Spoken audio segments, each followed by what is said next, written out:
It's the Mixed Martial Arts Hour with The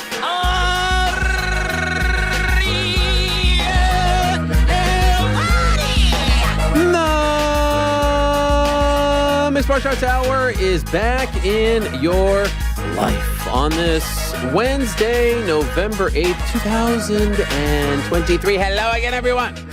I sure hope you're doing well. It is a lovely, beautiful day here in New York City. It is a big week for not only this city, but this show as well. We did a fantastic show for all of you on Monday. Had the likes of Sugar Sean O'Malley and Urijah Faber in studio because, of course, everyone is here for UFC 295 this Saturday at Madison Square Garden, the Mecca, the world's most famous arena. Tommy Aspinall against Sergey Pavlovich for the interim heavyweight title, and of course the main event, Jiří Procházka against Alex Pereira for the vacant light heavyweight title. And when people are here, when there's a fight here of this magnitude, an event of this magnitude, we get to have a lot of in-studio guests, and that is the case for today's program. Now, also a big week for us because, of course, we have our Friday show live from the City Winery here in New York City on the Upper West Side. Tickets sold out in like 2 days. But I am excited to tell you all that the show will air live on our YouTube channel right here where you're watching this on Friday night at 6:30 p.m. Eastern. 3 surprise guests as of right now. It's going to be a grand old time. All of us doing a live show in front of a group of about 200 people on Friday night, getting you ready for UFC 295. Before I tell you about today's very special show, and before I bring in our first guest of the day, who I can't wait to have in studio, what a great honor this is, I do want to let you know that today's program is brought to you by our good friends over at DraftKings Sportsbook. They are the official sports betting partner of not only this program, but of course the UFC as well. If you haven't yet, download the DraftKings Sportsbook app today. Use the code THEMMAHOUR. First-time user, they hook you up, and that lets them know we sent you. And of course, a lot going on, as I said, this weekend with UFC 295. So a little something for everyone. Also, support for this show comes from Cash App. You can get your paycheck up to 2 days early when you deposit it into your Cash App account. Here comes the money. That's an extra 2 days to treat yourself while everyone else is just sitting around waiting for their money to drop. Basically, what that means is when you set up a direct deposit on Cash App, you get to live a full 2 days in the future. I mean, what's better than that? That's money. That's Cash App. Download Cash App from the App Store or Google Play Store and set up direct deposit today. Thank you very much to Cash App for their support as well. All right, back into the show. Picks for the weekend, Parlay Boys. Stay tuned for that. Also, back into the show, On the Nose. I'm sure there's a lot you want to talk about. We'll take your questions. Shout out to mysterious moderator Frank, who has compiled said questions. Prior to that, we're going to be joined by Urijah Faber, the California kid, the freaking legend himself. The guy who put WEC on the map, put it on his back, carried them for years. The legend, many events I went to where he headlined at Arco Arena in Sacktown, the 916, having him in studio. And a little known fact, it might not be little known because we've talked about it before. First ever guest in the history of this program back in June of 2009 was Urijah Faber. Stay tuned for that in studio. Prior to that, his guy, Slava Claus, a.k.a. Viacheslav Borshchev, who meets Nazim Sadykhov this weekend at UFC 295, a proud member of Team Alpha Male. He'll join us in studio. He's got a great backstory. Urijah Faber anointed him Slava Claus, maybe because his name is hard for some to pronounce, but also because he has just such a great demeanor and a great backstory. So Slava Claus is going to join us in studio at 3 o'clock. At 2 o'clock, we're going to be joined in studio by a good friend of the program, Anthony Smith Lionheart, who's here to work the desk for ESPN. I'm sure he has some thoughts on the main event. That's his division. Jiří Procházka, Alex Pereira. We'll get his thoughts on all of that. And also just great to have Anthony Smith in studio. Like I said, when there's a big event here, having people in studio is tremendous. But first, my friends, oh my God, I'm so excited about this. Our first guest of the day is joining us in studio, and he is a UFC/MMA super fan. He's also a freaking legend in his own right. He is an international superstar. He has a new comedy special coming out next Tuesday, November 14th. It's called Steve-O's Bucket List Tour. He just came out with his second book. He does it all on YouTube. He does it all on television. He does it all on the silver screen. He's doing it all digitally. He's doing it all freaking hard copy. He does it all. He is a Renaissance man, a man of many tricks and trades. He is the one and only Steve-O of Jackass fame and other places as well. Wow, look at this. Steve-O, the man. Yeah, dude, what is happening? Yeah, dude. Oh, my God. Thank you so much for doing this. Oh, man, you in studio? This is incredible. I didn't even know that you did this in New York City. Come on, man. You've watched the show before, right? You're familiar. Course. You didn't know? You thought this was my basement too, like Chael? I don't know, dude. All I know is that I love you. I hit you up the other day. You did. On an unrelated thing. Unsolicited. And then I was like, oh yeah, I just landed in New York. Are you around? And here we are. Here we are. Serendipity. You know what's crazy about that? You hit me up about something MMA related, which we could get into in a moment. Sure. And then you tell me you're free from this time to this time. Yeah. Then you tell me, actually, it didn't coincide with this, but I'm actually coming from another program. Yeah, talk show. A talk show. The Drew Barrymore show. Legend. Love Drew Barrymore. Yeah, who doesn't? 50 First Dates. Right, and they were running behind schedule. I was like, hey, I got to be at the MMA hour. And they're like, what? And What's that? And I was like, I'm sorry, but I had to walk out. You left. I left, yeah. So you could be here on time. Yeah. And I told you 105, you walked in at 105. I'm prompt. Yeah. And they weren't. I mean, things happen. Productions get delayed. I'm not mad about it, but I'm also like, I got a schedule. A lot of people would have just said, hey, Ariel, can I come in a little later? You didn't do that. You kept your word. So I appreciate that very much. Thank you. For sure. Thank you. So great to have you here. What brings you to New York? Are you here to promote I'm here to promote my multimedia comedy special, The Bucket List. Yes. Steve-O's Bucket List. It's wildly explicit, graphic, pornographic. It's it really goes further than I ever could for Jackass. How's that even possible? Because we can't break the law on Jackass. And you can break the law in your own special? Yeah. You just did it. I just did it, yeah. Right. I had multiple medical professionals literally steal drugs from the hospital, general anesthesia drugs to administer into an IV in my vein while I was riding a bicycle through a field. You know, an epidural, it's an injection into your spine. She gave birth. Yes. Yep. I had stolen drugs injected into my spinal cavity to render me paralyzed while I was in a full sprint. Like really high level, hilarious stunts. Yes. And all just built into a just super crazy multimedia show. And it's finally coming out to the world on Tuesday of next week. I have many follow-up questions to the things that you just said. First of all, you own all of this, right? So Correct. Basically, you don't have to play by anyone else's rules. Correct. And so where can someone watch this? It's if you go to steveo.com, that's where you can find it. We're doing a worldwide digital premiere at 9 p.m. Eastern, 6 p.m. Pacific on Tuesday the 14th. Okay. You can get your tickets to that worldwide digital premiere now. There's like a live Q&A after, and anybody who gets a ticket to this has streaming for 30 days. Okay. Watch it as much as you want. Is this the future now? Like being in bed, and I think we're showing some of the highlights right here. Yeah, this there we stuff go. is, I mean, it's just the tip of the iceberg. And I'm going to ask you about specific stuff in a moment. But, you know, like I remember Andrew Schultz, the comedian. I don't know if you're Correct, familiar. yeah. He came in and he's like, I went solo and it ended up being, is this the future now? Like you don't need to be partnered with any big network or platform. You could do it on your own and make a lot more. And maybe more importantly, not have to answer to anyone. That's the thing. And I'd love it if it was a kind of a strategic thing where it's like, oh, you know, in a business sense, it makes more sense. For me, it was just a reality that what I made with this is so explicit that it just can't. Wow. It can't be on YouTube. It can't be on Netflix. And that's what I wanted it to be. I wanted it to be crazier than anything I've ever done. How long did it take for you to shoot this? Because like you're getting physically hurt. You need to take breaks. So I worked on it for more than 5 years. 5 years. Yeah. Wow. So this coincides with Jackass, with the filming of Jackass, the last one that came out? I was working on this before the last Jackass movie. Okay. and during and after. Jeez Louise. So 5 years and it's finally coming out. Yeah.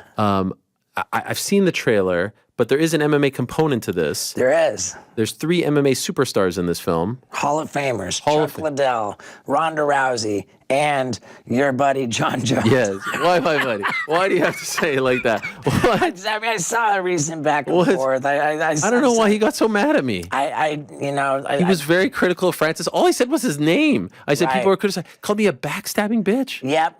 That wasn't very nice. He did call you that, and I see both sides of this. You had brought up his name and then didn't complete your thought. Sure. If I completed my thought, it would have been even worse what I said.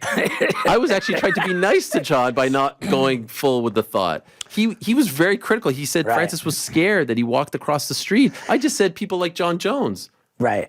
How's that backstabbing? I don't know. I know that John is. John and I go way back. Yeah. John and I go not way back, but we go back. Yeah. But when we filmed the thing for my bucket list, that happened in 2020. Okay. He was still the light heavyweight champion. Wow. You know, he took the hammer to my ear, literally a hammer, and I showed you. He blasted my ear So tell us, what apart. are you trying to accomplish here? I was trying to get cauliflower ear. You wanted cauliflower ear. You wanted this. Why? Because when a man has cauliflower ear, he gets respect. Okay. So this was like a goal of yours. And you said, let me go to the greatest of all time to give me cauliflower ear. And you're not going to do it in a fight or grappling or wrestling. Well, I tried that a little bit with Ronda Rousey. Okay. But the first one was John? The first one was Chuck Liddell. First one was Chuck Liddell. And what did you try with Chuck? With Chuck, it was all like very elaborate sports-themed ways, like kicking footballs into my head. He shot a hockey puck into my ear. He hit baseballs into my ear. He whacked a golf ball off my ear. And which one hurt the most? The hockey puck, man. Hockey pucks are serious. Yes. Very dense. And he was very close to you. Yeah. Jeez Louise. Yeah, and it seems that I just can't get cauliflower ear. There are some people who cannot get cauliflower ear. Really? Why is that? I've heard this from many sources. Okay. That there are just some people, wrestlers, wrestle their whole lives and don't get it. You're just a different level of alpha male. Yeah, You're immune to cauliflower ear. Perhaps. But after I filmed that with John... Okay, then you went to John. Inexplicably, out of nowhere, John fell off the radar. I couldn't figure it out. I'm like, I know that I didn't do anything to offend, like, I with didn't him, do anything with you and him. me. Oh, interesting. Okay. All of a sudden, I was non grata. Wow, you wrote to him, he didn't write back? Yeah, I wrote to him, he didn't write back, and I just didn't understand it. And then after a couple of years, I reached out. I was in Albuquerque. Right. I said, John, I'm in Albuquerque, and he was like, "Is this Steve-O?" And then we're cool again. Then he came on your podcast, right? He came on my podcast back in 2020. Oh, okay. So this was after. And did you ever bring this up? Like, hey, why did you not respond? I still don't know. You didn't. Okay. I was like, man, it's great to be back in touch with you. Yeah. And he said, yeah, I was just, I was in a weird thing. Okay. Now are you cool? Yeah, and now we're cool. Okay, can you put in a good word? Or I would love to. Okay, thank you. I would love to. I don't get it. Backstabbing. What was weird about the comment was he said you're backstabbing, but this is why I haven't talked to you for years. So if I'm, like, how could I be a backstabber if you haven't talked to me in years? Right. Or if you're saying I haven't talked to you in years because you backstab. I don't know. Anyway, I do have a theory as to what it was. Tell me. I think that his old management, Abraham, Kawa, and Maki, I think they had a problem with me. Oh. And that they put in a bad word on me, and John ran with that. I don't know. I don't know. He's not. He's kind of with them now, but like sort of a lone wolf as well. But anyway, you're good with him now. I'm good with John now. And what you did on the film with him was you showed me a clip before, so this is not, but like hammer. Yeah. This is insane. He laid at the time, the current light heavyweight championship belt. He laid the leather strap on top of my ear on his workout machine at his house. And he took a hammer to the belt with my ear in between the metal and the leather, and he's whacking it. And we were sure that would work, but what happened was my whole ear just exploded. Oh my God, doesn't that kill? In the moment, No. like I was fired up. Are you taking anything to numb the pain? Nothing. It's been 15 years. I've been clean and sober, and I've never taken a painkiller for, yeah. Nothing going in and nothing coming out. Meaning nothing to like put you in a state where you may not feel something, and nothing on the back end to. Right. Well, I mean, with that said, I mean, if I'm in the hospital and I'm having surgery, of course they're gonna do general anesthesia. I'll take whatever a doctor gives me in the hospital. Okay. But once I leave, I've never even filled out a prescription for a painkiller. It's all Advil and Tylenol. How many surgeries have you had? I have quite a few. Like quite a few. Over 20? I'm actually going in for a meniscus surgery coming up shortly. I just got hardware out of my collarbone. I had hardware in and out of my ankle. I had skin graft surgery on 15% of my body.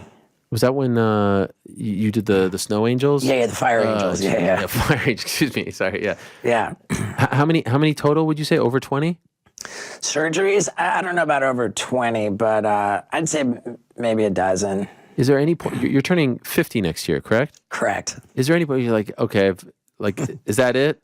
Well, now the stunts or whatever the bits, the gags are going to be more motivated by the fact that I'm that age. So that doesn't mean you're stopping. It's just you're now. Yeah, the 50. you just got to involve with it. You got to get in front of it. You got to acknowledge it. It's like, hey, But is there a point where you'll say, once I hit this age, I'm done? I don't know that it's about an age necessarily, but my lady and I, we just bought a big property in Tennessee and just kind of want to get set up there. Maybe even be just off grid and just call it a day. Wow. Yeah. No more attention, no more spotlight. I mean, maybe. Do you crave that? Do you? I'm an attention whore at my core. Okay. Through and through. So I don't know what it looks like. I'd like to have the option of I don't have to do anything. I can do it if I want. Right. We actually saw some footage there of your new property. This is a ranch in Tennessee. Yeah. You've got a huge pig that lives with you. Oh, there he is. What's his name? Yeah, that's Lulu. Lulu. Oh, is it a female? It is Lulu. She's a female. Okay. I mean, that is quite the hog. New pickup truck? Well, it's a pickup truck that's new to us. Okay, yeah, fair enough. And is this your wife or? That is my fiance. Fiance. When are you guys getting married? Imminently. Imminent. We've been waiting to get this property to get married on the property. Oh, wow. Yeah. And why did you choose Tennessee? It's beautiful. There's no state income tax. Look at this life. You're like Beverly Hillbillies out there. Yeah, I mean, it's unbelievable. The opposite. Yeah. Oh, my God. Look at this. How many acres? 44 acres. 44 acres. Completely remote? Like, how far is your neighbor from you? Neighbors are pretty spaced out. Okay. Yeah. That is incredible. Is this something you dreamed of? We've been dreaming of this for some time, yeah. How did you meet your fiance? On a job. She's a production designer, art director. Okay. So this multimedia comedy special, she did the set design. I noted to you the set was fantastic. All the different screens. I love this. It was a 7 foot tall, 24 foot wide wall of television sets, all functioning, wired together, presenting the show. And she designed this. Yep. And she found sourced all the TVs, got them all wired together. Like, she's amazing. She's a part of the special as well.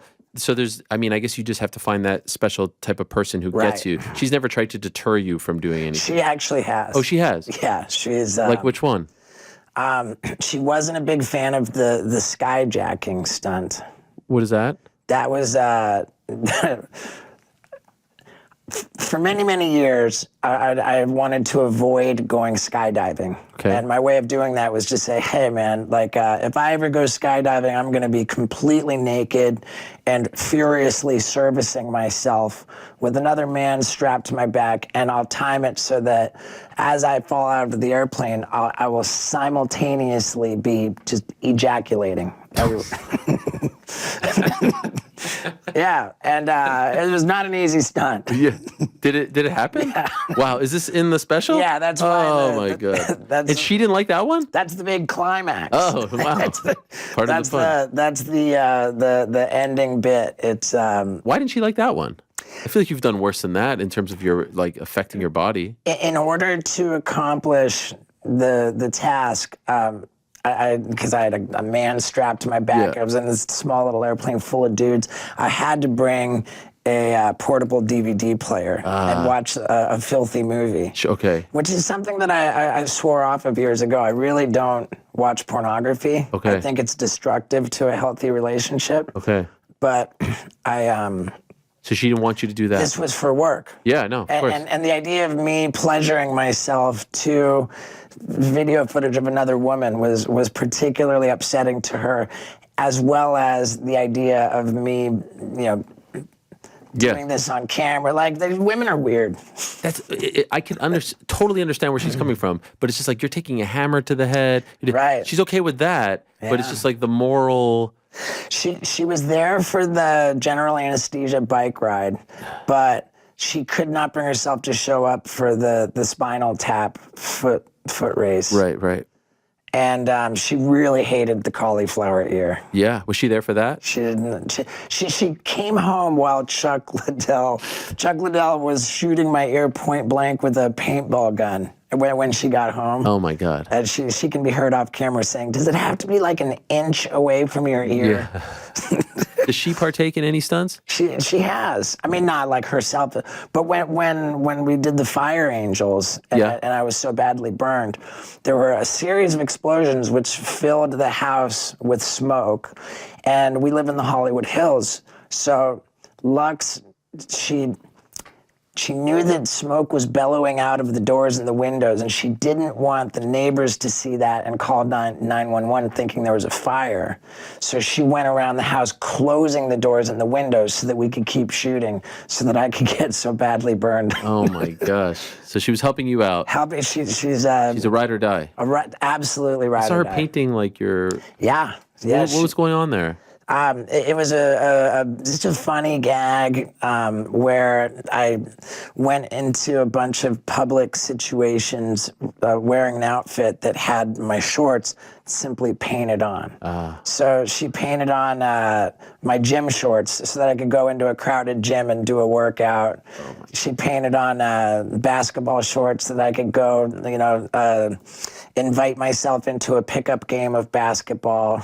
She painted on a wetsuit and I went surfing. But you're completely naked? Yeah. Everything, okay. Yeah, she painted on white tennis shorts and I went to go get into some tennis matches. It was really funny. So this comes out next Tuesday. Is it the stand-up that you're doing? I've always wondered this. Is that shot in one day or is it a compilation? There were 2 shows in one night. Okay. And I tell the story, I set up the bit, and then I pay off the bit with a video. Okay. And the videos, as I said, they get so graphic and crazy that we have people passing out. Like, this is something that just started happening on tours. Legit passing out in their seat. There were 5 people who passed out at the first show that we taped, and 3 people who passed out at the second show. One guy landed on his face in the center aisle and slid across the aisle on his face. And we approached him to sign a release form because he would be featured. Yeah. But he was embarrassed. And so he's in the special with his face blurred. Is that like... Which sucks because you can't see the carpet burn he had on his face. Oh, my God. Is that like a badge of honor when you see... I mean, I never wanted that to happen. It was never my interest to make people pass out. But once it started happening... I couldn't help but feel a level of pride. Right, yeah. I've never heard of people passing out at Jackass movies. That's true. Let alone 8 total? 3 and 5? Yeah, 3 and 5. And I mean, it was like, we had people pass out all over the world on the tour. So we knew that was a thing. It's just wild. What makes people pass out the most is... a stunt called the Vasectomy Olympics. Oh my gosh. Yeah, because Lex and I, we don't want to have kids. So. Oh, okay. All right. So what? Yeah, the whole show is a little bit of a love story, and the bits go in descending order of Lux's approval and support. I love it. Like the vasectomy, she's right there front and center. When I'm dressed up as a piñata and the kids are whacking me in the nuts right after my vasectomy. Oh my God. Like she's like pointing, she's like in the balls. Yes. Oh. Wait, but what is the vasectomy Olympics? Like you get a vasectomy and then you get nailed in the balls? Yeah, you get a vasectomy and then just a bunch of like rigorous activities. Wow. Yeah, it was based on a joke I heard when I was 12 years old. It was, what's the definition of macho? A man who jogs home from his own vasectomy. Wow. And I just always wanted to be macho, so I remembered the joke, and I thought, oh, I'll get a vasectomy and then do a bunch of stuff. And how did that feel? The bit really paid off. It did. Like we went until we knew that there would be like a satisfying payoff. Okay. Why don't you want to have kids? It's I'd say a trifecta of reasons. There's my problematic DNA. Okay. Like maybe I don't want to pass that on. Okay. There's what do you mean by problematic DNA? I mean, just my whole family tree is on my mom's side, like 100% of the family tree is riddled with alcoholism and addiction and gambling and suicide, and it's just, it's problematic. Then, I'm a little bit like, I want to have a life, like you have a kid and you kind of, it's not your life anymore. Sure. And the third piece is just the world. Like, do I want it on my conscience that I created a person to navigate this world? Right. If I were inclined, it would make more sense to adopt an existing person and improve their situation rather than create a new person. Okay, that's interesting. Will you do that? Do you think you'll do that? Nah, we're going to adopt animals. Okay, perfect. Yeah, perfect. And she's on board with this. She didn't want to have kids either. She didn't want to have kids either. Okay. So you mentioned John, you mentioned Chuck. With Rhonda, what did you do? Rhonda, we went for a more like traditional approach. Like, we got on the mat. She really grinded my ear. Oh. It was more just like kind grappling. Of grinding, grappling, a little bit of striking, but it wasn't so colorful. Okay. Like, at that point, I was just trying to do what would be most effective. And didn't work? At her and Travis, like all day long. Oh, Travis too, all day long, yeah. He's a big boy. Yeah, and can I just say how much I love Rhonda and Travis. Okay. Just wonderful people. Yeah, did you go to they have a ranch too? Yeah. Right, that's where you went? In Riverside, yeah. By the way, I feel like the left ear is a little bit, the left ear. Yeah? No, this one. It is a little bit, no? Am I crazy? The one we were going for was the right. It was the right, okay. I'm crazy. Maybe it's just the lighting here. Have you ever done one and regretted it afterwards? I mean, stunt-wise, the regrets are just when I didn't go for it enough, and it not that it went too far. It's that when it didn't go far enough, because if I half-assed something and it didn't make the cut. Wow, this is all for naught. Right? Yeah. But never that it went too far. You've never had. I mean, whenever it's been me, the more consequential, the more the damage or the injury, whatever, that has just made it more notable. Right. It's made it better footage, like more like crazy thing, more another notch in my belt. Right. The regrets are whenever like somebody else was harmed. Like if I do harm to others, that's not cool. Right. So. This comes out on Tuesday. You also had a book that came out. Yeah, I had a book come out a year ago. Yeah, what is the book about? It's a little bit of a kick in the nuts, right? Piece. Yeah, a hard kick in the nuts. Hard kick in the nuts. It's a book of wisdom, gleaned from a lifetime of terrible decisions. Okay. It's amazing. Like your I called you like a Renaissance man, but like your redemption story to where now you're still, the same old lovable Steve-O, but it just seems like your life could have gone in a totally different direction. Right. And somewhat reminiscent to a degree of Mike Tyson, who like could have taken that left turn and now he's like Uncle Mike. Everyone loves Mike, right? And I'm thinking in fighting terms here.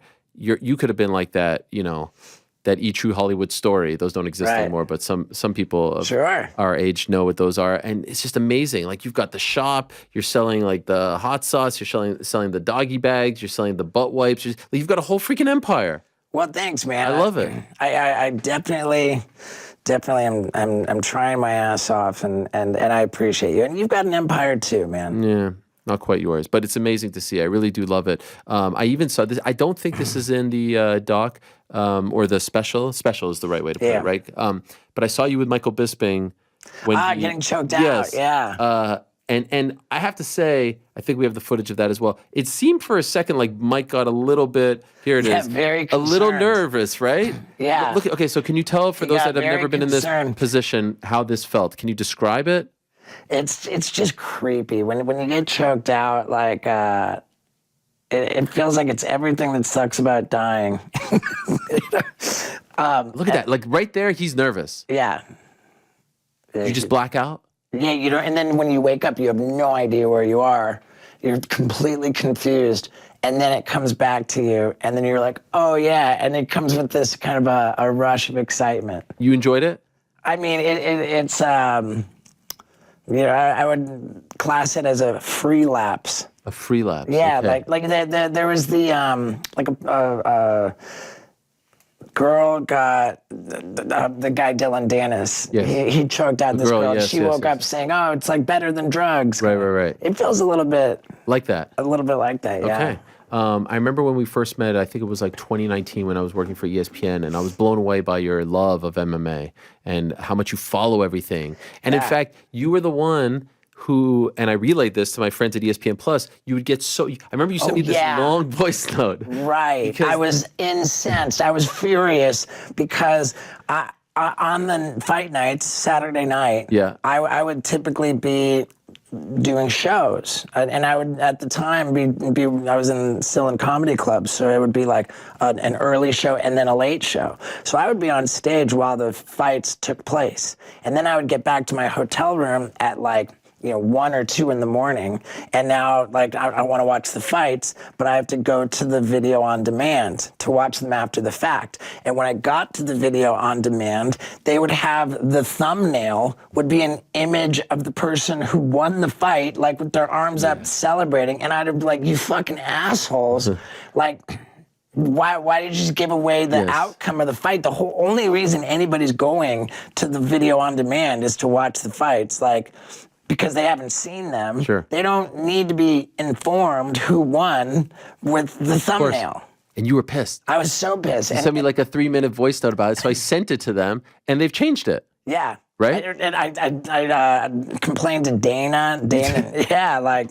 I think you went right to the top. I'm giving myself single-handed credit. 100%. For they did this for a while. They don't do that anymore. Now the problem is, and this is a new problem since the ESPN deal. Yeah.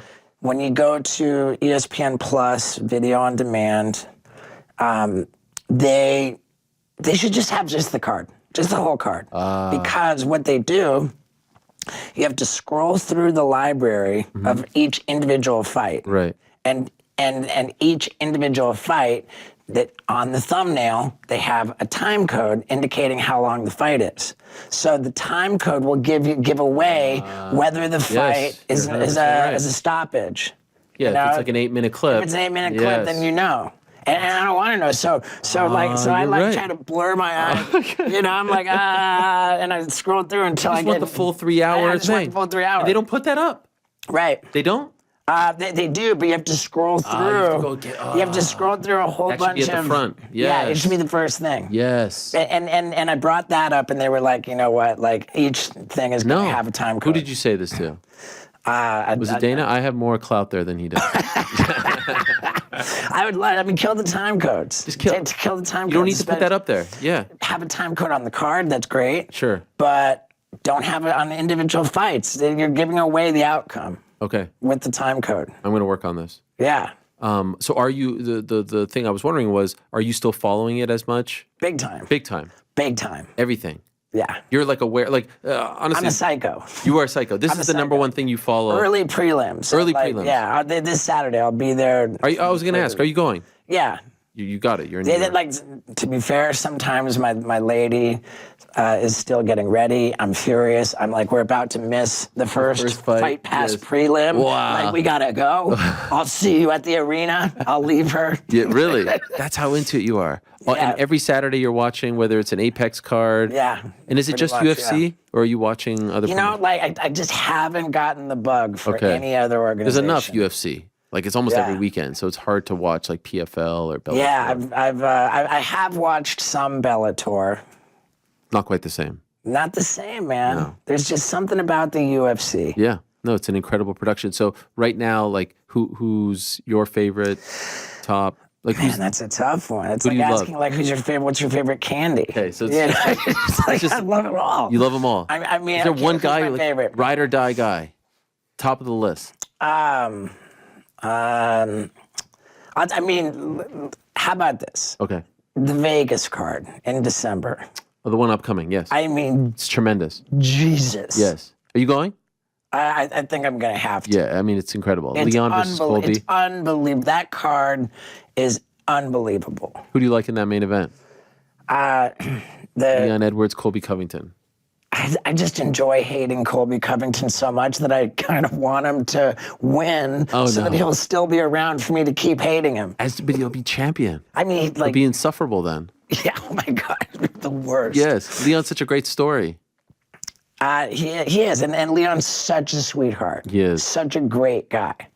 You know, so and I'm just admitting to you, this is the toxicity of, you know, I want Colby to win so that I can keep hating him. That is amazing. And that's an embarrassing thing to admit, No, but I I think that's why he's so successful. Nobody's going to miss a Colby Covington fight because they enjoy hating him so much. Yeah. There are other fighters that you really don't enjoy Like hating. apathetic towards, right? Yeah. You have no emotional attachment to them. That's the worst spot to be in. It's better to be the heel. For sure. That was the secret to Floyd's success. Once Floyd Mayweather became Money Mayweather as opposed to Pretty Boy Floyd, who no one really cared about, everyone wanted to see him get his ass whooped and bought all his pay-per-views. Right. The guys who embrace that and understand that, like Colby, chill to a degree. What's the line on that fight? At this exact juncture, let's see. What do you think it is? Ah, man, I'm going to say... I think Leon is probably a slim favorite. Oh, nothing's working on my... GC, what is the line for that fight? Oh, minus 125 Leon, plus 105 Colby. There you go, man. See how I am? Very impressive, and I think that it's because of his performance against Kamaru, the third fight, the one in March. That because I think a lot of people would have thought Colby. Well, yeah, Leon was getting smoked, and then he got lucky with a head kick. But then something changed. The last fight, he actually really won. He dominated that one. Very reminiscent of Aljo and Piotr Jan. You know, there was like he was losing, and then the DQ knee. Yes. But then he came back and then dominantly won. Right. If not dominantly. No, it was pretty. I think it was 4-1 or. Not controversial. Sure. Although I take umbrage with the word "got lucky." I think I mean that was fair. Incredible. Fair. He may have been setting it up. You never know. Fair. It was like a Hail Mary. Like he was down 3 rounds to 1. Right. 10 seconds left, or excuse me, 50 seconds left or 60 seconds left. I'll give you that. I was watching that fight with Patty Pimblett. Wow. Yeah. Where was that? Where were you? San Diego. Okay. Just you two hanging out? He had a special party with his manager. Graham. Yes. I really like Graham. Yeah, no, they're big fans of mine. They love yes, they're huge. It was an unfortunate week. That week of the Jared fight, Jared Gordon. Well, why is that? I mean, just with the he tried to assassinate my character. Yeah. Didn't go very well. It really didn't. And then the fight didn't go well either. I thought he lost that fight. Right. I mean, it was a fairly catastrophic week. Yeah. And from a PR perspective. From a PR perspective. I love the fact that you even know about all this. Oh, I know everything. You know everything. I don't miss a video from Full Mount MMA. Okay. From MMA Zone. From MMA On Point. I don't even. Okay, I know MMA On Point. The other two, with all due respect, I'm not familiar with. The best one is Full Mount. Full Mount. Full Mount MMA is the best. They're getting a great plug here. Yeah, well, I watch aggregators. What do? They recap things. It's every one of these channels has daily videos, and you're just sitting there consuming it all. Consume it. By the way, I have actually no animosity towards Patty. Patty and I. You know what? Here's what I think. 2017, I was having him on the show before anyone knew who he was. Sure. And here's what I think. I love Patty.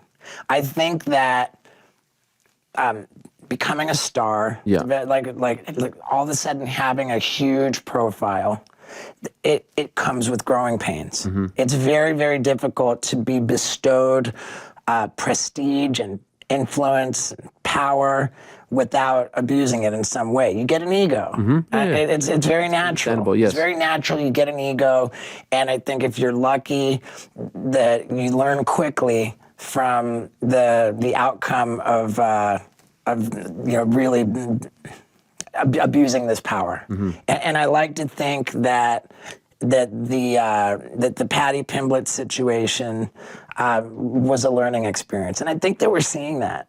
I think that the ballooning in the weight isn't happening in between camps so much. I think that I would imagine that Patty will come back on here and make things right.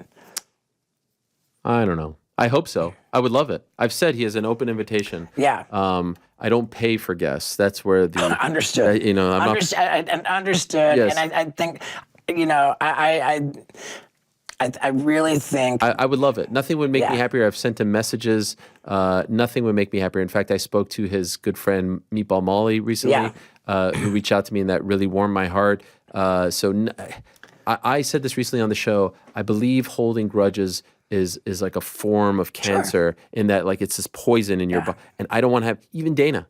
If I saw Dana, I would shake his hand. I don't know what he would say, but like, I don't want to have any grudges in my life. Ooh. And that's the thing. People are like, who are you beefing with? I don't want the beef.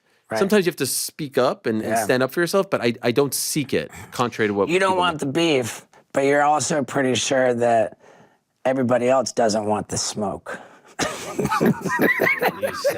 Old Ariel Hilwani over here. 10-7. When you have receipts, when you are speaking the truth and others are speaking lies, it's very easy to speak your truth. Right.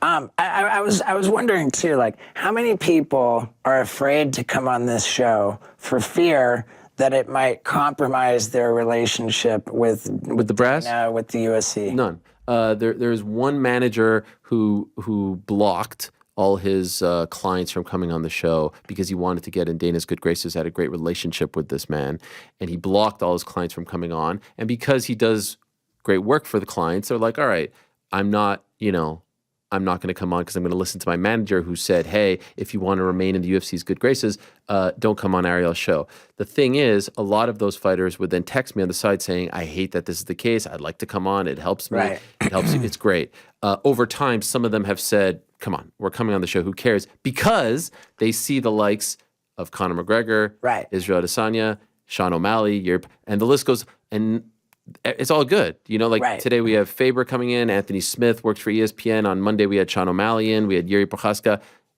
I would guess that 98% of what we talk about here is positive promotion for the UFC. So I'd like to believe that everyone understands that. Even if they may not like me as a person, or there's a grudge or a beef, they understand that. So there's really, no one has ever said no for that reason. Right. Other than the ones who can't because this one manager is blocking them because he's trying to be in Dana's good graces. All right. You know who this manager is? I want to know how deep you go in the rabbit hole. I mean,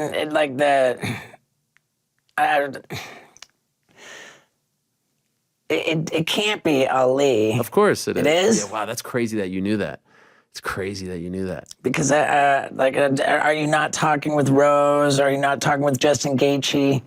Rose is not with him. Gaethje is. Ah, there you go. Yeah, I was thinking of the Denver connection. Yeah. No, Gaethje is with him. Gaethje's with him. Rose Khabib isn't. Khabib doesn't come on, no. But some of them do. Kayla Harrison, Derek Brunson. There have been some over the years, Marlon Moraes, who do come on. I like him. I like Ali. Yeah. No. There's a lot to like. He introduced himself to me at one of the fights. He he said, let me give you my number. You know, I'd love to get Kamaru on your show. Kamaru's not coming on here, huh? Kamaru's not coming. No. Yeah. But I mean, he's smart for doing that.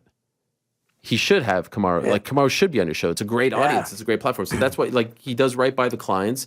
Unfortunately, he thinks that blocking them from coming on this show gets them in. I'm interested that you think that knowing about Ali is going deep. Like he's the most like front and center manager there you're is. Steve-O. I don't know how deep you go. Like, it blows me away when people know anything going on. This blew me away truly. I guess because I think we're still like a little engine that could. Someone sent me a clip of Travis Barker. Are you familiar with? Yeah. Oh, he's a huge fan. He was saying on a show that every night he goes to bed listening to this show. He's like, you know this guy Ariel? He goes to bed. I'm like, you're sleeping with a Kardashian, and you're like, hey, Ariel's on. I'm going to bed now. Like, I love you. That just blows my mind. That truly blows my mind. You know who's a huge fan? I might have told you this before. Anthony Kiedis. Huge fan of MMA. My God, we went. My girl and I flew ourselves to Dallas to be present at the Tyron Woodley Darren Till. Oh yeah, okay. There was like Tyron Woodley's last win. Yeah. Unfortunately. And it was a great win. Yeah. And it was the one that Dana opted to not participate in the press conference. Yes. Which gave me access to Dana to like film some awesome thing with him that I was very grateful for. But we showed up at that event in Dallas. And par for the course, we walked in to watch the first Fight Pass prelim. Amazing. And my seat was marked right next to Anthony Kiedis.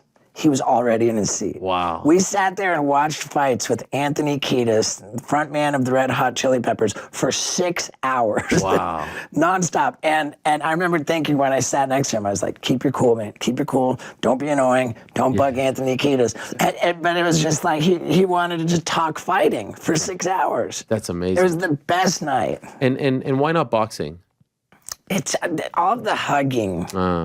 You know, like it's just like, okay, hugging, break it up. I like hugging, break it up. Like I can't do it. You like the constant action. Yeah. Yeah. No. I mean, when they start hugging in MMA, it's awesome. What about all this influencer stuff? You like any of that when they cross over? Logan Paul, Dylan, Jake Paul, KSI. You watch any of that?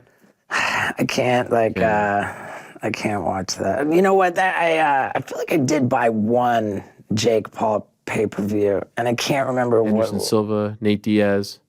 No, dude, I watched the Jake Paul, Nate Diaz match with Dana. You did? Yeah. What? Is that crazy? Yo, that's insane. It's insane. Where? What? What flex?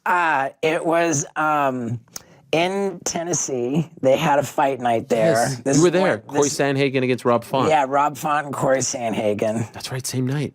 And it was not a thrilling main event. It was not, yes. Dana left in the middle of the fight, right? Yeah, and it was it wasn't like the normal like Dana's room, and you know, it was like it was much smaller like deal. And we went in with we just came in after the fight just to say what's up to Dana. Okay. And it just so happened the TV like there was Nate Diaz is walking out on the TV.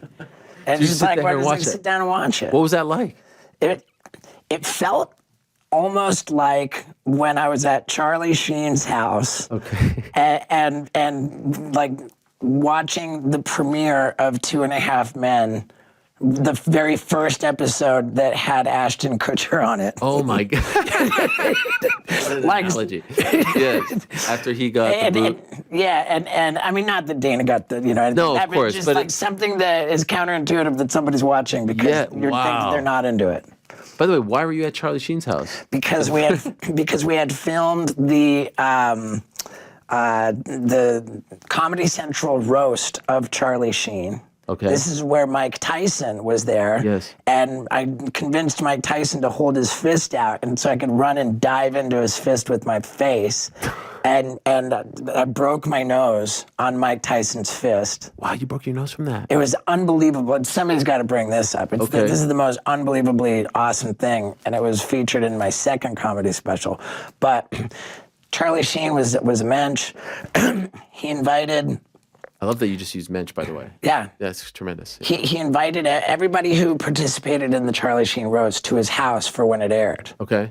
And it just so happened to be airing the roast of Charlie Sheen as the lead-in to, even though it was a different network maybe, but as soon as the roast ended, on like the switch over and the 2.5 Men is beginning. And the first thing that they did on that episode was to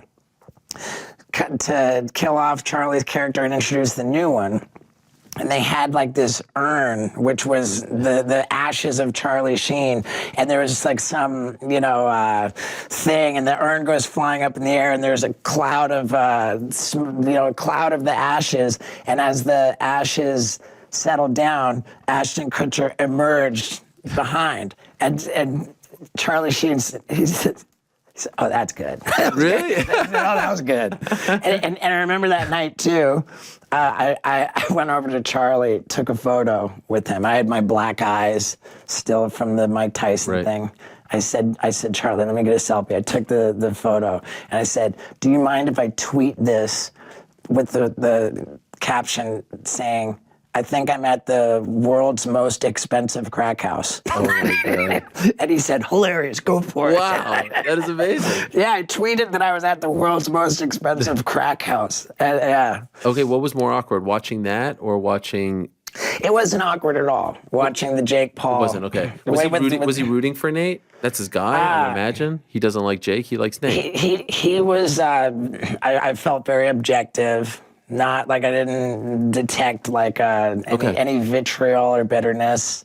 Shouldn't have. Yeah, I mean, it was interesting. Right. It was an interesting thing. Well, the thing that I always say about Dana is like he won the race. Not only did he win the race, he has generational wealth. So like the things that I think would fire him up back in the day don't fire him up anymore. That's why he needs to do things like the slap league and all that, because he needs that 2008, 2009, 2007 Dana to come up, because like look at the money he has, look at the fame he has, look at the fortune that he has, right? So people think that even the Ngannou thing, people think that he's like at home going like, fuck, Ngannou won. No, we should talk about the Ngannou thing, because the reason I reached out to you was that you tweeted this graphic thing that everybody thinks it's such a gotcha moment, that this pay-per-view with Fury and Ngannou only did 67,000. Which is incorrect. Which is incorrect. And your tweet, I perceived to be... you were making the argument that the pay-per-view was not a failure, that it was viewed so much on cable television in Europe and in the UK, and that for this reason and that reason, you were arguing that the pay-per-view was not a failure. And I felt compelled to text you saying, hey, look, let's assume it was a failure. Let's assume it was. Let's assume nobody watched Tyson Fury and Ngannou. That doesn't change the fact that even though nobody saw it, everybody heard about it. Everybody heard that Ngannou shocked the world.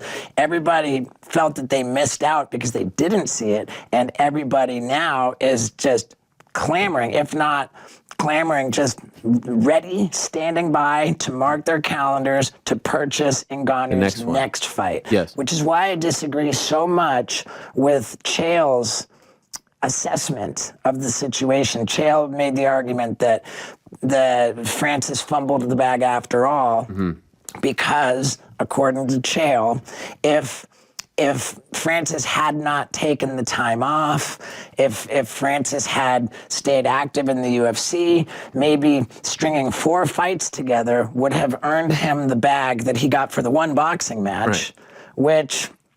Okay, you know. I'd rather fight once and get, yes. Yeah, that's it. That fighting 4 times to break even on one boxing match is an argument. But I submit that now Francis controls the bag. Now Francis is in the driver's seat. Now Francis, his next boxing match, is worth way more than $10 million for him. Absolutely. We're into the exponentials now that the world is chomping at the bit to see Francis box again, which is why I don't understand for the life of me why they're talking about Deontay Wilder doing MMA. So there's a few. Okay, so can I say a few things to that? Of course. Number one, I never sat on this show and said this is going to be like the blockbuster pay-per-view of the century. It was an audition.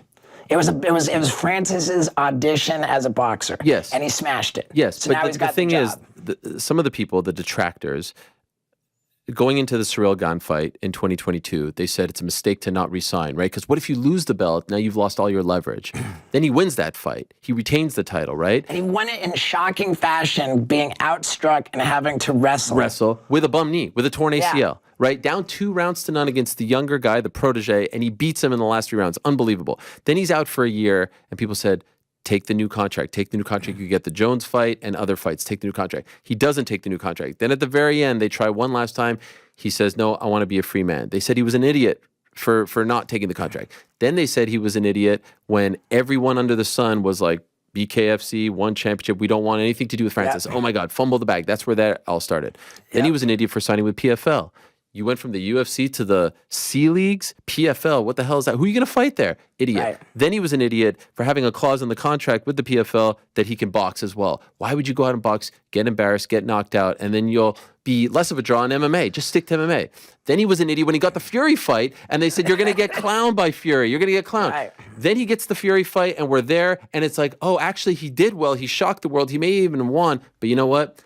The event lost a ton of money. They spent over $100 million to bring out all those celebrities. Did you see the pomp and circus? That was Chael's point. Right. It lost a ton of money, right? It lost a ton. Francis didn't lose shit. Didn't lose shit. Then they said the pay-per-view bombed. And so everyone parroted this 67K number. But what I was trying to explain to the world was that's just one platform. You're going with the ESPN Plus number, which, by the way, it's closer to 75, but that's neither here nor there. I said on Monday that it actually did minimum 400K. I was wrong. It actually did closer to 500. So that's why I was at 4. So you're talking about a 500K pay-per-view worldwide. I'm talking about DAZN, TNT Sports in the UK and Ireland, ESPN Plus in America, and then pay-per-view in Canada. 500K for a boxing match that everyone said was a sham, that everyone said he was going to get smoked, that everyone said wasn't even like a real fight. And oh, by the way, this would be one of the highest selling, if not the highest selling, pay-per-view events involving an MMA fighter that is not promoted by the UFC. Do you understand what that means? Sure. That's a gigantic win for Francis Ngannou. But still people want to say he fumbled the bag, he fucked up. My point all along was he won every step of the way, and now, to your point, is going to win even more on the back end. And that's where I thought we had this disconnect, and I still don't understand why people can't concede. But he could have gone knocked out in the first round, and then he would have truly fucked up. But he didn't. So why can't we just say he won? And that's it. And it doesn't affect the UFC. The UFC is not going to go down the drain. They're going to sell out this. Nothing changes. But just give this guy right here, that guy right there, give him props right there for that moment. Give him props. That's it. That's it. Now, I said that the whole situation, to create an analogy, that it reminded me of the Jersey Shore show on MTV. These people, the Jersey Shore, they were paid absolutely nothing for the first season, but they went on to make $100,000 per episode in subsequent seasons. And that's because they had to pay their dues, they had to establish the show as a hit, and then they got to renegotiate their contract. That's what Francis did. Yeah. Now he's in a Jersey Shore situation where what he does next, he has unbelievable leverage. Right. Because he's proven himself to be a hit. So your response overall, and by the way, I love it that you agreed with me. You said that the PFL needs to get its investment back. Yes. So the PFL signed him to this deal in May, and they are owed one fight in 2024. And so they're acknowledging that as of right this moment, there isn't an MMA fighter out there who is now at the level of Francis in like a superstar type of way, right? No, because now he's just like a megastar. Everyone's clamoring to get him to fight for them. And so they say, all right, let's continue with this. This is what they're thinking right now. It's not a done deal, but this is what they're thinking. Let's continue with this boxing theme. But now let's have the boxer come to MMA and have this. You're not buying it. I'm not buying it, so, and I think that it's inherently fraught with the same problem that we all thought Fury and Ngannou was that it's not compelling, competitive Sure. contest. But this is Deontay Wilder with 4-ounce gloves. Special rules, probably no kicks, no takedowns. So what it would really probably be is a boxing match in a cage with 4-ounce gloves. Special rules. No, Don't love it. You'd rather him just fight MMA guys. I mean, you and I are in agreement. Yeah. That Francis the boxer Is the story. We've come this far. Yeah, no, I agree. We've come this far. But how does PFL get the money back? How do they, like, they're paying him? I mean, is PFL? They don't have any taste of the boxing. They don't even get a sniff. No. Isn't that amazing? What a deal. Francis gets to go out and that's what I'm trying to tell everyone. Right. He cut the greatest deal of all time. He did not fumble the bag. They don't get a percentage, zero. They get nothing from the boxing. Wow. So they're like, yo, Can they tell him who to fight? In boxing? And why would Zero. Deontay Wilder do this? Because he's a crazy SOB and they're going to pay him a ton of money. Crazy how? Like Antonio Brown crazy? No. I just think he's the one guy. Because ultimately, special rules is just going to be 4-ounce gloves boxing. It's just going to be. So, like, that guy is one of the hardest hitting heavyweights in the world, if not the hardest. So he'll probably be like, all right, fine. All right. No kicks. Then you know what? I'm warmer to boxing with 4-ounce gloves. Be kind of crazy. I agree with you, by the way. Like, if you, I said this to Don Davis, who's the founder of PFL. I'm more interested now in the Francis boxing story. So, 100%. like, give me Francis versus Deontay in a boxing ring. Francis versus Deontay in a MMA cage. I actually like the boxing. Big time. Right? Big time. Because it's just like, let's see how far this can go. Let's see how many more, tricks he has up his sleeve. Right. And Deontay Wilder lost to Fury twice. Yes, there was one draw and then two. Okay. Yeah. So that's. But he's an incredible fighter. Like, I mean, losing to Fury is nothing. Also, it's like you can't do that. I know, but like. Sure. So that is it a just step puts down? There's parity there. Yeah, but he beats Wilder, then he gets the Fury rematch, and now you're talking gigantic. Right. payday. And what's this Usyk? Yes. Like. He's incredible. He's a guy who came up from cruiserweight and now. I think that the boxing. Yeah. Ngannou and Wilder. Ngannou beats Wilder, then gets. That's what I like. Okay. That's what I like. All right. And the PFL, hey, you know what? SOL.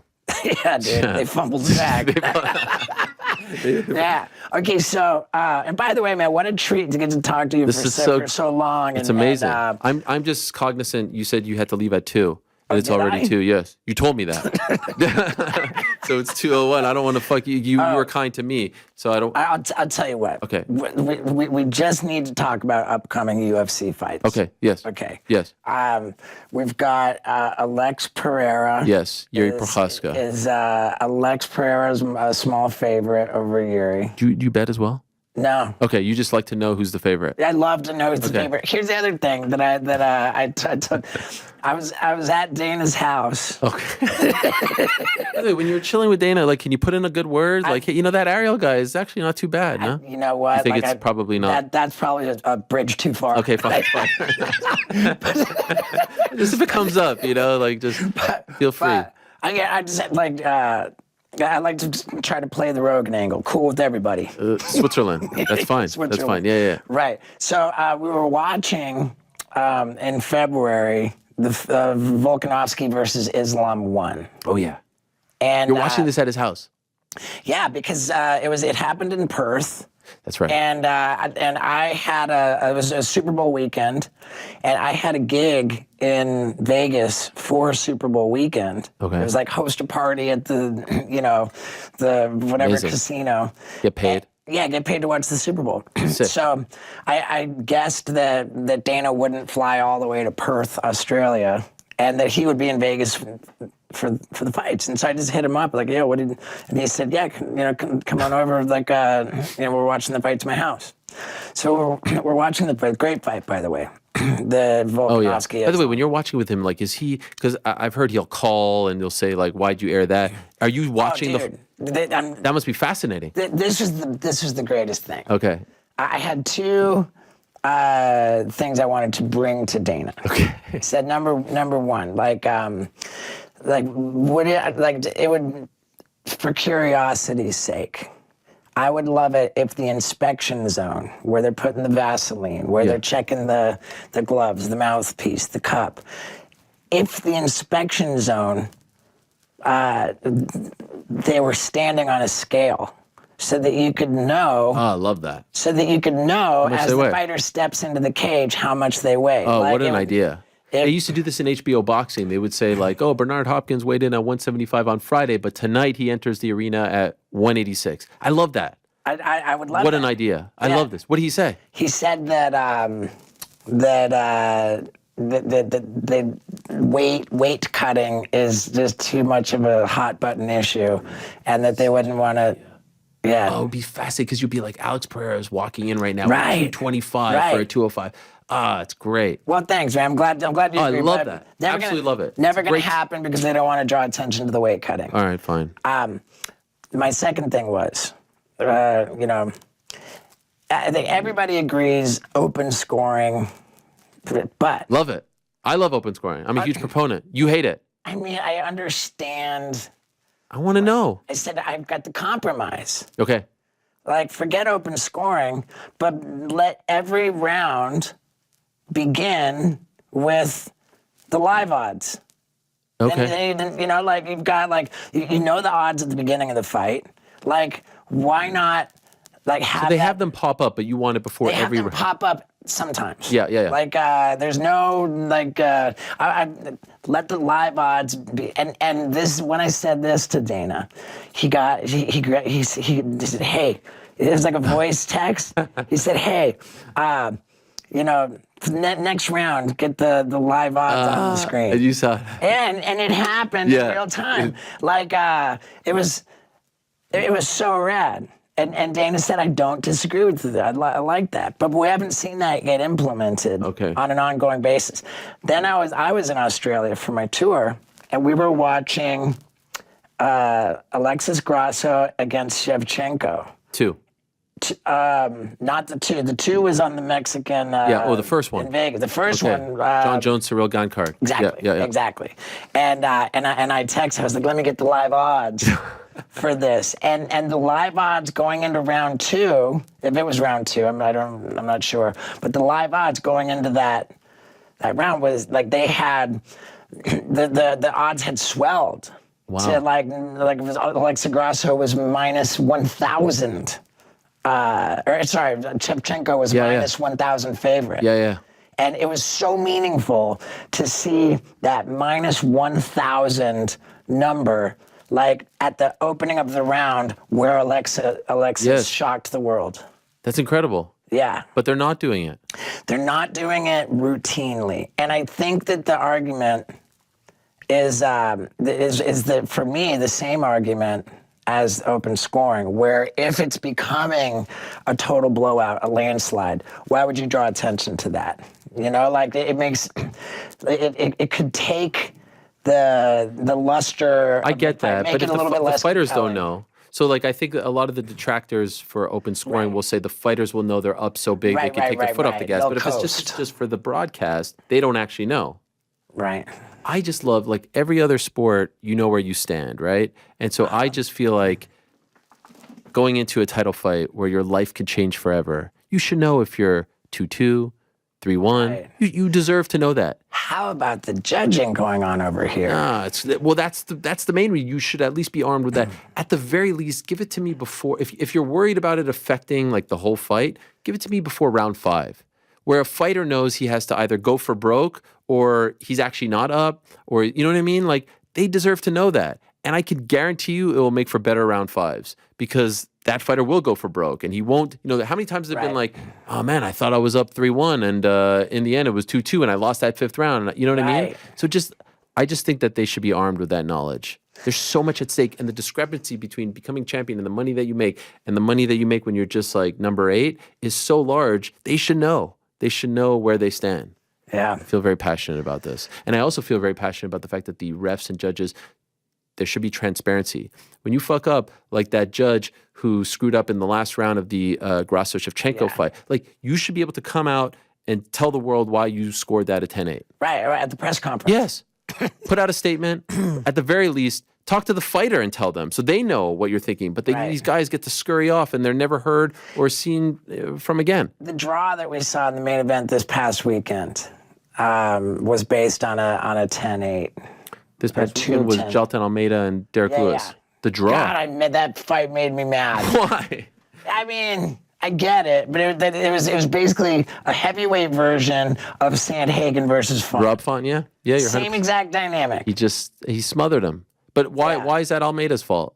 Lewis couldn't do anything. It was working. Okay. I'll tell you what. Tell me. It's a sport, and in sports You want to win. win. Yeah. But it's also entertainment. Right. And Almeida got the W And he on his moves on. record. Yeah. But he did not get any new fans, I don't think. You know what? Next fight he comes back, he knocks a guy out, everyone forgets. And they're like, oh, yeah, you're on a 7-fight winning streak and you beat Derek Lewis in the mid. Like, no one remembers. I still remember Derek Lewis and Ngannou. Yeah. Derek Lewis at least had the excuse that his back was bad.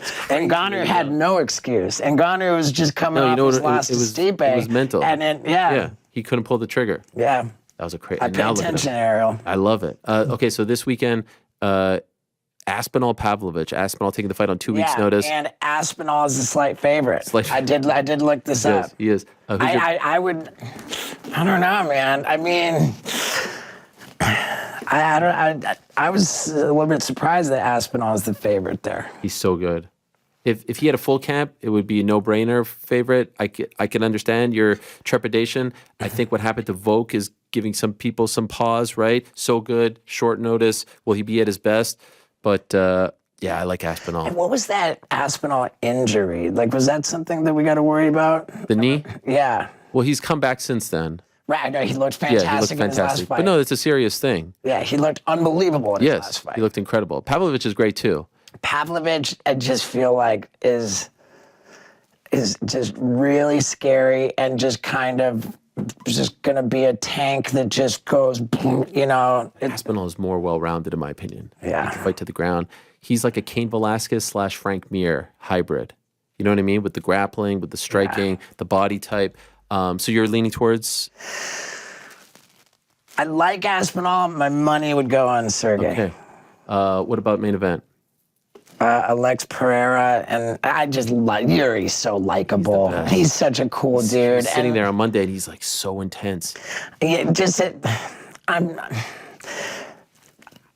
Anthony Smith here? He's here, yes. Because I would like to give Anthony Smith a hug and tell him that the whole Alex Pereira beef with Anthony is just absolute bullshit. He would love to hear that. I just think it's absolute bullshit. Anthony was not out of line in any respect. Alex got all crazy in his feelings. And, like, come on. It's absolute bullshit. And with all the Izzy dick riding, like, and just Alex Pereira, he's just not doing it for me, man. Okay. So you're going with Yuri? Yeah. Fuck.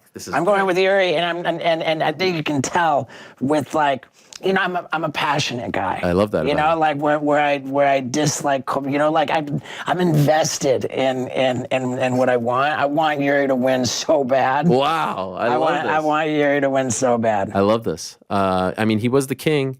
He never lost the belt. Right, and Yuri is way more well-rounded than Alex. Sure, but what Alex is doing is pretty damn amazing. He could go from being a two-weight world champion in Glory Kickboxing to now, in the span of like less than 2 years, be a two-weight UFC world champion. Pretty remarkable. I get it. I agree with you. With one tool, a left. Yeah.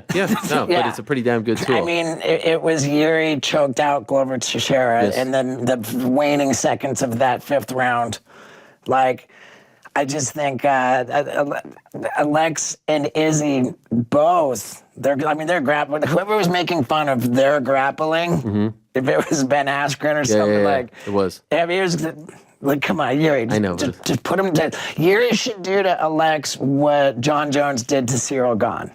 Yeah. Just play it safe, get him down, tap him out. Go home. First round, get out of there. I love your passion for this. It's truly infectious. I wish I could sit here with you for 3 hours. We don't do it enough. We don't. Anytime you're in New York. Now you know we're here. Yeah, I love it. Please tell me.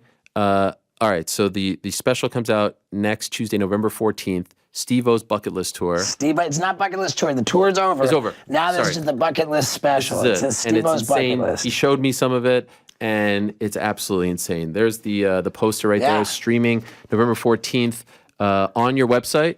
Yep, you go to Stevo.com? stevo.com, and that is where it's happening. Man, it's truly surreal for me as a kid who was watching, Jackass in like 1999, 1998, to like call you a friend to talk about MMA and see your path. It's just, it's amazing. It really is, man. It really is. And for all of your controversies, for all of your beefs, I submit that you still do not have a single chink in your armor. Wow. I don't think anybody's ever got you. I just don't think so, man. I appreciate that. Yeah, I think that you've been maligned. I think that you've been defamed. I think that you've been done wrong. I appreciate that. And it's there's always a reason for it, but it's never because you had a chink in your armor. They say, oh, he's a victim. He's just you don't miss. Sticking up. Yeah. I don't want the smoke. Yeah. You won't get it. You won't get it, my man. There he is, Steve-O. We're going to take a quick break. Sean O'Malley from Monday, and we'll be back with Lionheart Anthony Smith. The champ is here. The reigning, defending UFC bantamweight champion of the world. Is he really here? Sugar Sean? You know yourself. You are what you say. What's up, Sean? How are you, man? Brother, man, please have a seat. Oh, my God. What an honor. Yeah, welcome. Did you see the news? I just saw it, yeah. Finally. They did it because they knew you were coming on, so we could talk about it. Well, they did it because they had me coming out to New York doing a bunch of media stuff, and I I'm was like, trying to take all the credit, sorry. and then they said, you're going on Ariel's show, we need to announce it. You didn't let me finish. Okay, sorry. Yeah, I'm glad they announced it because I do have a bunch of media this week, and I was like, what is there to talk about? Yes. I beat up Aljo so long ago. It's like, I'm over that. Yes. So $299, March. $299. Was there a date? No.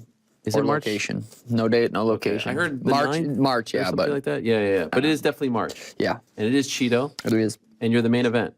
I am, of course. I was just checking. Can't go down from the last fight. No, of course. You know what I mean? Any chance it's in Arizona? I have no idea, to be honest. You have really I really no don't. idea. March is usually the Vegas one. I love Vegas. I love fighting in Vegas. If I could pick, I'd fight in Vegas every time. But you did like fighting in Boston. I loved it. That was cool. That was crazy. There was literally 6 Aljo fans there in the whole stadium. I counted them. It was wild. Okay, so this is exciting. I appreciate Dana White. Thank you, Dana, if you're watching. Thank you for doing this so we can actually talk and not dance around. How long have you actually known about this? I've known about this for a long time. Well, I called for the December, right after the fight. I wanted Cheeto in December, but they already had their kind of plans. So, they said early next year. And then, so I've known about it for a while, but it just never feels official until Dana announces it. Sure. And so is March good for you, or would you have preferred January or February? March is good. Yeah, I'd like to get in 2 next year, so March will be good. Okay. Yeah. Were you a little banged up after the fight? Because I was listening to your show and you were feeling like, a little couple here, this side of my hand from bouncing it off his head. I think it was like 37 times I counted. Yes. And I should have been punching straight, which I did a couple times, but I was, hammer fisting him. I had this little muscle strain just annoying me for a couple of weeks, but I feel good. Back's okay? It's my back, but it's my rib.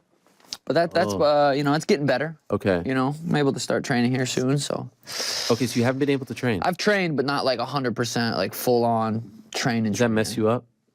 Like your mind? Mentally a little bit, yeah. Because I heard you and Tim, shout out, the Sugar and Timbo show, or is it Timbo Sugar Show? Fuck, I always fuck that up. It's okay. By the way, shout out to oat milk as well. You an oat milk guy? I asked for almond, but I don't mind. They said they only had oat. Wasn't gonna complain. No, because actually a friend of yours, Corey Sandhagen, gives me shit. Who? Not jokes. He's a big whole milk guy. I actually use raw, like the raw whipping cream when I make my own coffee. Raw whipping cream? Yeah. No way. The whipping cream? Yeah. Oh, so good. You put that in? Yeah, just like a little bit, froth it, pour it over. Thick. With a little bit of honey. Honey? Yeah, that's all you need. Tim is a big coffee guy, right? Yeah, Tim is. He's opening up his own little spot right now. Coffee shop? Yeah. Wow. Yeah. Did he teach you about that? We kind of started making coffee around the same time. I've been using the same AeroPress for like 5 years, my little technique, and yeah. Okay. Almond or oat? What do you like better?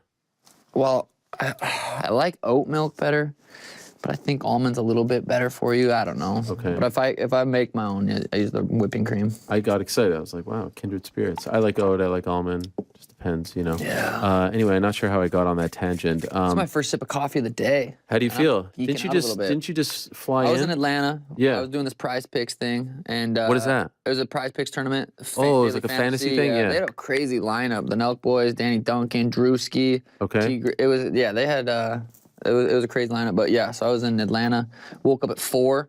Sheesh. Took an early flight so I could make it here. I could have took a later flight. Yeah. Slept in, but I didn't. Fuck, what a legend. Yeah. I was talking to Imran, your guy, Sanibel. Yep. The gloves are incredible. We have the gloves that are coming out. Where are the gloves? Right here. Actually, he said he was sending me a pair, but I think there they are, right there. Yeah, okay. Look at those. Those are incredible. Imran said that look at that. Look at that box, by the way. Box. He said I owed you an apology because, I was always saying, when you become champ, you're going to change. Oh, yeah. Still responding right away. I mean... Wait till I'm double champ, though. That's when it gets That's when it's going to get crazy? Okay, that's when you stop responding or coming on the show early and flying in and all that stuff? Well, please don't change. No, I won't. It's going to happen eventually. Probably. But it's a byproduct of the system. You just become so popular. I mean, just look at your watch. All right, that was my conversation with Sugar Sean O'Malley from Monday. You can see that on the YouTube channel right now. Tremendous stuff from Steve-O. Go check out the comedy special November 14th. And now, without further ado, let us bring in the pride of Nebraska, my old friend, Mr. Lionheart, Anthony Smith. Come on, guy. Oh, look at this guy. What a lovely gent. Thanks for doing setup, this, dude. Yeah, first time for you. Yeah, After all these years. You think it's like just Everyone says like this. an internet radio show. Like it's not. This is like a whole. Everyone is production. surprised by the control room. Sean couldn't believe that there was an actual control room back there. Yeah, there's like people working for you and stuff. It's wild. Crazy. Look at you. You made it. Well, sort of. We're trying. They keep trying to break us down, but here we are. We're We still forge here. on. This We keep big fighting. building. Yes. Middle of New York New York City. It's Thank you for wild. doing this. I said this when Steve-O was here. You changed your flight. Not to come on this show, but really to meet Steve-O, right? It was just it. yeah. You're a big fan. We've been talking about me coming on here for a while, but I kind of I'm so glad I got a picture with him. I wish my mom was alive to see it though. Oh, wow. I can't tell you how many roofs I've jumped off of and trampolines and just lots of dumb shit. You should have told him that. Watching Steve-O. Well, I was kind of fanboying a little bit. I was kind of a little bit shocked. It's happened twice today because I ran into Hoist Gracie at the hotel too. Oh, wow. Which was wild. First time you meet him? And yeah. Like legend. that was more of a meeting. I've shook his hand in passing before. Okay. But we stood and had a conversation. It was wild. Isn't it wild though? Steve-O's referencing, your beef with Alex Pereira. He's not just hardcore to know that. Yo, that's I'm blown away by it. He's upset that they put. I don't know if you heard this part. They were putting on ESPN Plus when you look at the. When you try to go back to watch the fights and it's the clips. Yeah. So at the very beginning, this is when the deal first started, 2018, 2019. Let's say it's Aljo versus Petr Yan. So the clip, the thumbnail would be Aljo with his hand up. Yeah. And so Steve-O would get so mad that they ruined the fight. Oh yeah. That's how hardcore. And he's going back to watch the entire thing. Listening to him talk about the live odds. Yes. And who's the favorite this upcoming weekend? I'm working the event. I had no idea who the favorites are. I just don't pay that close attention. He is super in tune with the sport. Yes. It's cool to watch. It's amazing. Okay, so you're here because you're working the desk. I am. Who are you working with? Chill. My guy. Chill. We're good. Everyone's hitting me up. We're all good. You sure? Yes, we're totally good. Oh, well, should I not be? No, I thought you were at first, but then I see him on Twitter. Chill's Yeah, but I think he's not talking about me, or is he trying? I don't know. I think he's mad at Jorge now. He's definitely mad at Jorge for sure. I think people are actually trying to make that fight. I'd watch it for sure. You'd watch that? For sure. Chael versus Jorge? I watch slap fighting. Why wouldn't I watch that? Yes, that is true. Wow, you and Chael, and then who's the host? I think it's Eves. Okay, Michael Eves. I believe so. Michael Eves. Yeah. When are we going to the booth? Enough already. I'm tired of waiting. I don't think it's a me thing. It's the strength of the talent there already. You got Dominic Cruz, Felder. Series. I would. I think when one of those guys gets sick of doing the Contender Series and the smaller shows, I just need room. I think need a spot to open up. But who would you take out to put me in? No, I so don't. good. I think they're all amazing. They are. I feel like there's got to be an opening here or there. No. I'm hoping that like as the schedule ramps up, that one of those guys just gets tired and someone needs a break and they're just a little bit overworked, and I can at least start off and get my foot in the door, maybe giving just some relief to some of the travel stuff. Have you done color analyst work for any promotion? Mm-hmm. Okay. Yeah, I've done a little bit for LFA, and I've auditioned a couple times and like done. You like it? I love it. I think it suits my style better. I think you would be great at it, honestly. Like, Bisping is kind of an anomaly because he can do both sides. Mm-hmm. He can be a really in-depth analyst and really get into the X's and the O's, but he also can get you really excited about something that maybe you wouldn't typically be so excited about. Chael is the same way. He can make you care about anything, right? And like feel something about it. DC's really good at that too. I think I'm closer to like I'm a less funny Felder, I think. Super analytical. Cruz as well? Yeah. Would fall in that bucket? Yeah. So I think it fits my skill set better. Felder funny. I think Felder's really funny. Yeah, okay. Yeah. He's incredibly talented. He is. Like, very good. Thespian. Right. Knows how to speak well, explain himself. Super comfortable. He's really good on the fly too. And I guess a lot of people at home don't see it, but Felder gets thrown a lot of things. Okay. Like right in the last second, and he adapts really, really well, where I think some of us would have a tougher time doing that.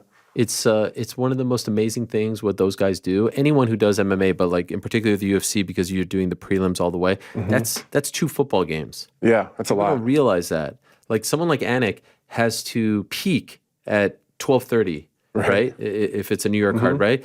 Like a guy like Joe Buck who's doing a football game, like you're kind of here the entire time. There's big moments. There's you've got to like you could blow your wad in the first fight. Something crazy happens. You still have 13 more fights to go. Right, and Anik is so good. I think Anik is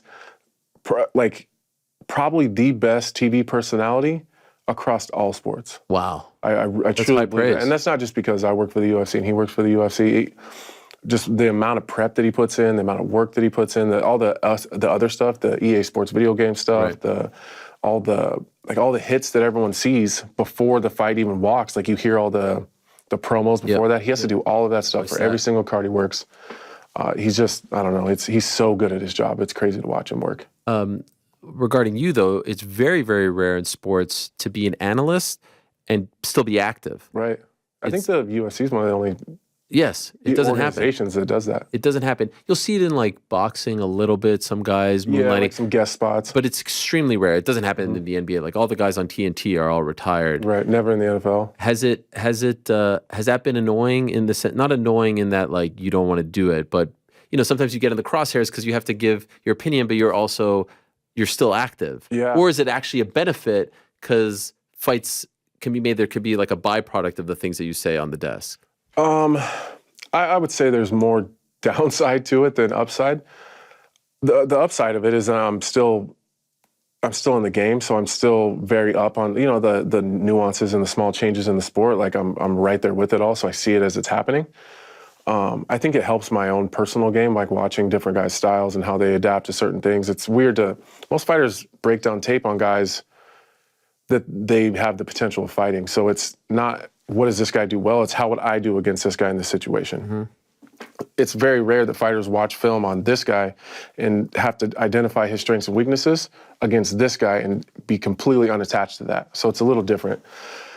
In terms of like the social aspect of it, it definitely keeps me on the outside a little bit because, myself included, fighters are sensitive.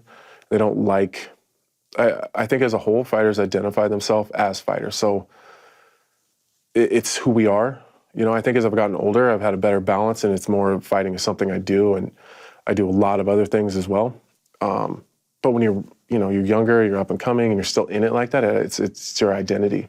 So when you take a shot at someone's game, it's not that I'm meaning it to be disrespectful, right? But that's how they take it, because it's really I'm taking a shot at who they are as a person. So I think I'm not in a lot of like social circles with a lot of fighters.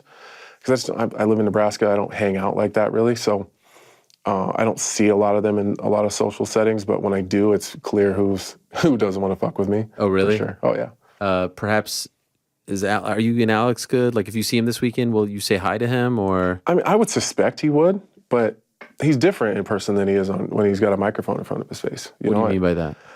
Again, I think it's one of those things where he thinks I was taking a shot at him. And I think there was a little bit of a language barrier because I don't think that I said anything that was offensive. I talked about his size. He's not he's not anywhere close to the biggest 205er.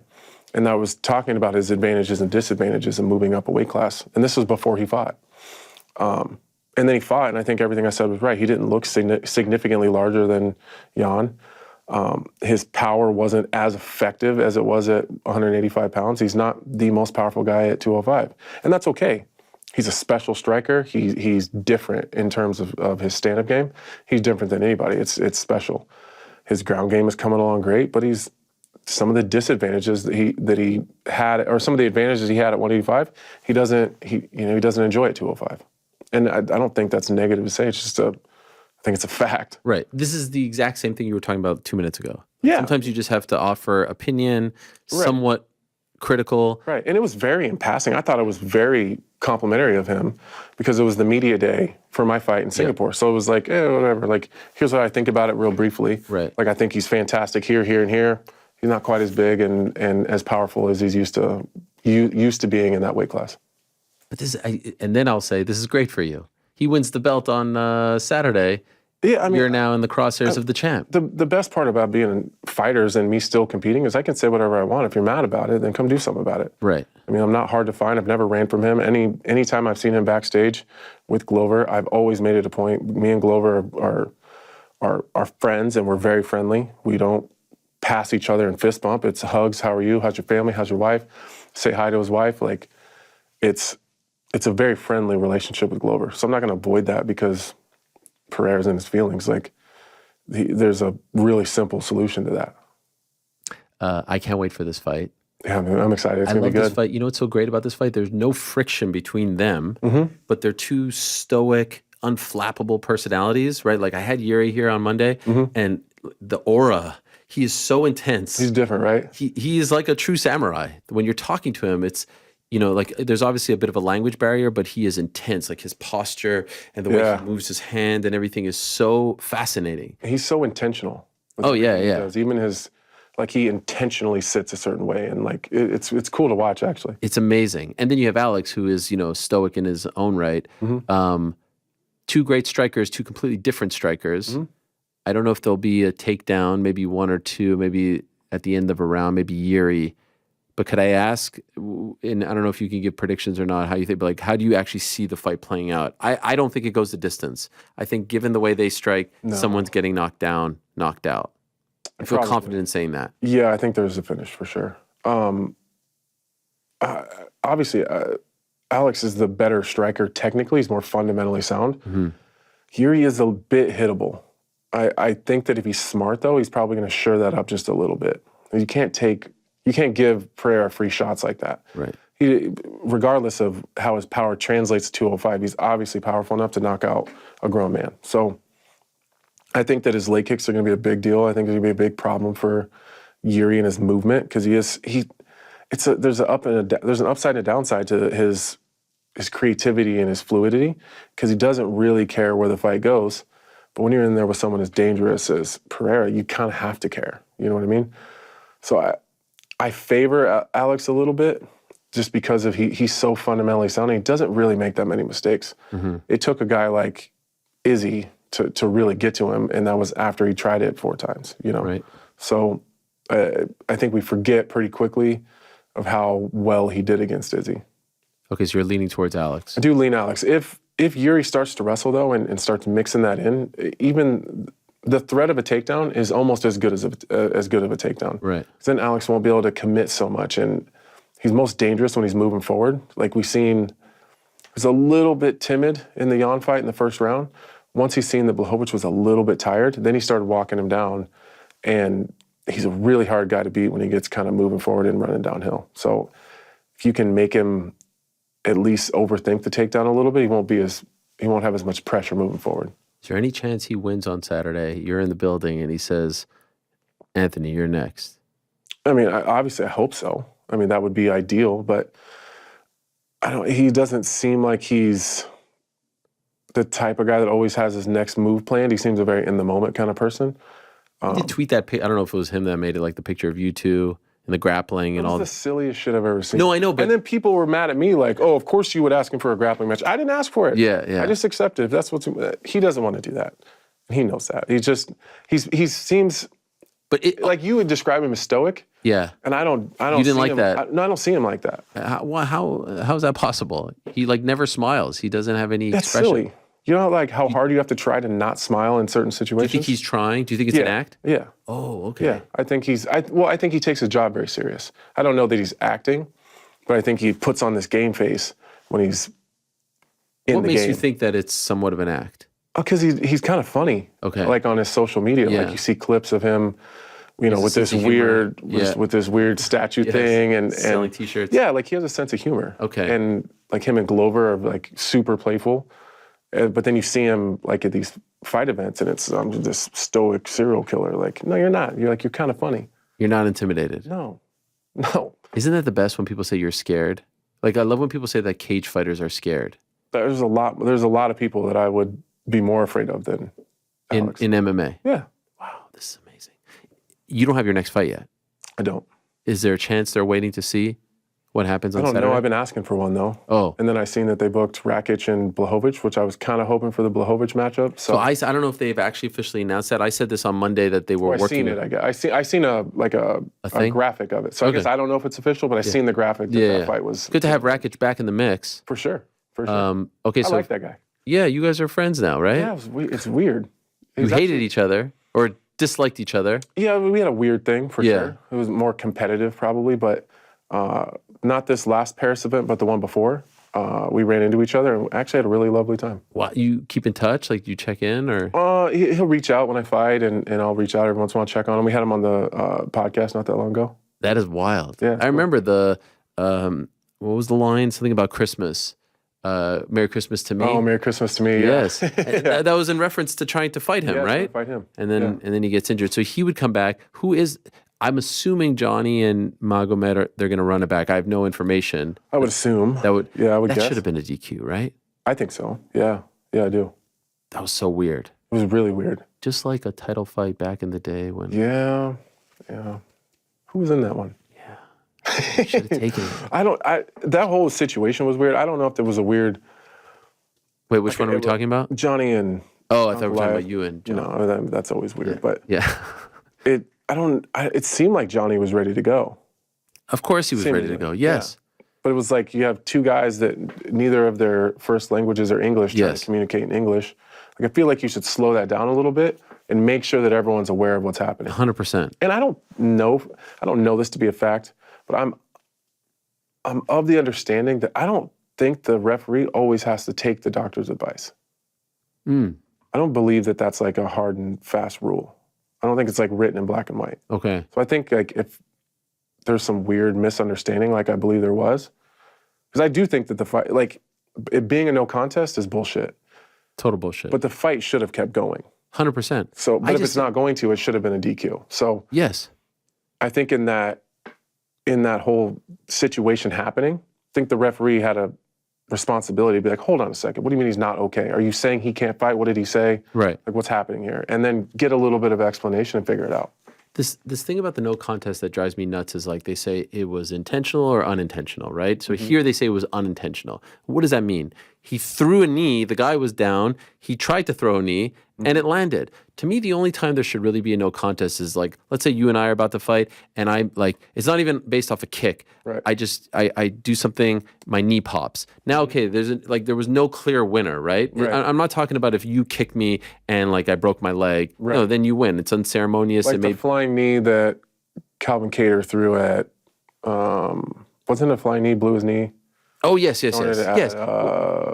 God damn it. It depends. Like You know what I mean. if there was a lot of damage, then I can understand. But no contest has to be like a freak thing that happens where there's no. Right. To me, if I don't know why he threw the knee. Like Johnny Walker's a foot taller than you are. yeah, And his head was below yours. In what world is he not grounded? right, It's just irresponsible. that's why it should be a DQ. It should Agreed. be DQ. And so that drives me nuts. Also, What a nasty flying knee, though, that Johnny Walker threw when he pretended he was hurt. yo, that was amazing. Nasty. That was amazing. Yeah, it's super creative. To have the presence of mind to fake that in that moment, Yeah. and then to throw the knee and like get that type of air is unbelievable. And then there's the trickle down effect. Like now they don't get their full win money and all. Like, that's the part that drives me nuts. So in a situation like that, if they could just go to the corner and be like, hey, I'm trying to tell him, like, can you translate this? You know what I mean? I think we should be a little clearer before we start taking everybody's money. Yes. In my opinion. Yes. I just think the whole thing was fumbled. So they should run it back. Yes? I think so. So I want to see the fight. Right. So I'm trying to figure out where that leaves you. Yeah, I don't know. Me too. Because those are the top dogs right there. Everyone ahead of me is booked. Right. Maybe if Alex wins? Maybe. Have you asked? No. Why not? I just got here. Everyone's here. I mean, your boy, you can text them.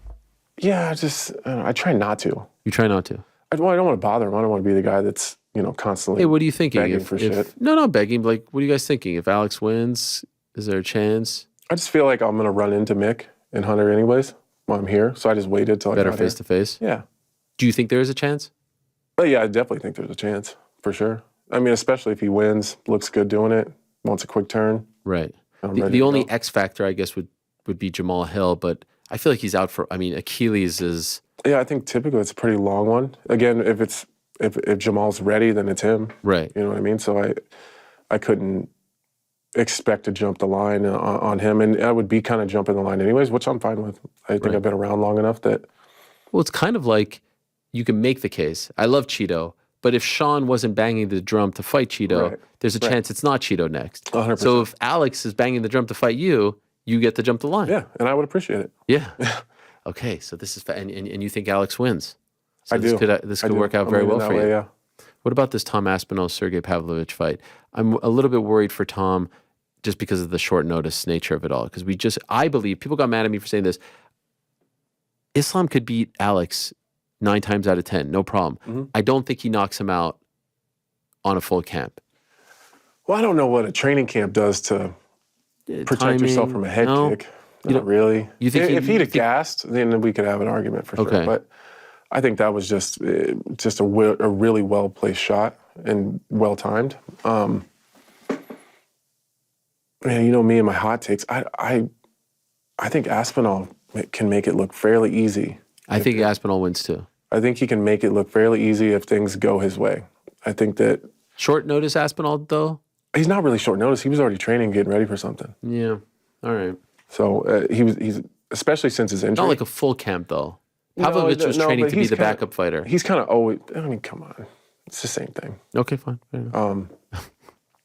I think that Pavlovich is a really good power striker. He counters really well. So guys like Derek Lewis and Ty are kind of tailor-made for him because they're going to throw hard and be there when he throws back. Aspinall's not really that guy. I feel like Tom's going to pick at him and get him to overthrow and counter. If he gets a takedown, I think that's it. Now, Pavlovich is going to be hard to take down. Right. He's going to be really hard to take down. So I think Tom could make it really hard, but I think there's a possibility he can make it look really easy.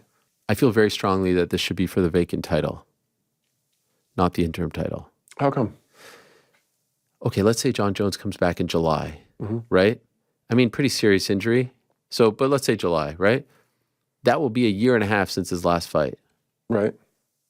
And now they're saying, at least now, and I don't know if it ends up this way, John wants to fight Stipe in that fight. So now you've got a guy with an interim belt who's not even getting a crack at the champion. And then if John fights Stipe, is the interim champ going to get the winner? And if he gets the winner of John and Stipe is only going to be ready to fight in December or January. And what if Stipe beats John? He's going to retire. I don't believe John retires, but I know Stipe will retire. So now all of a sudden, the guy who won the interim belt in November of 2023 is not even going to fight the guy who won the belt in July, and then they're just going to have to turn it into a real belt. Wouldn't it have been a lot cleaner? Make this for the vacant title. If John wants to fight Stipe so bad, does that fight really need a belt attached to it? It's so big and it's like a legacy fight. It doesn't need that. It doesn't need that. John, the greatest light But if you heavyweight- look back at it in 10 years, it's going to look way cooler with a belt attached Don't to you it. think this makes this interim belt so awkward now? Yeah, but I think those guys were probably aware of that going into it when they took the fight. Oh, I mean, I don't begrudge them for taking the fight. Of course you're going to take the fight. I just don't understand why the UFC didn't just make this for the vacant title. Just like they made Magomed and Yan for the vacant title when Yuri got hurt. Just like they made Jamal and Glover for the vacant title. Just like this is for the vacant title. They've treated 205 a little bit differently than they have some of the other divisions. Why do you think that is? I don't know. I think they don't want to think, upset John Jones by taking away. Well, I think that John has probably earned it, the ability to hold on to it and wait. I think there's something to be said for John. I'm sure John would argue that because you make a lot more money as champion outside of fighting. It's a lot like your pay for appearances and sponsorship deals probably triples. Okay, so with the title. So can I offer this? John Jones versus the winner of this fight, right? No way.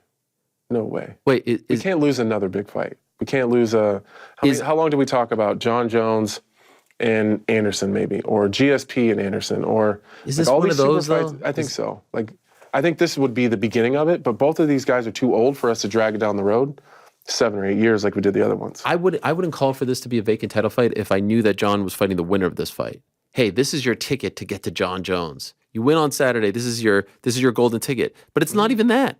Well, and maybe they don't even fight the winner next. We've had situations where interim champions have defended. Yes, twice. Yeah. It was Hannah Barrow, Robert Whitaker. Robert Whitaker.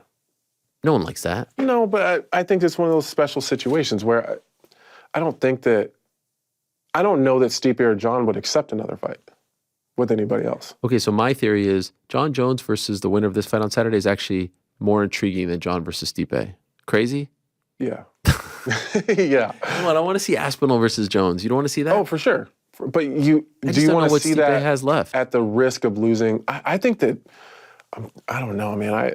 It's not too many times I got a lot of ambition that someone's going to do really well against John. And I just think that Stipe is the guy. Can he beat him? I don't know. I think that he's got a great shot at it, though. But, like, John's not going to start working through the contenders at heavyweight. Aspinall's not a contender. If he wins, or Pavlovich, they would be the interim champ.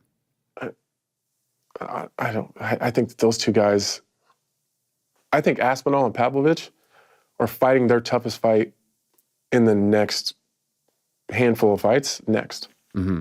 I think that the John and Stipe fight for those two, probably easier fights than each other. Right, yes, 100%. Which feels disrespectful. But I just stylistically, that's how I feel it matches up, but also they're just younger and they're hungrier. Do you think Francis would have beaten John after what we saw? No? Mm-mm. Why not? John's just too dynamic. It's not about can you outstrike John, it's can you not let John neutralize you.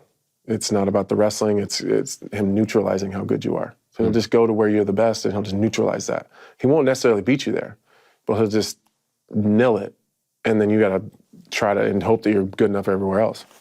He's very unique. So you think John would have won? Yeah, I just don't think it would have been exciting. Interesting. I think it would have been a boring 5-rounder. I think that John would have left there without a mark on his face, but Francis probably would have too. I think I saw you say that this was the first time that you were like proud of MMA in one of these crossover fights after watching what Francis did. Very, very, yeah. Blew you away, like surprised you? Did you not expect that? No, I didn't expect that at all. Anyone that says that they did are fucking lying to you. There's no film, there's no tape study you can do, there's no fight you can go back to, there's no practice footage, there's even his open workouts. There's nothing that pointed to Francis having the ability to do that. Especially at, like, he's never been that calm. He's never been that, like, relaxed. Even when he had Tyson hurt, he didn't go crazy like he typically would have. He was faster than he's looked ever. We've never seen him fight behind a jab. We've never seen him fight southpaw. Like, he switched stances. Yeah. It was crazy. Like, maybe he has a little bit here and there on and off, but, like, if he ever switched to southpaw in the past, it was because he overthrew his right hand and he just ended up in southpaw. Like, he was switching really smoothly back and forth. He looked absolutely incredible. And I couldn't sing his praises loud enough. I think that he did the entire sport proud. And I'm jumping on the bandwagon. I don't give a shit. I'm jumping on it. So what would you like to see him do? If you could decide, I don't want to see him fight MMA again.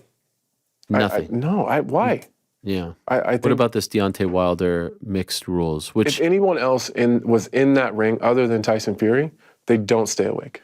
I think Francis Ngannou beats them all. Yeah. Like that Francis. Yeah. Now, did he have the best night he could have ever had in his entire life?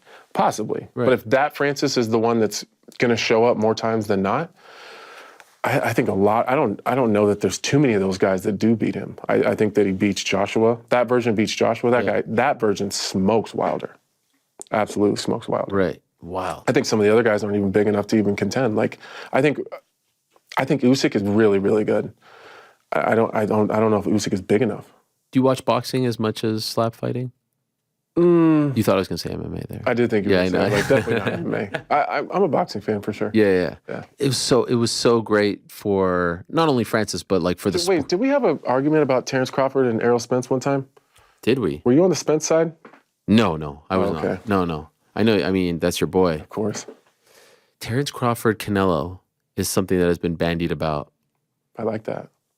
I'm a little bit worried about the size difference there. There's a pretty big size difference.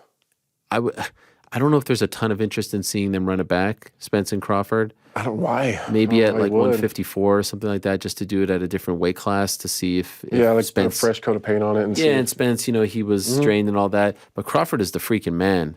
He is unbelievable. Do you ever see him around town? Oh yeah. Are you friendly with him? Very, very. His best friend is an MMA fighter, actually. Really? Yeah. What's his name? Wayne Sullivan. Wayne Sullivan. Yeah, super cool dude. And I know there was that one clip. Did you see that clip of him wrestling in his in someone's front? You know the guy who was wrestling? No. It was Gilbert Smith. Really? From The Ultimate Fighter? Yeah. You know what I'm talking about, right? Oh, yeah. It's and I know he's done a little bit. I know his kids wrestle. His kids are incredible. Right. Yeah. Have you seen them? I have. Yeah. Wow. Okay, so you guys are like boys. I mean, we're friendly with each other for sure. Like we have a different friend group. Sure. Yeah, we're super friendly. He calls me after I fight. I call him after his fight. Oh, wow. Yeah. I didn't realize that. Yeah, super cool. Why did you dude. go to the fight? Were you working that night? I think I was working. There was the Utah card, the BMF. Yes, I was working. Okay. Yep. That was amazing. Blown away by what he did. Yeah, he's incredible. What would you? Okay, so going back to Francis, if you can guide him, you want him to stay in boxing? I just think he looked so good there. I think that he looked very comfortable in that world.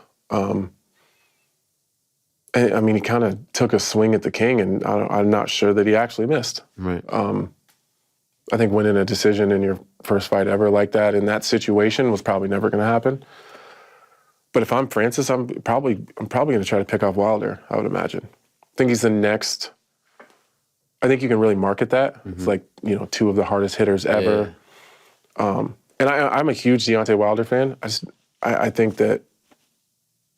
think that Francis is a different type of power now that we've kind of seen it.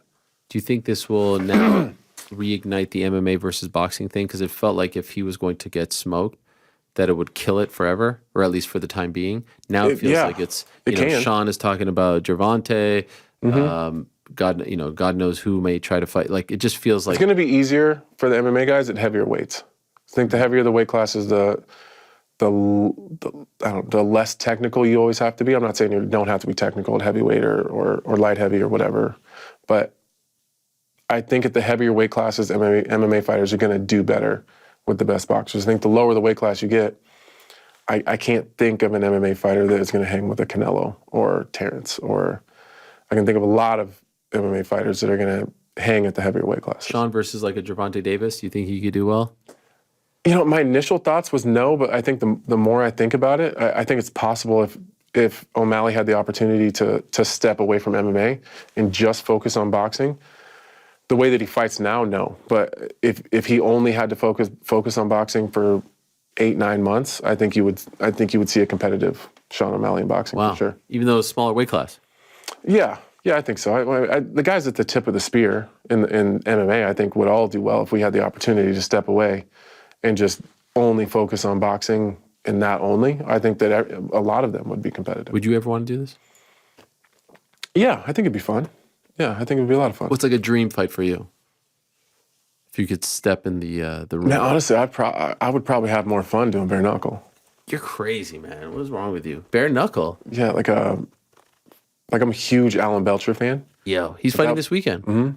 That would be a lot of fun, though. I love how like you you have like these very sort of unique niche combat interests. Yeah, like I'm a little bit sophisticated on the desk. Yes. But also like You like all the like the real. I'm like a little bit trailer park too. I didn't want to use that word, but I'd be lying if I didn't say that was the word that was on the top of Yeah. I'm fine with it. I spent lots of time in lots of trailer parks. I understand. There's not a lot of people who would be like, I'm a huge Alan Belcher fan right now. He's enjoyed like a renaissance. Yeah. As a heavyweight. And jacked. Jacked. I questioned some of the. The answer is yes. Okay. Yes, he is. Like Alan Belcher versus Roy Nelson is a fight I never thought that we'd ever see. Yes, a middleweight against. I've been an Alan Belcher fan. I think the first time I really started paying attention to him was when he went leg lock for leg lock with Paula Harris. Oh, that was nuts. Yeah, it's crazy. Old school. So you are you saying like you versus Alan Belcher in a bare knuckle fight? Yeah, I think like it would be fun. Wow. Yeah, I think it'd be fun. Like my guy Chris Camosi's doing really well over there. Yeah. Oh, a lot of guys. I think us older guys that came up in the Midwest kind of fight scene, the bare knuckle scene very much suits us. Because those guys just go in and throw down. Have you been to any of those? A couple in Omaha, yeah. Okay. Like Houston Alexander fights bare knuckle and doing really well. In his 50s. Yeah, it's crazy. Insane. I still train with him. He'll still come to practice Really? every once in a while. He's still tough. Still, I would imagine he looks freaking tough. Eddie Alvarez, Mike Perry. Insane. The Eddie Alvarez, Chad Mendes fight was insane. It's awesome. I just love the. Who do you think wins that one? I don't know. It's a pretty close fight, actually. Mike is incredible when it comes to this. And such a media marketing darling, too. Like everything he says is gold. But he's just like, he's so perfect for that world. But yeah, it fits him. In the world of UFC, like he was a little bit boxed in. Here, he could just be his crazy self. Yeah, well, he was a little bit, even his fight style was a little boxed in. Right. Like he just had the ability. It's like you're fighting MMA without the wrestling part of it. It kind of really suits Mike Perry. And it's cool to see him. It's cool to see him be able to spread his wings and be who he actually is, fighting and outside of it. Yeah. And be accepted. It's like kind of the nuttier the better. In bare knuckle, you fit in, and he fits right in. Should the UFC sign Dylan Dennis? Well, why are you laughing? Serious question? Well, yeah. Come on. To do what? To fight. Who? Anyone. At what You're weight telling class? 170. Who? Who does he beat? Okay, first of all, they signed. They signed. Like you wrote me into like talking trash about Dan. I actually trust thought me. Danis did a great job. I'm not roping you in. I mean, you could say no, and that's fine. But no. At the highest level, no. What's the highest level? Okay, what about Contender Series? I would love that. I would love that. I would. I It'd actually probably be think the most watched Contender Series episode ever. brilliant. He's He's not going to do that though. Okay. No, because he'd have to fight his way in, and I don't know that he believes he can. By the way, he's 2-0 in MMA. Like it's the type of guys that you would see. Do you know their names? Absolutely not. I've said that. Okay. If some guy rang my doorbell and said, "I have your DoorDash order," and oh, by the way, I fought Dylan Dennis in June of 2019, you would believe him. I would say yes, great fight. that makes a I lot mean, of I'm sorry you lost, but I don't even know if he knows the names of the guys. I would love to see Dylan get back into competitive jiu-jitsu because he is magical on the ground. He's so good on the ground. It's just, I thought he did a great job in the Logan Paul fight for what he has. Like he's not a striker. He's not a boxer. That's an interesting one because I don't think anyone thought he did a great job. For what he is? I thought he did great. What did he do? I mean, he Now you're stayed getting me to awake. talk shit about. Yeah, but he didn't throw a punch. He's not a puncher. Yeah, but you're signing up for a boxing match. He's signing up for a paycheck. Yes, but like I actually thought the game plan for the first 2 rounds was smart. I did too. Tire him out, big guy. He's freaking launching everything. I think that was the game plan, was to kind of get him tired and it was start actually. to walk him Plinio down. told me. Plinio Cruz, who's Alex's coach, who they worked with him a little bit. But then the problem was, I think at the very end of the second round when he got rocked, he was like, F this. then he's a little bit gun shy. Yeah. When Logan's a big dude. He's gigantic. He's a big dude. I mean, they were fighting at like I think it was 90 something. That's not Logan's weight class. Well, that's not anywhere close to Dylan's like in shape. Excuse me, Dylan's weight class. Yeah. Conor McGregor fights at UFC 300 is what I think will happen. I have no information about this, but it seems like based on everything that's been it's headed booked, that way. against Chandler, I hope. Dylan freaking opening of the pay-per-view. No, that's a possibility. Yes. Like with Conor on the card. Yes. For sure. You don't And think I wouldn't that's- even be that mad about it. I just don't think it's fair to Dylan. Why would it not be fair? He wants this. He's like openly begging for it. Yeah, but then you throw him on the biggest card of the year to potentially get embarrassed. I don't think they can get a Mike Jackson type guy to fight him. Yeah. I mean, they did guess it I with was thinking CM of, Punk. like, current guys. You don't think he could beat Shavkat Rahman? I'm kidding. I'm kidding. No. I'm kidding. I don't. They could sign someone to fight him. I think Dylan is kind of a dickhead, but he's funny. I think that I don't know. I think that he could pull in a lot of eyes and a lot of dollars. So like you can definitely get your return on your investment on Dylan. Hell yeah. Why would you let another promotion get that guy? He wants to be in the UFC. Let him fight a lower level guy on the prelims of a pay-per-view card. Yeah, I guess with his connection with Conor, probably it's possible. I mean, it's happened before. I hope so. I mean, I want everyone to get paid. Yeah. I still. You don't think he can actually have a solid MMA career? Yeah, if he would take it serious. Right. Yeah, like the way he's been doing it, no. But I think he could be super successful. Also, 2 really serious knee injuries that derailed him. Right. One failed. He had to go back. So people forget about that. Right. He doesn't talk about it. He doesn't use that as an excuse as much as he could, which kind of credit to him. I was just talking with Steve-O about Almeida. He didn't like Almeida, what he did against Derek Lewis, Jelton Almeida. Which side of the fence are you on? Probably both. Probably riding that fence a little bit. I get Can't ride the fence. You're an analyst. No, I understand. If you're fighting Derek Lewis and you have the style and skill set that Almeida has, of course that's what you're going to do. This game is about winning.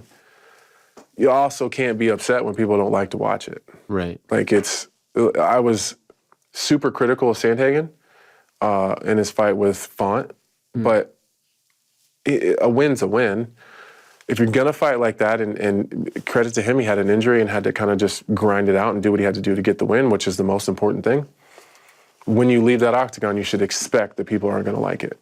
And that's when you have to be able to just check that and say, like, fuck it. That's what I had to do to get the win.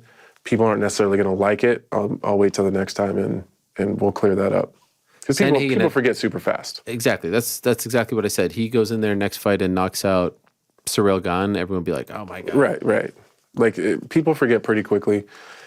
I think as MMA fans, we're pretty harsh on people, but I think we're very forgiving. Like, right now, he's probably getting shit on a little bit because I thought it was fun to watch because I like seeing the technical, really small nuances and small technical advancements in his game. And I actually thought that Derek Lewis did a great job for defending the submissions with a guy like that, as tired as he was. I thought he was done in the first round, to be honest. So did I. So for it to go to a 5-round fight, and I think Derek deserves a lot of credit there. He's always been known as a striker. He's never been known as a grappler. I thought that he exploded at the right times. I think he was safe at the right times. Again, it's not the most exciting thing to watch. I'm a nerd. I like to watch the really slow, methodical kind of game plan stuff. But I understand that as a whole, the kind of channel flipping MMA fan is going to change the channel pretty quick. But I also am sure that deep down when that happens, I think people understand. Like, those fighters understand. And MMA fans are pretty forgiving. If you do something incredible next, well, we'll leave you alone about it. Aspinall, Pavlovich, Almeida, who has the highest ceiling of those 3 guys?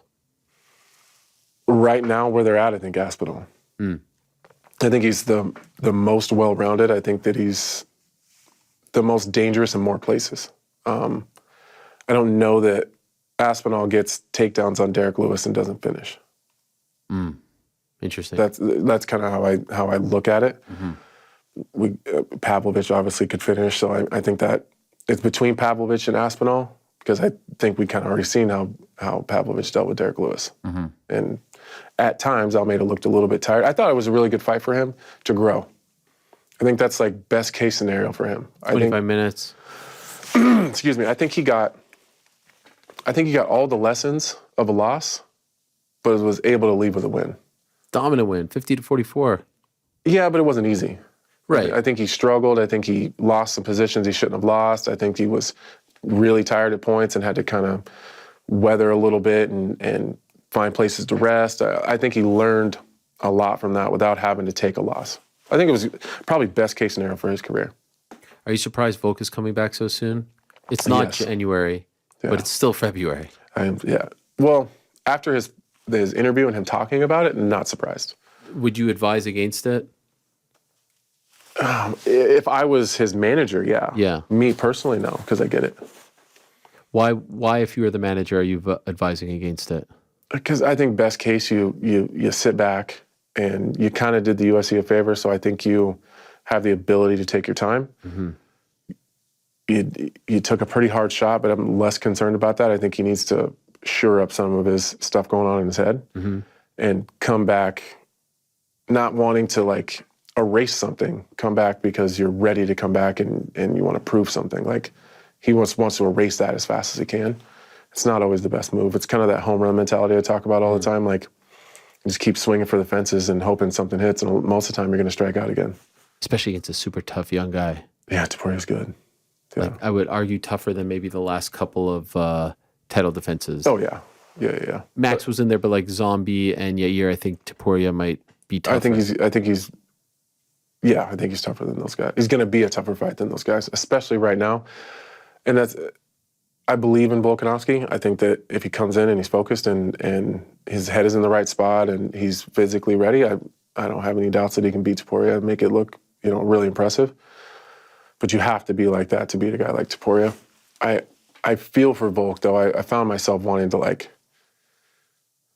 I don't know, hug him when he was talking, because I understand. In the post-fight press conference. Yeah, I get it. He was very emotional. Yeah, I get it. I was just going to ask you, have you ever experienced that? Yeah. It was, like, especially after my mom died. Like, everyone was telling me, like, you shouldn't be fighting. What are you doing? Like, I don't know what to do with myself when I'm not fighting. I said this earlier today. A lot of the traits, I don't think this is across the board, but I think the majority of us, a lot of the traits that make us really good at our jobs and really great fighters make us really tough humans to coexist with.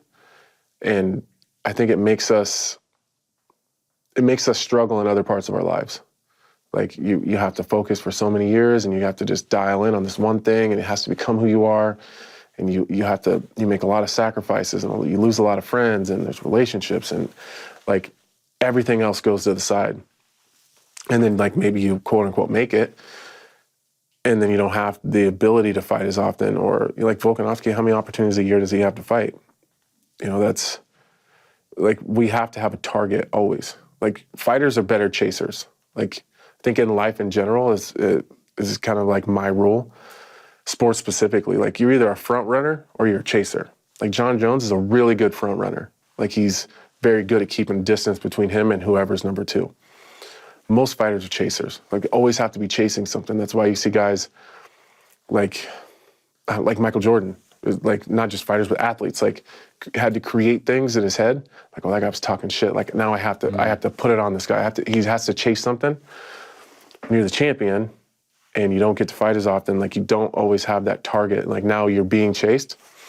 So it's not always, I don't know, it doesn't always, I don't know if any of that makes sense. It totally makes sense. And it would speak to why he was so enamored with the idea of fighting for the lightweight title. Because there he's chasing. He's chasing. Right. There's a huge gap between them. So yes, I know exactly what you're talking about. So but I understand like as the champion of your division, there's only a certain amount of pay-per-views every year. There's only a couple of spots you can fight every year.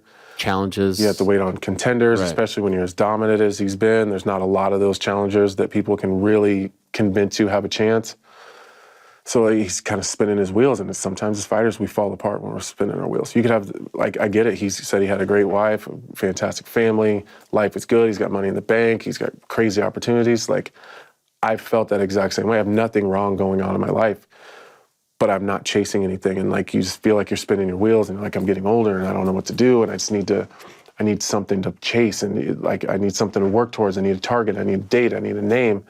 And it just drives you crazy. Are you worried about when the music stops? How are you going to deal with that? It's terrifying. Yeah, it's terrifying. What are you going to do? I don't know. Just deal with it? Yeah, I guess we'll just deal with it when we get to it. What do you think? That's kind of why I've thrown myself into the broadcasting side of it. Because then at least I'm, like I don't know what Volk does in his spare time, but if I didn't have the podcast and I didn't have the radio show and I didn't have the desk jobs to prepare for, like I don't know what structure I would have. Like I only fight a couple times a year because of where I'm at in the division. So I need something to look forward to. So like that's my daily, like Mondays I do the podcast and Wednesdays I got the radio show and Thursday we do the podcast. And if I'm working the desk then I travel, then I'm working on the weekends. And like, if you have too much spare time on your hands, which I suspect Volk has all the spare time in the world that he wants, what do you do with your time? Like, how often can you train without overdoing it in between fights, without burning yourself out? Like, probably spend a lot of time like sitting there trying to figure out what to do. You know what I mean? It's amazing because 10 years ago, guys in your position, there was no podcast, there was no radio show, right? Like the dudes who were coming up in 05, 06, 07, 08. So it's great that you're able to set yourself up. Now you're doing it while you're active, but when you retire, you'll have this whole thing already. Yeah, it's less about the money. along. It's more about the time. right. The time. It's like, you What feel about like you're the high in your of own walking prison. out and the music and the people and all that? Do you think you'll Yeah, crave that? Yeah, I do a lot of, I don't know if I would say risky shit, but I do a lot of intense things that I think curbs that a little bit. Like what? I think that's like kind of like what Cowboy does. I think Cowboy needs that, Okay. which makes a lot of sense. You mean like stuff like ATV stuff? Yeah, or like ride my razor and celebrity bull riding and like just dumb You shit. do celebrity bull riding? Well, the last 2 times it's come up, I've been hurt, so I've had not been able to do it. Are you allowed to do that? I don't know. Yeah, sure, you're allowed. I'm going to. You're gonna bull ride? Absolutely. That's insane. Yeah, you but could like, fall where on else your do you get shoulder. that? Yeah, I know. Where else do you get that? There's Have you no ever high you can ever tried it? No, absolutely not. No, just gonna do Want to it. do this? For sure. You've been offered, and you would have done it, but you were hurt. I was hurt, yeah. Jeez Louise. Yeah, I was hurt. It was not that long ago. They could the bull could like step on your chest. Yeah, fuck him. Wow, Stay on. that's It's crazy. hard to step on me when I'm on his back. That is true. How do you train for that? You don't. You don't. You just Can't go. you go on like one of those like motorized thingies? Yeah, It's not that quite the feels same. fake Huh? though. So you just wouldn't train? No, just go do it. Wow. Would your wife be okay with that? Yeah, I mean, she doesn't have a choice. I'm gonna do it. I'm gonna do it. King of the castle. No, not at all. Wow. She just knows me. Right. You need to do that stuff. I do. Well, you see like Steve-O. You would do shit like that? Oh no, he's pretty next level. crazy. That's next level. The stuff he's talking about is insane. He got shot up with an epidural and then like won a race and then his whole body was paralyzed. Like he's just insane. He's insane. I don't know how he does it sober now. That's true, yeah. That's even crazy. And then trying to get the cauliflower ear. It made a lot of sense when he was like super fucked up doing it. Right. You're like, I could see a world where I could get fucked up enough to do some of that stuff. Sober, not a chance. No chance. No chance. It's crazy. Well, you're doing great. Thank you. You're working the desk. I am. I can't believe the studio, dude. You're The impressed. thing is, yeah. Thank you. Like, you know, a car dropped me off in front of this huge building, you know, like people downstairs like know where you're at. Like they're taking pictures of people coming and going and stuff. Oh, like, yeah. It's crazy. Yeah. Like they know, like this is Ariel's building. It's not my building at all. Well, they think so. Well, I appreciate that. You know, it's nowhere For near. security? I'm very proud of crazy. this. Yeah. I don't have any Better- security for my show. Well, you do it from home. Yeah, you couldn't do this at home. No, you you need couldn't. another home. This is part of the reason why I wanted to come back to the show because I love the set. I love having people. There's nothing like we could do the Zoom ones all day and it's great, but there's something. Yeah, it's different. And if you're doing it from home, you can't invite people over. No, It's no. weird. Here you have multiple cameras. You've got a it's whole awesome. team working. I'm happy appreciate for you. it. This is crazy. Thank you. It's cool to see a person. Thank you. Thanks for Wow. changing your flight, even though I know you wouldn't have. If, No, I probably would. I know you were just saying that. think I know you would. Like I was You- already doing it, and you're like, by the way, Steve-O's going to be here. Yeah, I'm no, like, I know. All right, well that helps, I guess. I know. I'm happy you got to meet him. Yeah, me too. That hit me in the heart when you said you wish that you could tell your mom. Yeah, I do. I wish I could show that picture to my mom. She's somewhere. Like I don't know, just all the. I used to watch so much Steve-O doing dumb shit, and Yes. he was like Late my 90s favorite Jackass. character. Yeah, my yes. favorite character on He was Jackass. Like, legend.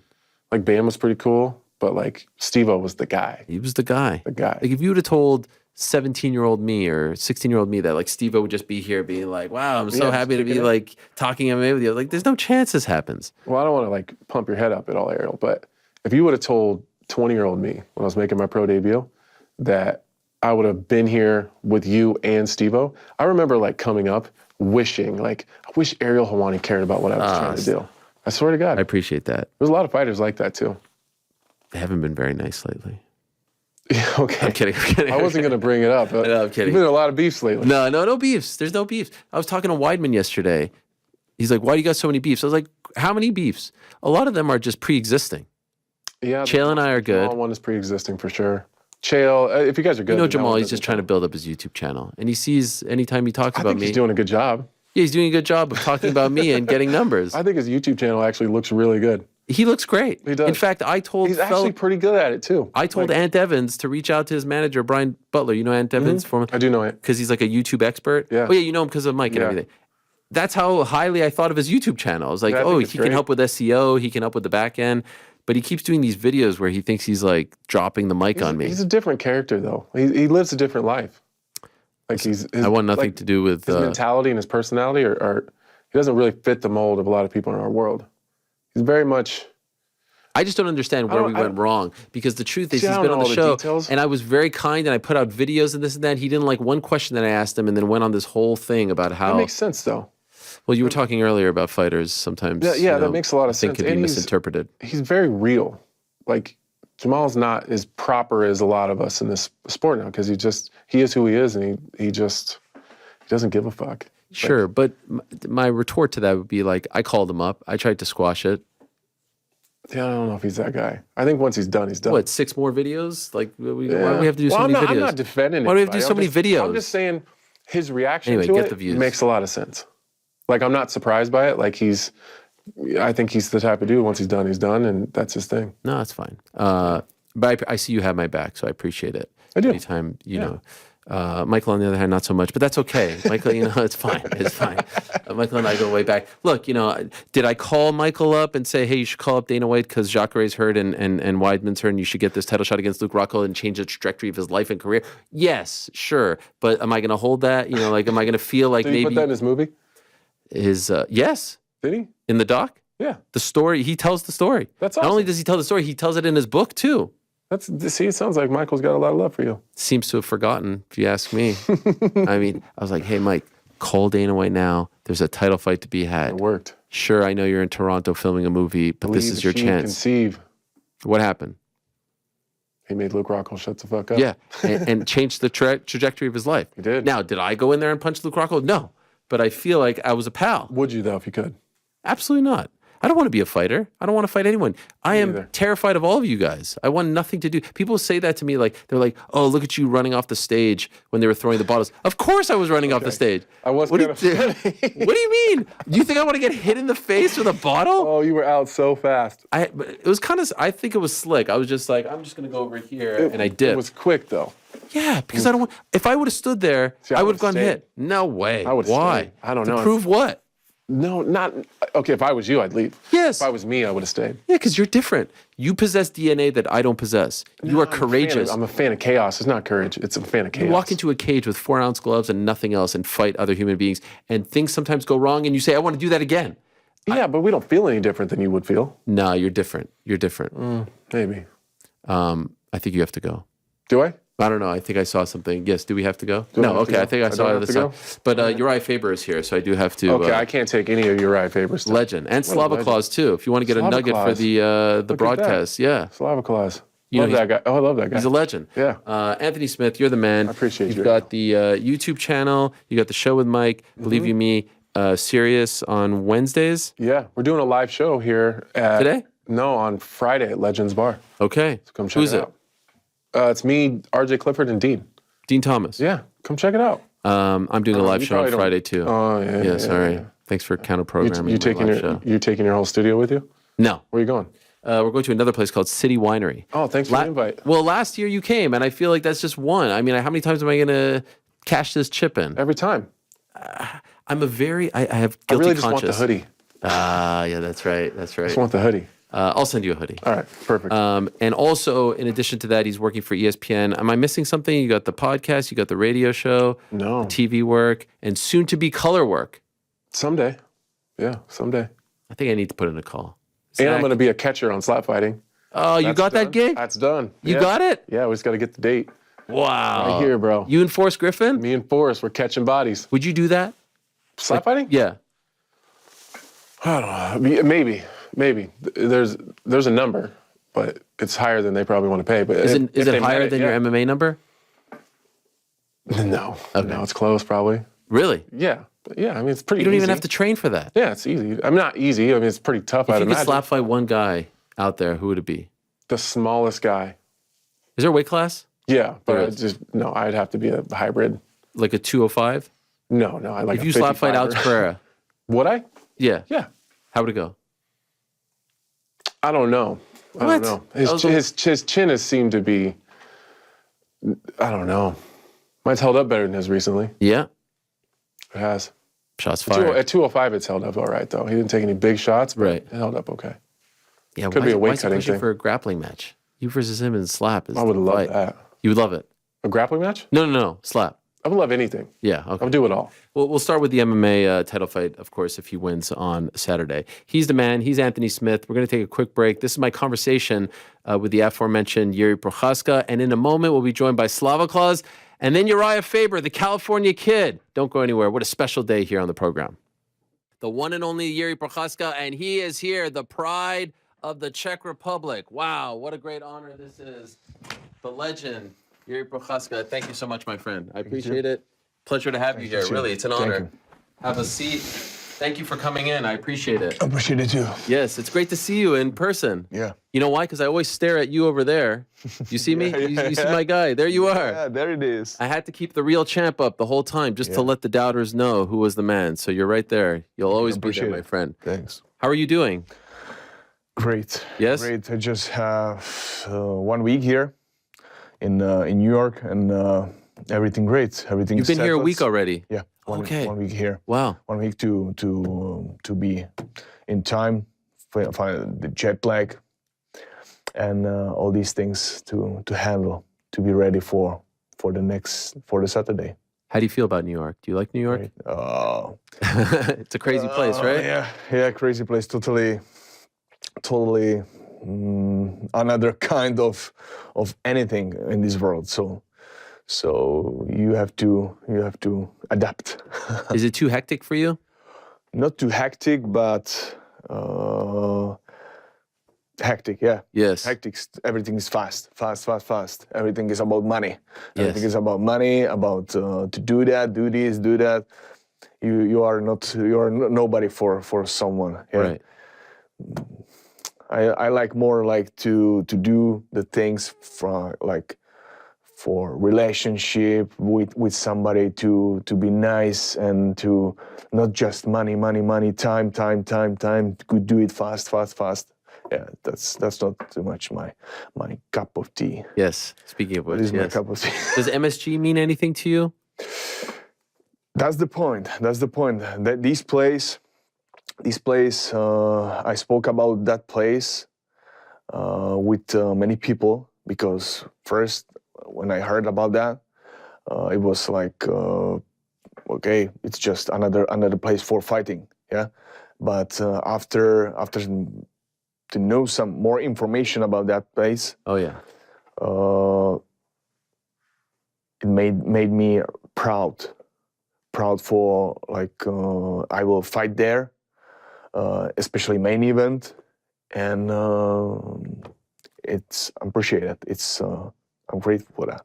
Muhammad Ali, legends fought there. Yeah, especially after this hard year. Yeah.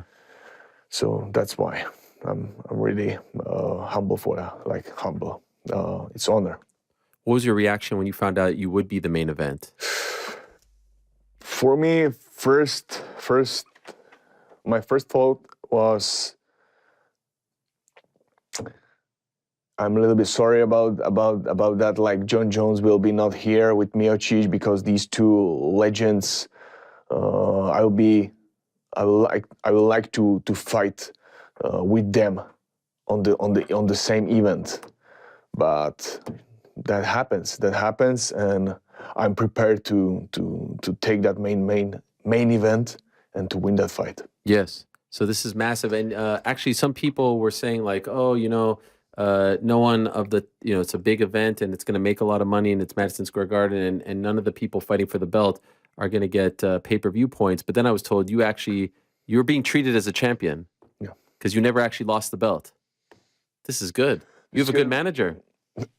Or management team. Yeah. Yeah. It's All right.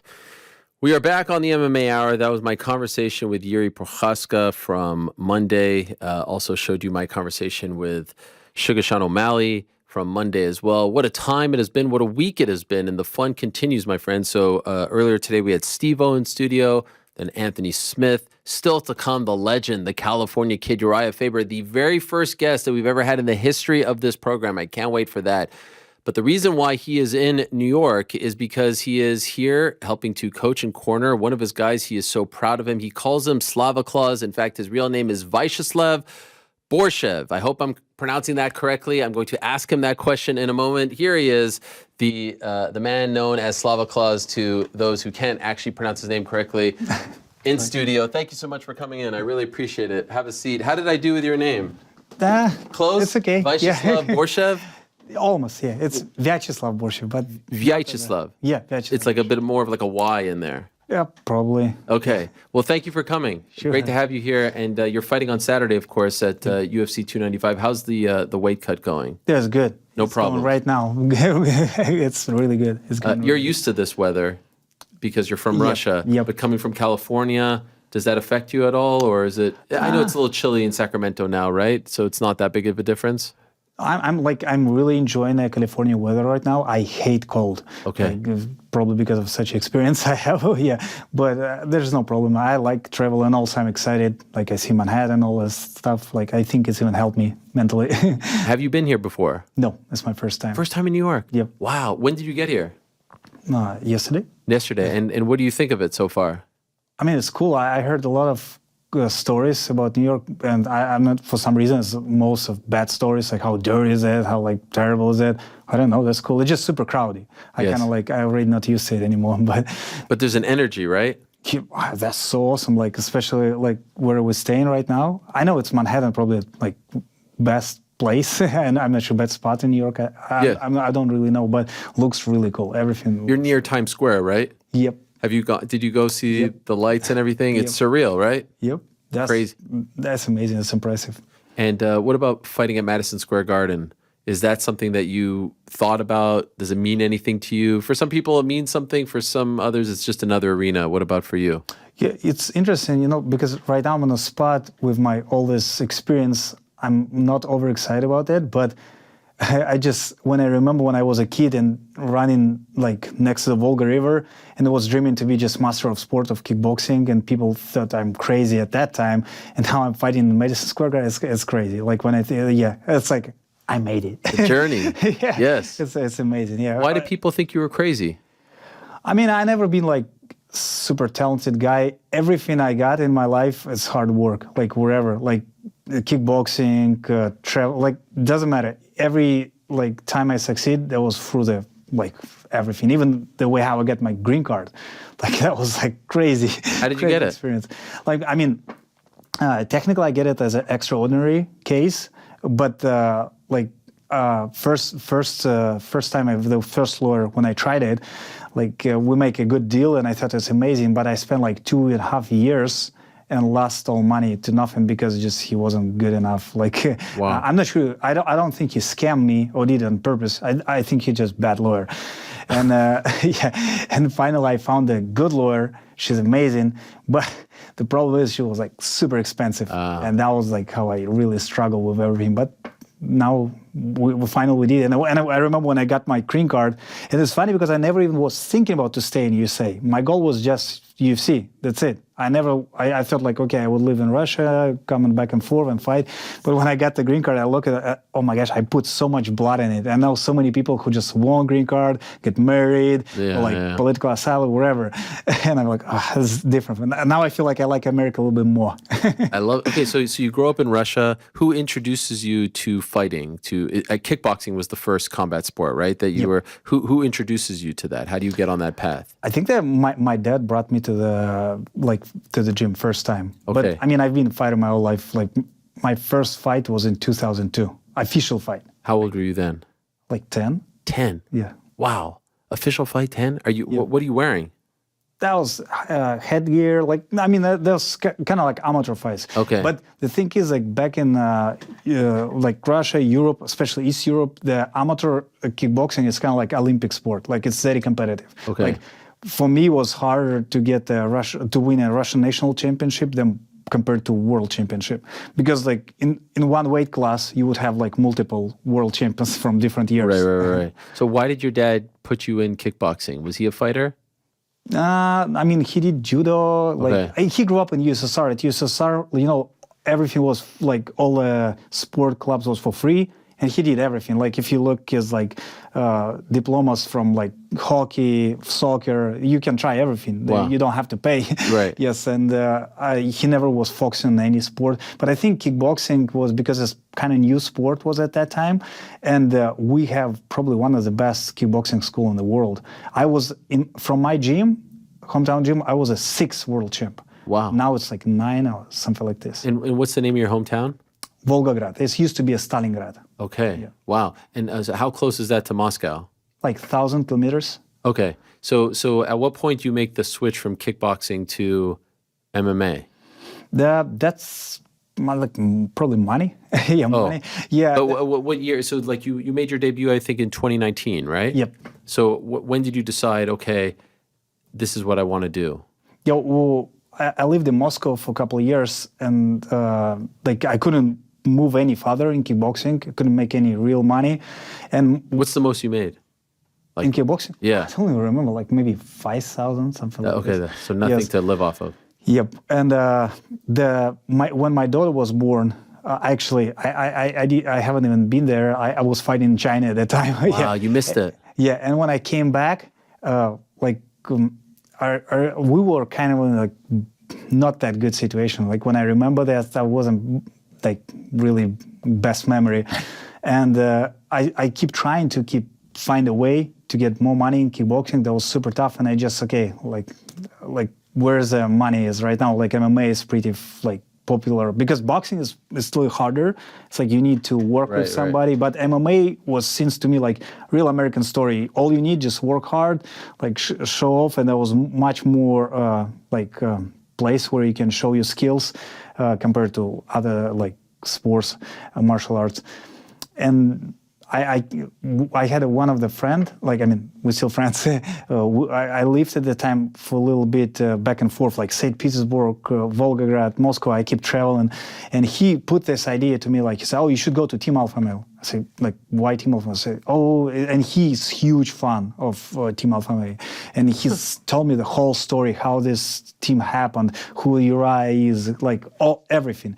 And I said, okay, let's try. And also, I got a couple friends lived in LA and like not too far from Sacramento. I decided that's not too risky. I'm gonna try, and I went straight to. Did you call anyone before, or did you just fly there? No, just you mean friends? No, like anyone at Team Alpha Male. Did you say hello? I'm coming. No, I just show up and say like, hi, I want to fight. So that first day. Yep. What happens? You show up and just say, hi, I'm here. That's actually interesting. I show up and though Uriah wasn't there. Like I think I was waiting for him for 2 weeks, and I just bought everything wherever they have like all the memberships and try everything like jiu-jitsu. Like I was everywhere. Like were the other pros there? You know, like yeah. I seen some guys like Josh Emmett. Yeah, Emmett, Elkins, Philly. Like I mean, all of this. Yeah. At that time I think. There was a lot of people around. Even Sarah still there. Like there was a lot of guys there, and I just keep showing up. And finally, I got Uriah. And I had no English at that time, and I brought him the Soviet hat with this thing and some like T-shirt. Gave it to him like, hey, hi Uriah, I want to fight. And he said, oh, cool. Have you ever wrestled before? I said, no, never ever. Like I'm from Russia, but I never wrestled. Like never even once. Like, and that's how it started. So is it true that he said like for a year he didn't want you to fight because he wanted you to learn wrestling and like the full? Yeah. How difficult was that? I think he put me in sparring with a couple high-level guys, and he realized right away, yes, I'm like the real deal. And he asked me the same night to go to jiu-jitsu, and I think for 5 minutes he choked me probably like 15 times, maybe at least. And he said, fight would be over after first. I said, no, but I still want to try. And he kind of held me for a while. Yeah, he was I think, actually, to be honest, Uriah, even the reason why he moved finally to say, because he make everything, I mean, he did everything to make it happen. He's an unbelievable guy, like so welcoming and friendly and supportive. That's amazing, yep. It's like I'll never forget. I think it was when he lost to Henan Barao, and like he's on the microphone, he's talking about TJ Dillashaw. Like he's always thinking about the team and the teammates and stuff like that. And I would imagine he's like that in the gym as well, right? Yeah, like a true leader. And the thing I really like about his team, he got very similar idea what I had it back in home. Like team, it's not just a business, not just like, it's multiple things together, but also I would like think about that like as a gang group, like it's my wolf pack. That's it. I'm here. It's everybody supposed to take care of each other. Like, and it's not just about money. It's about like multiple things and loyalty. And I love it. And I can see, and also he never pressure. Like, I don't think he ever pushed anybody to do anything. Like, he gave you all tools, and if you're smart enough, you can use it. If you're dummy, you're dummy. Sorry, it's your fault. That year, like early on when you weren't fighting, how difficult was that for you? Because I'm assuming you're not making any money, right? No, actually at the beginning, you see, he's such a good guy, he not even remember that, but he actually, at the beginning, he helped me a lot. That's how I made the last trip, because that was a free trip before I stuck here in USA.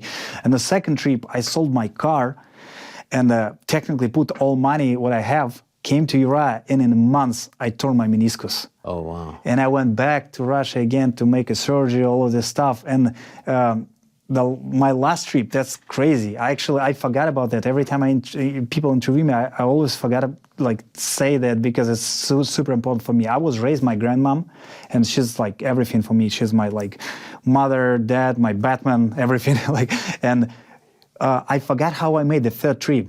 Like, because I remember I was out of money, and I found the picture, and I make this picture to make sure I would never forget. My grandma found the money. I have no idea where she get it from, and like we have the picture of me and like bunch of money is like wherever he get it from. Maybe he robbed somebody. I don't know. Oh, sorry, she robbed. And like we make a picture, and that's how I made the third trip. But as I make it here, Uriah started helping me. Like he gave me a job, he gave me everything. Like he helped me with a visa, with everything, and to bring my family. But after pandemic started, that was the craziest time in my life. That's how I realized I'm a man. I'm not just a fighter, because I never did anything except fighting. I have no skills beside the fighting, like zero. And when pandemic started, everything shut down. That was really scary. My wife was pregnant this time. And yeah, that's where my crazy journey started. So what did you do? I mean, I work everywhere, like on a field. I work... in a field? Yeah. Doing what?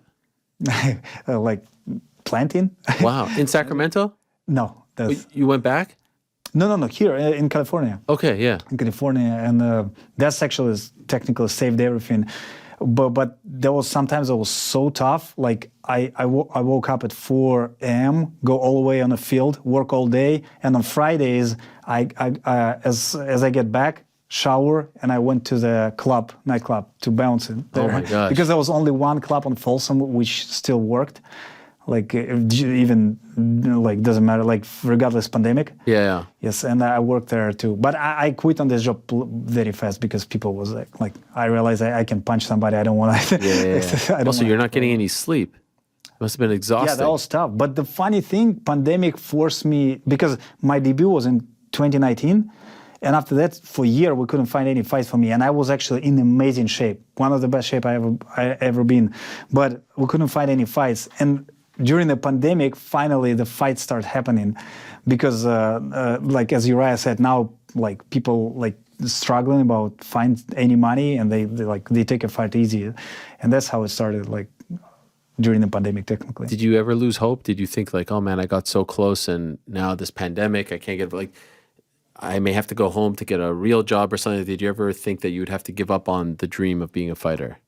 I did give up right before Contender Series. Like, you did? I did. I did give up. Like I even talked to you, right? That's the thing, because remember I told you I never was planning to stay in USA, and when I realized I'm stuck here to chasing my goal, like I'm like, why I'm doing that? Right before Contender Series happened, we wrestled with Clay Guida. That wasn't even live wrestling, and his wrestling shoe stuck between my toe and second toes, and like torn it so bad. Like I never seen that. My skin was for the second I thought my toe split off. Wow. It was really bad.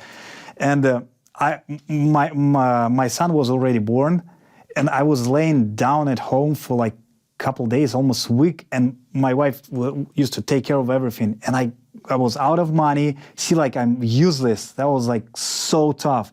And thank God, like some guys helped me to, like my friends, Uriah's friends, they gave me a job that was easy. Like I was kind of laying down, like Promin, whatever. Okay.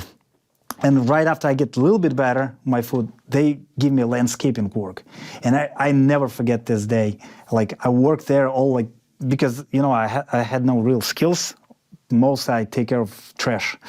And I was so dirty, and like I sit in the car, go back, and like, look, I'm almost 30 years old, man. Like I'm actually educated. Like I could be a lawyer back in home. Wow. Yeah, and I'm like a world champ. I have a pretty good background at home, and like, what the fuck I'm doing here? Right, right. Like, and I go to my wife, and I said like, look, why are we here? Like, I mean, do you really want to stay in USA and like live here, or like what? And my green card was on process right at that time with first bad lawyer. Right.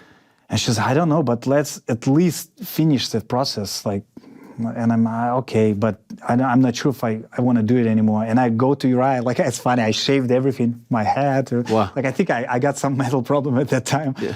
And I told Uriah, like look, Uriah, like I feel like that's it. Like I'm almost 30 years old. I don't want to do it anymore. Like it's so stupid. Like if you still think I should be a fighter, like let's try at least like some Bellator or whatever. And for some reason he interrupted me right away. I said, no, I told you we will be in UFC. Like I tell you, we will be in UFC. And like I just I will trust you. And I start training step by step. And probably in a week, like right after he told me that, week or two, every time I went to the bed, I keep saying to myself, okay, tomorrow he will text me. Tomorrow he will text me. And he texted me, said, Contender Series, October 12th. No way. That's it. I didn't even look, the guy said, that's it, I will be in UFC, I know. Wow. How nervous were you for that? Because you had so much riding on that. I think this mental problem part helped me to prepare. And the crazy thing is, I was reading Dostoevsky at the time. Huh. Yeah, I actually finished, Crime and Punish? Yeah. I finished, and that's really like, is tough book. Like, and I think because my mental health was kind of like bouncing like this, and also I read this book, this helped me to never even think about any nerves, like fighting. I don't think I ever thought. As soon as Uriah told me October 12th, I know, like I will be in UFC. That's it. Like I didn't watch the guy, like I was... Not a thing? No, only Uriah. Uriah told me everything about this guy. Wow. Yeah, and I maybe watch with Uriah together. That's how we usually do, but myself, I never search. Do you think if it didn't go your way on Contender, you would have quit? Probably, yeah, more like. I mean, I did quit. Like I did give up. No, you didn't. Yeah. You just had a heart-to-heart with your guy. Like you didn't pack your bags and go home. But that wasn't like I wasn't just chasing my dream. That was just I trust Uriah. I said, okay, you know better. Like you and I unbelievable. And I hear you are at Madison Square Garden. Yep. There was a bit of a rough patch in the UFC run. Were you worried, like going into your last fight, were you worried that you were fighting for your UFC career? Yep. And at that time, it's actually interesting.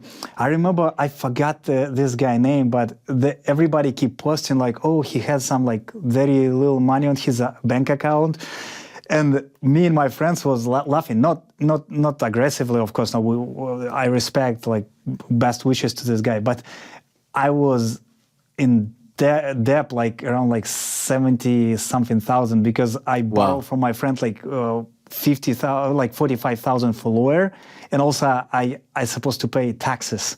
Oh man! And technically I was like, that's it. It's die but do it. Like there's no way. Like, wow. Yeah. And are you out of debt now? No, now everything much better. You're all good. I paid back, like because I got the bonus. Of course. Oh yes. Yes, I paid back now good. You feel comfortable? I can't really say I feel comfortable financially because I'm living in California. Right, that's true. I mean, it's New York, probably even worse. Yeah. But I'm happy with everything happened. Like I'm really enjoying. I don't think now. I mean, I believe. I hope nothing really can break me. Like, it doesn't matter what's happened, like tomorrow, Saturday, as long as I'm alive, I have both hands, both feet, I would like do everything to keep my family safe. How is your family, like, does your wife like California? I know your kids are young, but... Yeah, my wife loves it. Like, she does, okay. I mean, so as long as she's happy, you're good. The main thing, she's super happy, like she's cool. And she supports you. She's okay with you fighting. Yeah, that's interesting. I mean, she never knew me like beside fighting. We like sweet how it calls high school sweethearts. High school sweethearts. Yeah, we're together forever. Yes, and I mean, I don't think she ever seen me do anything beside fighting. And so you could go on a bit of a run. You said you were fighting. Was that the last fight of your contract? The last one? Yeah. Now I got a new one. Wow. So there was a lot riding on that. Yep. Man, that's pressure. Yeah. Were you nervous before that one? The last one? Yeah. I don't think so. It was weird. Like I actually was in extremely good shape. I prepared really well. I knew what I have to do. I mean, and I think right before the fight, I knew I got a green card. Like they approved it. Like I still had some sort of relief right before the fight. Okay. This one you feel good about? Yeah, good. No problems? No problem. How do you think it goes? Of course, I have to win. Yes, but like, how are you envisioning the fight playing out? I mean, I believe he will bounce in between striking and wrestling because he's well-rounded. Mm-hmm. Yes, but my goal just keep my game plan. Where's he from? I mean, I believe he's from Brooklyn, but he's also Azerbaijani guy. Azerbaijan, okay. Would you wouldn't have a problem fighting another Russian, would you? Some people don't like to fight. I'm like, it's confused. It's funny. Some Russian journalists asked me like if I would go with flag now. I mean, I just said, look, I'm Russian. I never ashamed of it. I'm proud of it. I love my culture. I love my people, but I'm not fighting for Russia. I'm fighting for money. When I used to be an amateur fighter, yes, I was proud to hold my flag because I used to be part of Russian national team, and that was big, huge thing for me. Like I'm proud, like I was this little piece of that. But now I'm training in America, living in America, and like it's my business. I'm just. If you stop paying me, I would never fight. Like why? So it's UFC or bust, meaning like UFC or nothing. And so on Saturday, no flag for you. What do you mean? No flag. You won't come out with the Russian flag. No flag. No. Yeah. You're just representing your team, yourself. Maybe a Team Alpha Male flag. You'd be more. I don't think I represented anything. Like it's a business. I just making money. Like I'm not representing prize fighting at all. Yeah. Like I mean, it makes sense. I'm Russian. Yes, I've never hide it. Hello, Sure. I'm Russian. Yes. Yeah, but like I don't think I represented. Okay, fair enough. And Urijah gave you the nickname Slava Claus, right? Yep. Because of your demeanor, because you're in such a good mood. It's better ask him. Okay, Better ask him. I will ask. Do you like the name? Are you okay with Yeah, it? that's really cool. It's a great nickname. Actually, it seems like I probably can make even some money beside of fighting, even pretty soon. People already paid me to show off like as a Santa. Really? Yeah, yes, in the Wow. event. In Sacramento? Actually, Uriah's event. Really? A1, yeah. Yeah, to show up as Santa Claus. As a Santa Claus. Amazing. Amazing. Well, great to meet you. I wish you the best this Saturday against Nazim Sadykhov of Azerbaijan. But as you said, fighting out of, I think he's born in Azerbaijan, but fighting out of Brooklyn. But you're getting to fight in the world's most famous arena where the likes of Muhammad Ali and Joe Frazier, and obviously later on Conor McGregor and so many others fought. So I wish you the best, and great to meet you. And good luck on your journey. And I believe Urijah is actually going to come in now. So thank you for coming in. I appreciate it. There he is. Viacheslav, hopefully I pronounced that correctly, and there he is. Hey! The first guest in the history of What's this up, buddy? How are you, man? so good Have to I really never been in studio? I don't think You so. sure about that? I mean, you've corrected me on things that I thought was right. I could be wrong. Like even the poster in my office, you're like, your story is wrong. Yes. I didn't want to do that. Well, do you remember any of this? You don't remember Has being it here? always been like this? No, it's evolved. Did you ever have my bobblehead? No, I don't have a bobblehead of yours. Why not? Do I have? I've got one. I actually have a picture of Most you. recently made one about a year ago. Oh, so then I definitely don't have it. But I have a picture of you, like an old school WEC picture that sometimes I put up over here, like a portrait of your face. It's so. I don't know the last time I saw you in person. Well, you look great. You look great the too. same. Yeah, so do you. You look. You're actually like. I feel like you're very muscular. Well, yeah. Like how much you weigh right now, if you don't mind me asking? I feel like you're thick, like you're strong. You know, I used to have a habit of stepping on the scale a couple times a day throughout for like 20 years. Okay. And I don't step on a scale anymore. I think someone actually borrowed my scale and never gave it back. And so I'm probably about 163. But you're in shape. Oh, yeah. You're always Come in the on, gym. man. Yeah. You'll never be like one of those fighters who balloons, you know? Yeah, I don't think so. You just don't have that in your DNA. Yeah, and I got all sorts of nutrition stuff. You know, I was one of the guys that helped put the nutrition program, like, on the right track with Trifecta Nutrition back in the day. We're the first ones to do the Right, I remember. Trifecta Nutrition was the ones to do that. I've got, nutrition's my gig, baby. I'm not messing around with that. How about this guy? Slava Isn't that Klaus. amazing? What a guy. What I tell you, I said, hey, Yeah. one of my favorite human beings, Slava Klaus. I actually watched he sent me a video, and I'll have to send it to you. You can play later, of him dancing in his like home gym. Oh yeah, he's a great dancer. And I was like, dude, this is my guy. And he didn't really speak much English at the time, but I was like, this energy. And he sent me on the text afterwards, not your regular Russian guy. Yeah. I said, yeah, that's true. No, his post-fight dancing is great. Yeah. His whole You gotta demeanor see is this great. Video. He still had hair back in the day when he was doing this one, and When, it's been nuts. I think we're seeing some of it right here. Is this it? Hey, well, no, that's not the one. That's not I the gotta one. send it to you. Here's some more Look at dancing. This guy. Bro, this guy's been through so much, oh, man. look at I mean, that. you guys didn't get to get in too much of all the stuff he's been through, but he's got awesome, and he's like a historian. He like knows. He's like, when we're having conversations, he's telling me all the history of this and that and the other thing, and it's like, man, it's Like just general interesting. history. General history, mostly with his country, Right. and everything surrounding him. Like, Right. makes us Americans seem a little bit ignorant. When he comes to you, he was talking about that day, like, I think I'm done. And you're like, no. I told you, UFC. I'm sure you've been in this position before, Yes. right? When a fighter says, I'm done. Yeah. They're almost looking to you for that reassurance. Yeah. How tough of a spot is that? Well, sometimes you have to be frank and let him know that's the case. But for him, that's not the case. And it's funny because he came and he had shaved his head, his face. I don't know if he had shaved like his eyebrow even maybe or something. And I was like, and he's like, hey, I think I'm losing my mind. Oh my God. He's like, I'm just thinking I need to be fighting for big money. I'm one of the best fighters in the world. And I've been harping on Sean Shelby, and I've been harping on Dana, and I actually had to have a sit down with Shelby because we were kind of going through some stuff at the time.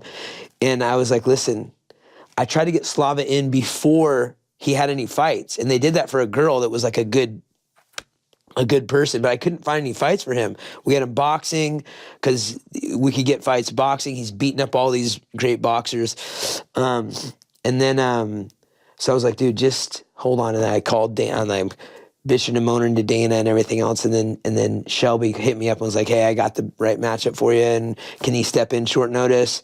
I said, yeah. Let's go.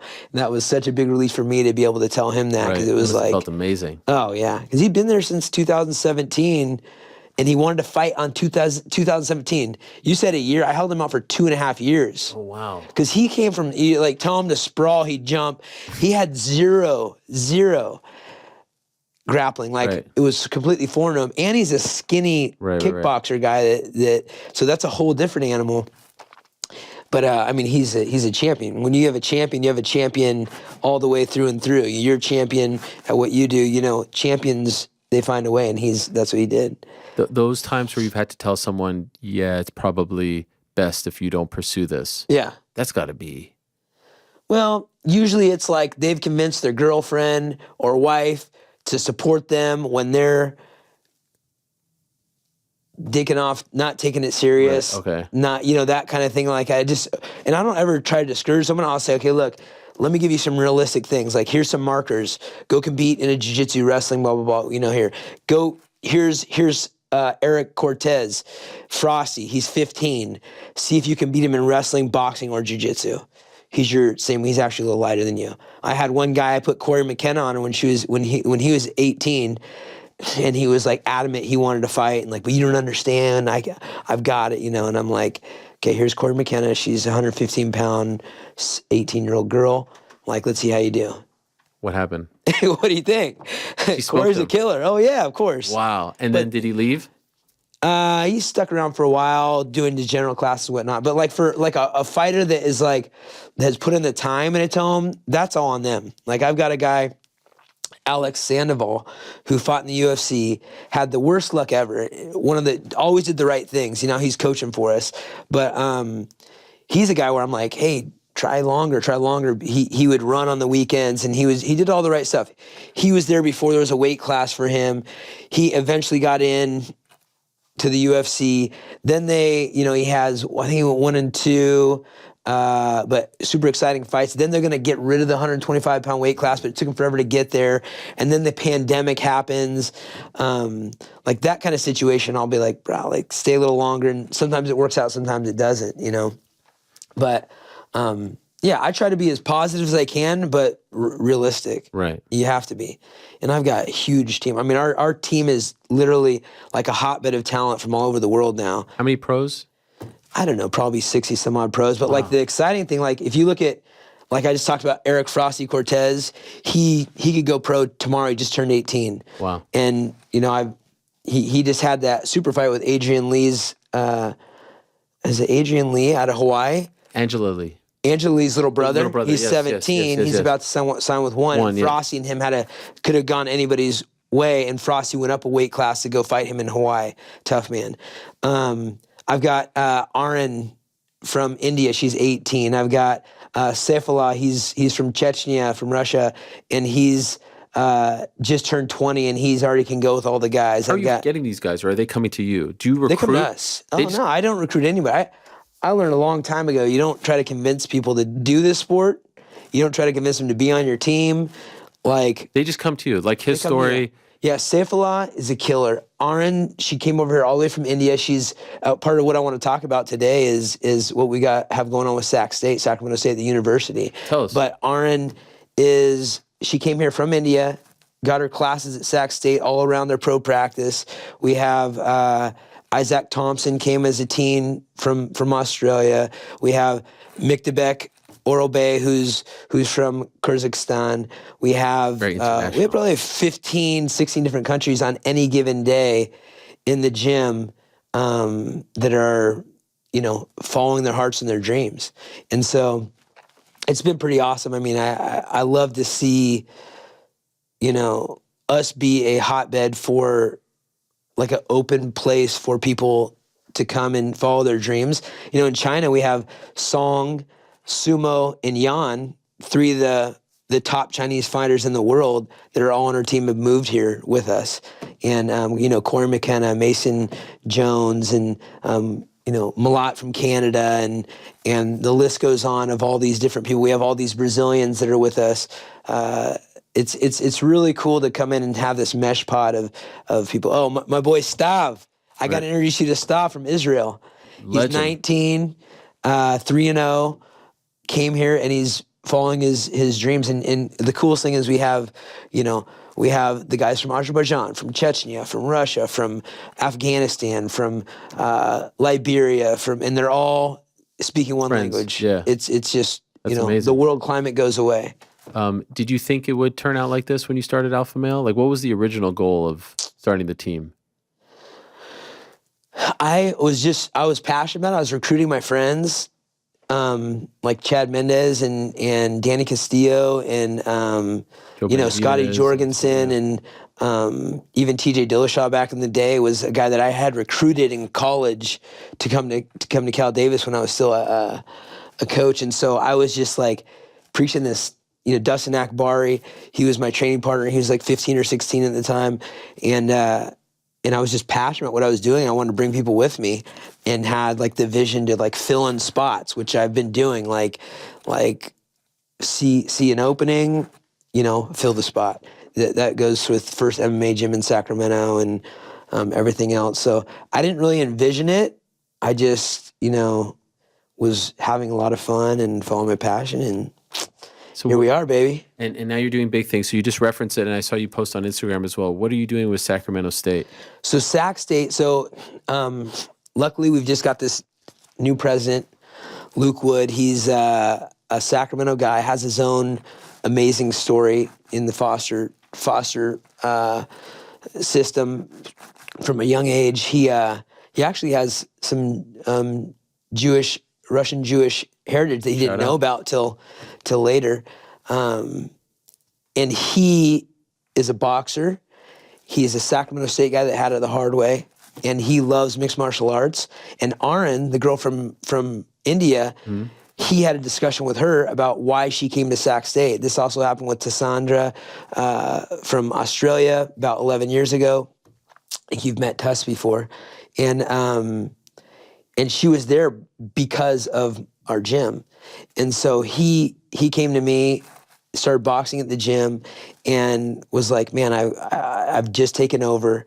I love what you guys are doing here, and I have a vision to blow out this sport and be the first combat university where we, put our stake in the ground and say this is the place to go to foster anything. And you made a career out of the sport too.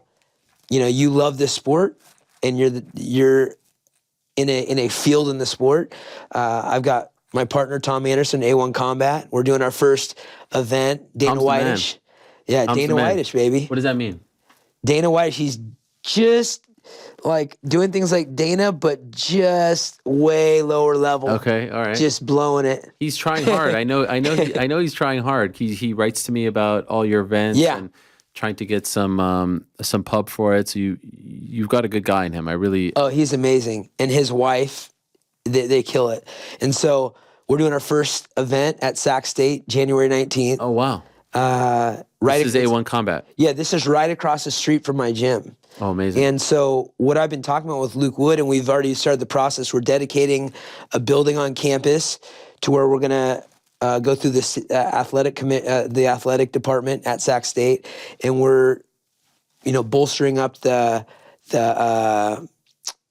club programs with, I'm making all the hires, boxing, jiu-jitsu, wrestling, Muay Thai, traditional kickboxing, and we're all going to have departments. I also have talked and have the vision and intention of teaming up with them on all these projects I'm working on. I talked a little bit about Trifecta Nutrition. I mean, we've got all this cutting edge thing. I don't know if you've seen the Robot BJJ. Have you seen that? Yes, we actually have video of that where the limbs. That's my company. Yes, I know that's your company. The limbs snap. It's the beginning of AI with our sport. Here it is. The Robot, the BJJ, and so this is Sam your Hahn's company. my boy. You created this. So Sam Hahn was my old partner on Optical Panacea back in the day. We used to do those crazy pictures and stuff. Okay. And he's started 7 years ago on this project. I remember I got back from, I think it was maybe China or I can forget. I got home. He knew I was home. I hadn't heard from him for 3 years. He got off social media and everything. Turns out he'd been in his house that he turned into a factory building these 7 years ago. So he calls me at 1. He's like, you got in Vegas? I saw you just landed. Come over to the house. I want to show you something. He's got one of these robots tied up on a rope. His house is turned into he's got a mat on the front, on the table, in the front room. He's got computers in his master bedroom. He built his own vacuum system, built his own 3D printers, and he's building these robots. So he's like, you got to test it. It's got joints and blah, blah, blah, all this stuff. And the first one, he had like a face that would open up and you could put your iPad in there and you can watch DVDs while you're doing stuff. And I got on it and I just go and broke it. And he was like, 2 years later, he had the next version. 2 years after that, he had the next version. And now he's got like the most cutting edge AI. It's got sensors for different types of chokes. You can do trachea chokes and blood chokes. It's got joints that can dislocate. It moves like a human. What's it called? Connor, so the Robot BJJ, right. drilled the skill, baby. Yes, I love it. And, Connor just hit me up. He wants one. John Jones wants one. Really? We're building one. I'm gonna get one for Connor for his yacht. I'm gonna get John Jones one, but we're building him and Gordon Ryan ones that fit their size. Rogan wants one. That's amazing. We took him to the PI and you can see some videos of guys doing it. But anyway, so I've got that project on. I've got something called MMA Plus. It's about fan engagement. It's Web3 type of stuff where we do one in a lifetime kind of experiences that you can sign up for, and that's the beginning of a whole nother journey. I'm hopefully going to work with DC on that one. Okay. But we've got. I've had an MMA university for about 11 years that I'd never launched because you had the draft too, right? MMA draft, the combines, right, all that kind of stuff.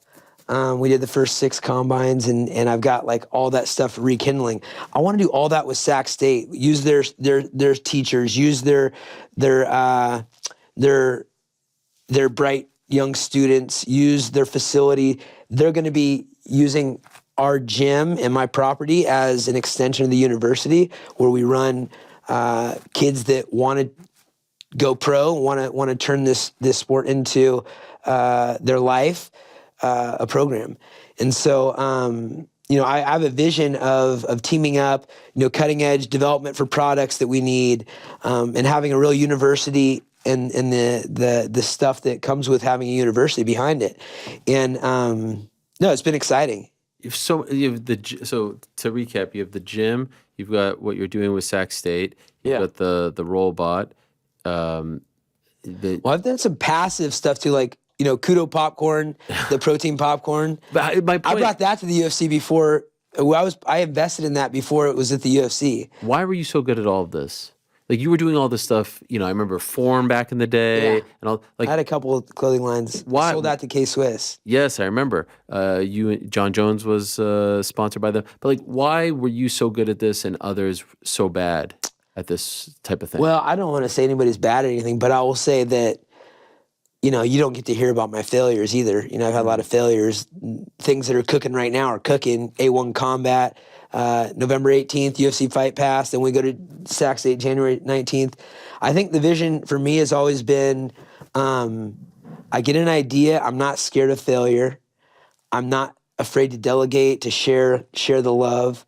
One of my best attributes, in my opinion, has been, is connecting people without asking for something for it. Like, a lot of people protect their relationships.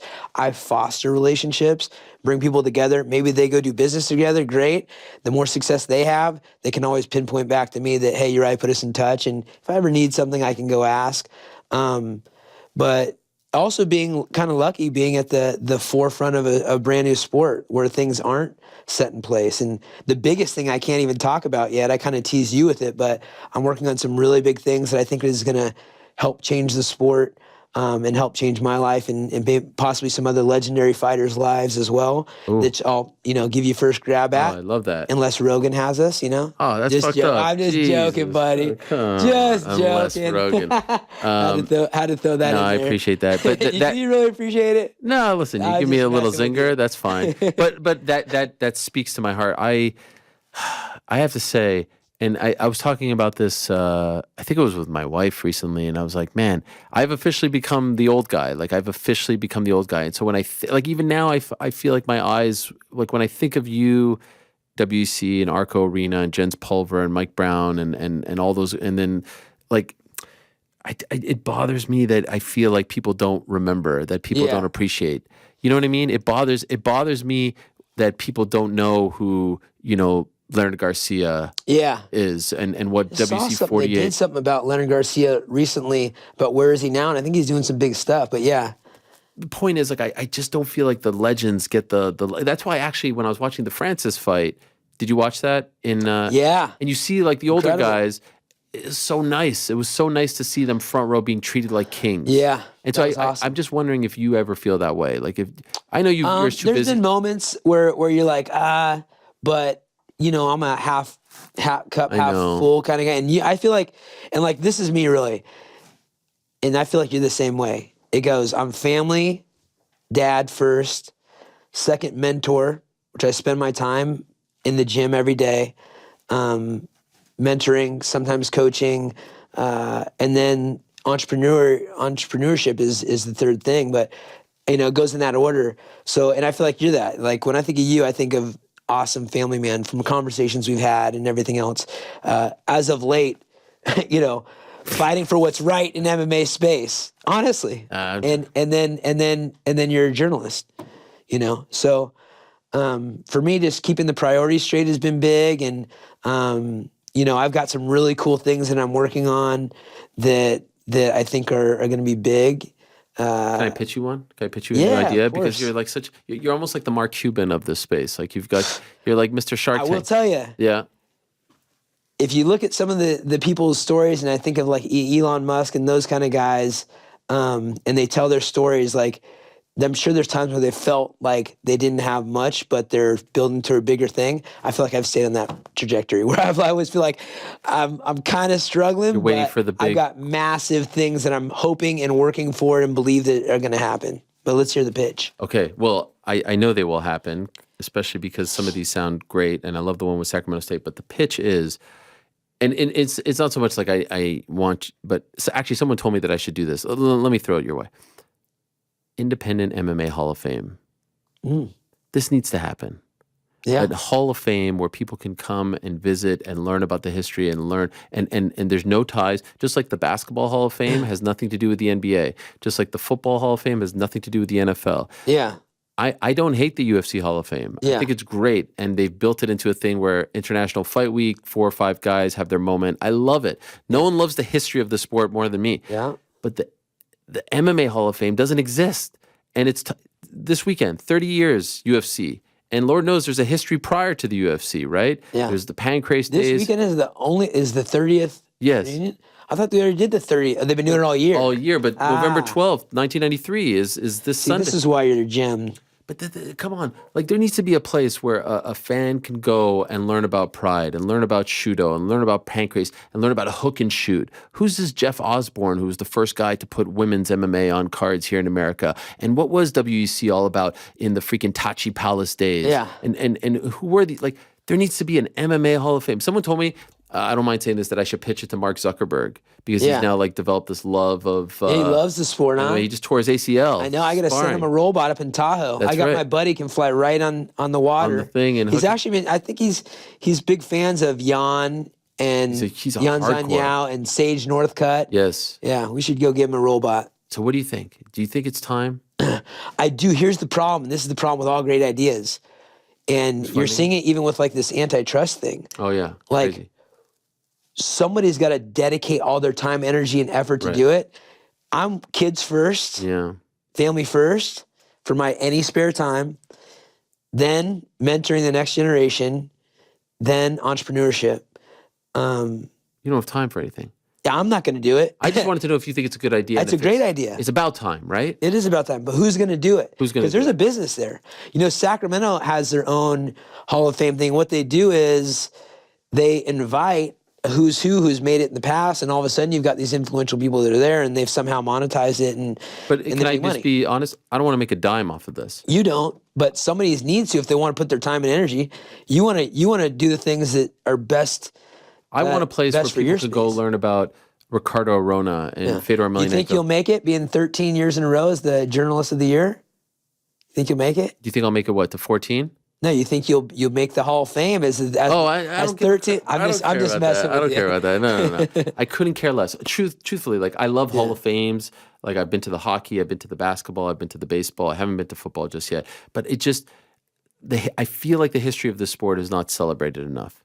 You know what I mean? I know Hoist is going to be here this weekend, and like if it was up to me, this is a suggestion I threw out a long time ago. The UFC should have named its top 30 fighters to celebrate 30 years because that's what the NBA did.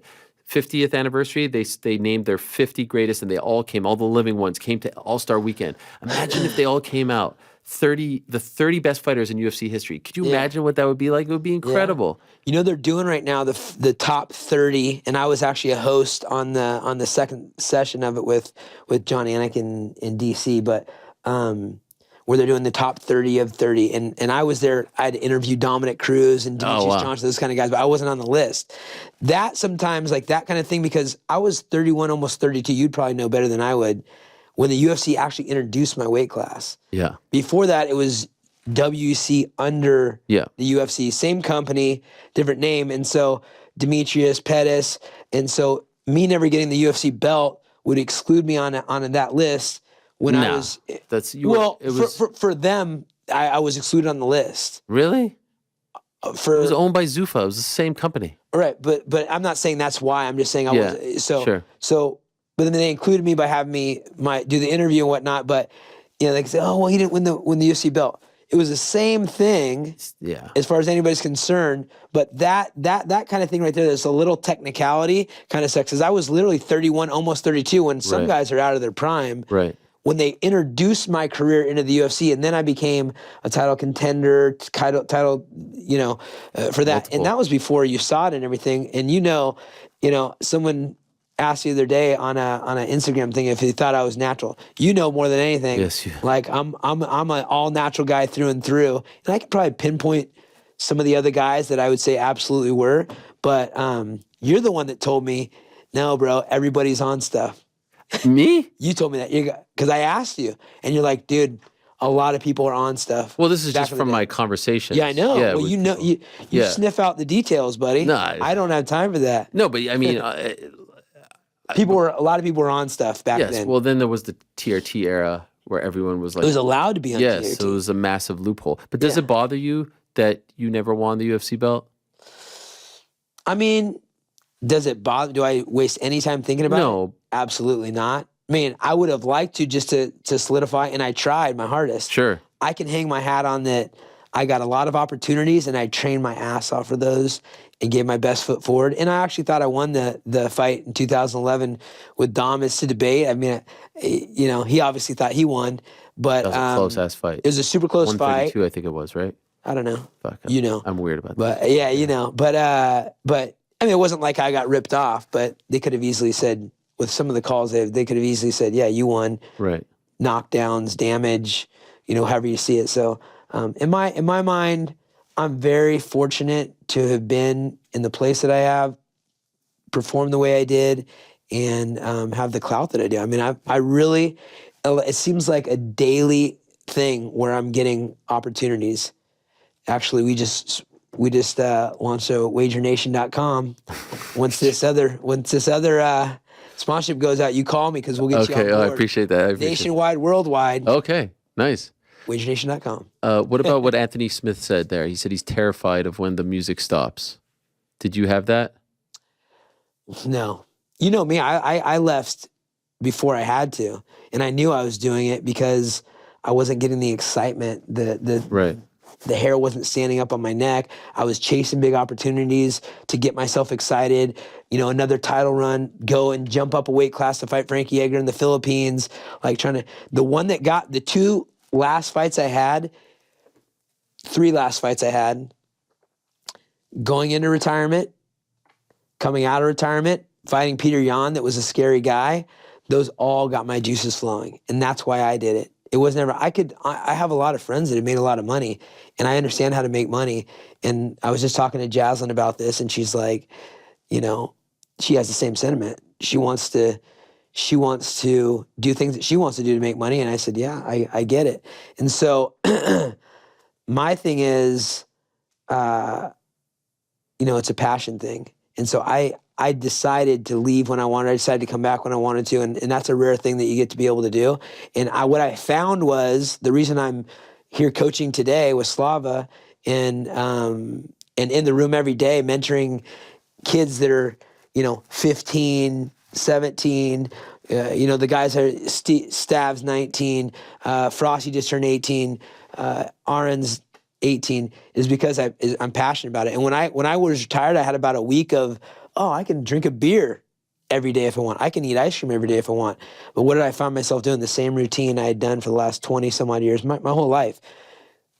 Go to the gym, play my sport, hang out with my friends, do my homework. And so I just found myself back in the gym, and I was like, that's what I'm doing. But I'm waking up early, and I'm doing all these different things to build a bigger, brighter future, so I can have my jet someday and bring all the young kids with me. And that's kind of what lights my fire is like continuing to. It's got to be grow. fun to take the newcomers like through the system, right? Oh, it's the best. They're wide-eyed. Best. It's the best, like a Song Yadong, for example. The best for a Song Yadong is that his battle was not athletically or skill-wise. It was self-belief, and he had the motivation. He has the skill set. It was the mental side of things. Not giving when the going gets tough. And like I've seen marked improvements, which will make him a world champion now. He's going to be the main event, I think, in Shanghai. I don't know if that's out there yet, but No, it's fine. is it fine? No, who cares? Yeah. I won't. I'm just blowing past it. It doesn't Yeah. matter. So- why people care about these things, I don't know. It's just like it's just fights. There's going to be 13 of them on Saturday. Well, you care. You love fights. No, I'm just no. My point is like, Gotcha. Okay. who Okay. broke the news? Who'd sleep? Oh yeah. it's I all don't know. silly. But what I'm saying is a guy like that where I can say, okay, everything's in place, but this little thing. I've got another guy, Andrew Coyne, who's been with me since he was a little kid, and he was our first A1 combat champ at 145, and he's on the cusp of being in the UFC. But for him, his battle was never the mental side. He's as mentally strong as it gets. He's coordinated, learns well. Yeah. Sacramento State. Yeah. Yeah.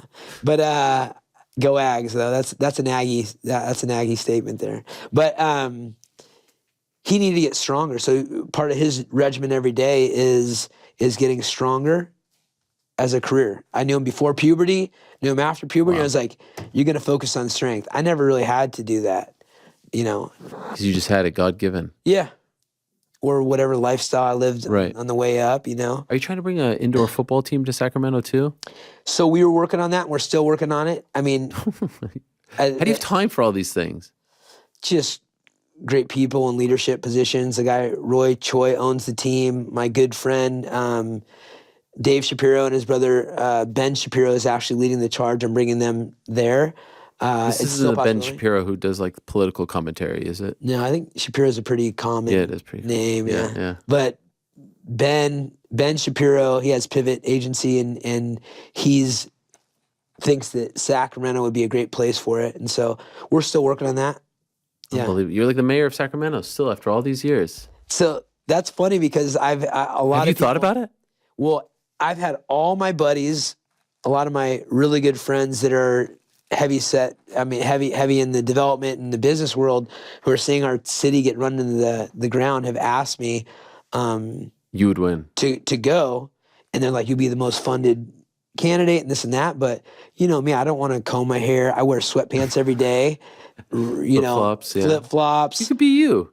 Do you have to? I mean, I don't know, but then for me, I'm still trying to build business, and I be a public servant for 4 years, and they're like, but after that 4 years, then the keys are open, and because of the connections, and I'm like, I'm a very connected guy as is, like, and that's some of the stuff that's leading into the bigger things in my life, and I don't want to handcuff myself to be a public servant.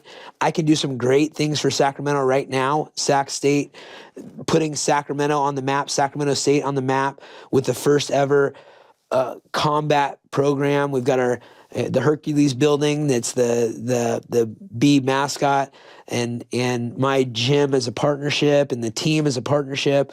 The other things I'm working on, trying to do the MMA plus stuff, you know, all the different things. I'm robot BJJ, like this is all cutting edge things, and I've tried to be on the cutting edge of things in the past, but I feel like, because like you said, you feel like I'm that person in the space that gets business opportunities brought to you, because it's because of reputation, not burning people. Sure. Because of, you know, the brand that I built by being true, and so I'm getting all these opportunities, and I get to you know, kind of sift through and say, what do I love, what do I don't love, and where can I add value, where can I not add value.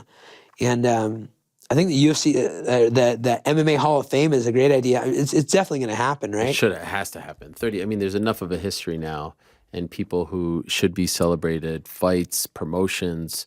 I mean, it will happen. I want it to happen in the right way. And where, you know, I've thought about. Who do you think? Like, think about whenever I think about an idea. Yeah. I think, who's going to be the best guy to run with it? And I'm doing that right now with Sac State. I'm creating a real job for a head guy that loves the sport for the right reasons, no, for sure. and understands each thing. I don't know who would that be the person guy. is. I don't know who the person is. I'm not good at that part. I'm good at the idea part. And honestly, I don't even know if I should be involved. I just want to keep putting it out there in the ether, and hopefully someone hears this, because it should be something that, honestly, like, I don't even know if it should make money. I mean, I'm sure it has to make money to keep it up. Yeah, but like, it has to make money. it's just, I just want the sport, and more importantly, the fighters in the sport, to have that place where you could go with your family and be like, Yeah. man, these are my shorts from, you know, WEC. You know who would be good? Who's that? You know what would be good? This is an idea. This is what I think of because I thought of Andy Foster right away. Oh, the best. Andy Foster's the best. He's my favorite guy in the sport as far as like He's the regulation. best accent in California too, man. Hey, Uriah. You know, I gotta tell you, Uriah. You know, He's the best. And he's doing the pension Lee, thing. Yeah, that's what I was gonna bring up. Yeah. You know, But Lee Palmer, his right hand man, awesome guy in Sacramento also. If those guys together could go with all the other commissions and say, hey guys, we want one representative from each commission to help put together a unified Hall of Fame, that's who we should talk to. When I think of key people, great integrity. Andy Foster, number one. Andy Foster and I Lee wish Palmer. Andy Foster was overseeing the entire sport. I wish it was a national commission. And there was one guy at the top, and it would be him. He believes in transparency. He allows us to talk to the officials if there's something going on. He puts things out. The absolute best. He's great. And then what he's doing with the pension is fantastic. Yeah, that's what I was going to mention. The pension, and I went down there. Josh Emmett, Andre Feely, Rhonda's mom went down and spoke, and they've passed it that there's now a pension for MMA fighters in California, which is a huge step in the right direction. They had it for boxers, now for MMA fights. By the way, how is your sister doing?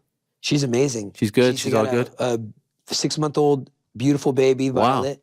And her husband, Max, is an awesome human being. He's an officer, and they're living the dream. They're living the American dream. No issues from the accident. That was scary stuff. How about you? How's your family? When was the last time you plugged 20? My brother. Plug your brother, man. Your mom will love that you're plugging your brother. And she's probably watching right now. You were her favorite. Yes, I haven't plugged it in a while. You're Who's right. your mom's new favorite?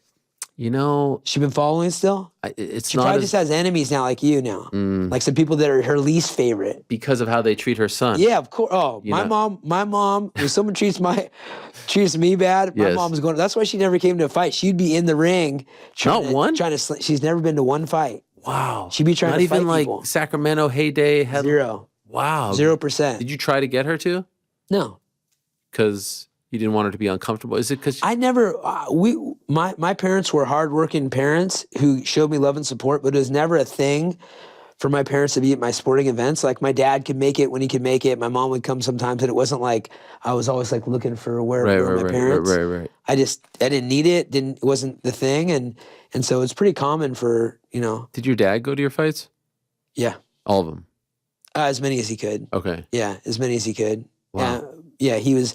If you ever get the clip of my very first fight, I'm fighting Charlie Valencia. Wow. Wearing shoes, you could still knee in the head on the ground. You could kick in the head, I think. You could do everything. And he puts me up against the cage, and I see my dad going nuts in the front row, just screaming. And I smile at him, and I give him a head nod like that. And then I do a throw that I still show today, where I step over and toss him on his head. But it was my dad. I give my dad a smile and a nod, like, "Hey, man, chill out, bro. I got this." That is you in a nutshell. You and Dom good? Oh, yeah. How did that get solved? There was always I never really had that big of a problem with Dom. I enjoyed having an enemy, and there was a time where he wanted what I had, I feel like, and he had a little chip on his shoulder about it. And so he was doing some things that were immature at the time. I feel like he grew up. He more than created his own name and in some ways surpassed even his commentary and things like that, and multiple championships, world championships in the UFC. I think the chip got off his shoulder. We had a really unique event before our third fight, or maybe our second fight. I can't remember. I think before our second fight, where the PR people with the UFC, maybe a changing of hands, just kind of overlooked and put us, like a month before our fight was announced, together on a team building type of PR event where we went to go see the Marine station in San Diego. Okay. You've got to have heard this story before. But we're there to meet people, and all of a sudden we get drill sergeants in our face. They give us backpacks, and we do a whole day of the Crucible, which is like a 3-day journey that they have to do to like become a Marine, where people quit and everything else. It's like sleep deprivation, and we were like getting yelled at about the dead soldiers, and it was me and Rich Franklin and maybe Michael Bismay. I can't remember who else. And we actually we were getting like berated about like the fallen soldiers and what it meant. And like we had to work as a team to do things. And so we had like a 2-day stint where we like actually became kind of friends. And then we went right back to like, But now you're good. enemies. But we always communicated after that, even if it was to talk a little trash. Right. It'd So be now like- you see him though. Yeah, I liked him. And he actually, remember when I retired, he's handed me a poster. I don't know if he had signed over the face of it or not, but it was like, he's made an effort and I've made an effort to be cool. What if you saw TJ? I think TJ's back in my area. Like, I don't know. I don't really. what does that mean? Like living? Yeah. Okay. I have a friend who's like, hey, TJ just bought a house right next to me or something like that. And honestly, I don't know. That was such a weird transaction and how the whole thing went. We have a lot of mutual friends that I don't know how much in contact he is or isn't, but I've got a lot of great friends. But like, have you ever seen him somewhere and you guys shook hands? I don't think so. Wow, that's wild. We probably will now that we're in the same area. We have some good but like at friends. fights or something, I thought maybe. I've walked by him once or twice at the thing, but and no words exchanged. That one's a little deeper. yeah, I mean, I'm willing to let bygones be bygones, but You don't seem like a grudge holder. I don't like negativity in my life. If there's negativity there, I'll squash it. But even like a guy like, there's a time where James Irvin and Scott Smith, do you remember, them, course, obviously. yes. I was in the corner for Scott Smith when he got hit in the liver. Pete Sell. And Pete Sell ran after me, knocked him out. I was in the corner there. And James Irvin, I've been in the corner for him multiple times. And then they were working for me at my gym, and then they went and opened their own gym. Then I was like upset about that at the moment. And now James Irvin is like, he's my best resource. Really? Running my gym in Rockland, running the gym in Folsom. He's like, we forgave and forgot everything, and we're great. So I'm never like a grudge holder kind of guy, but I don't like negative energy. So if there's any negative energy there, I'll just avoid it. Any idea where Scott Smith is? I heard he moved out of Sacramento. He drove by the gym at one point a few years back, and I think he moved maybe to Idaho or something like that. Okay. Yeah. I feel like guys like that. Scott Smith, Pete Sell, legendary fight. Yeah. Should be in the Hall of Fame. People don't know it. James Irvin runs a tight ship at the gyms. Wow. And I said, and I have 3 gyms in the area, Rockland, Folsom, and East Sac is my like the main gym. But James is awesome, man. And I go, bro, put up your poster with Anderson Silva in the gym and put up your flying knee. I mean, what a legendary guy. We've got, a great thing going there. It's it's been pretty cool, man. Well, I'm very happy for everything that you have going, everything you just mentioned. I do want to give another plug to A1 Combat because that's probably the next thing coming up. You said November 18th? We've got November 18th. We've got a huge card at the Hard Rock Casino. We've got January 19th. Which Hard Rock Casino? Hard Rock Casino Sacramento, which is on the outskirts of Sacramento. Okay. And then our first ever, and this is kicking off our big program at Sac State, on-campus fight with a stat card, January 19th.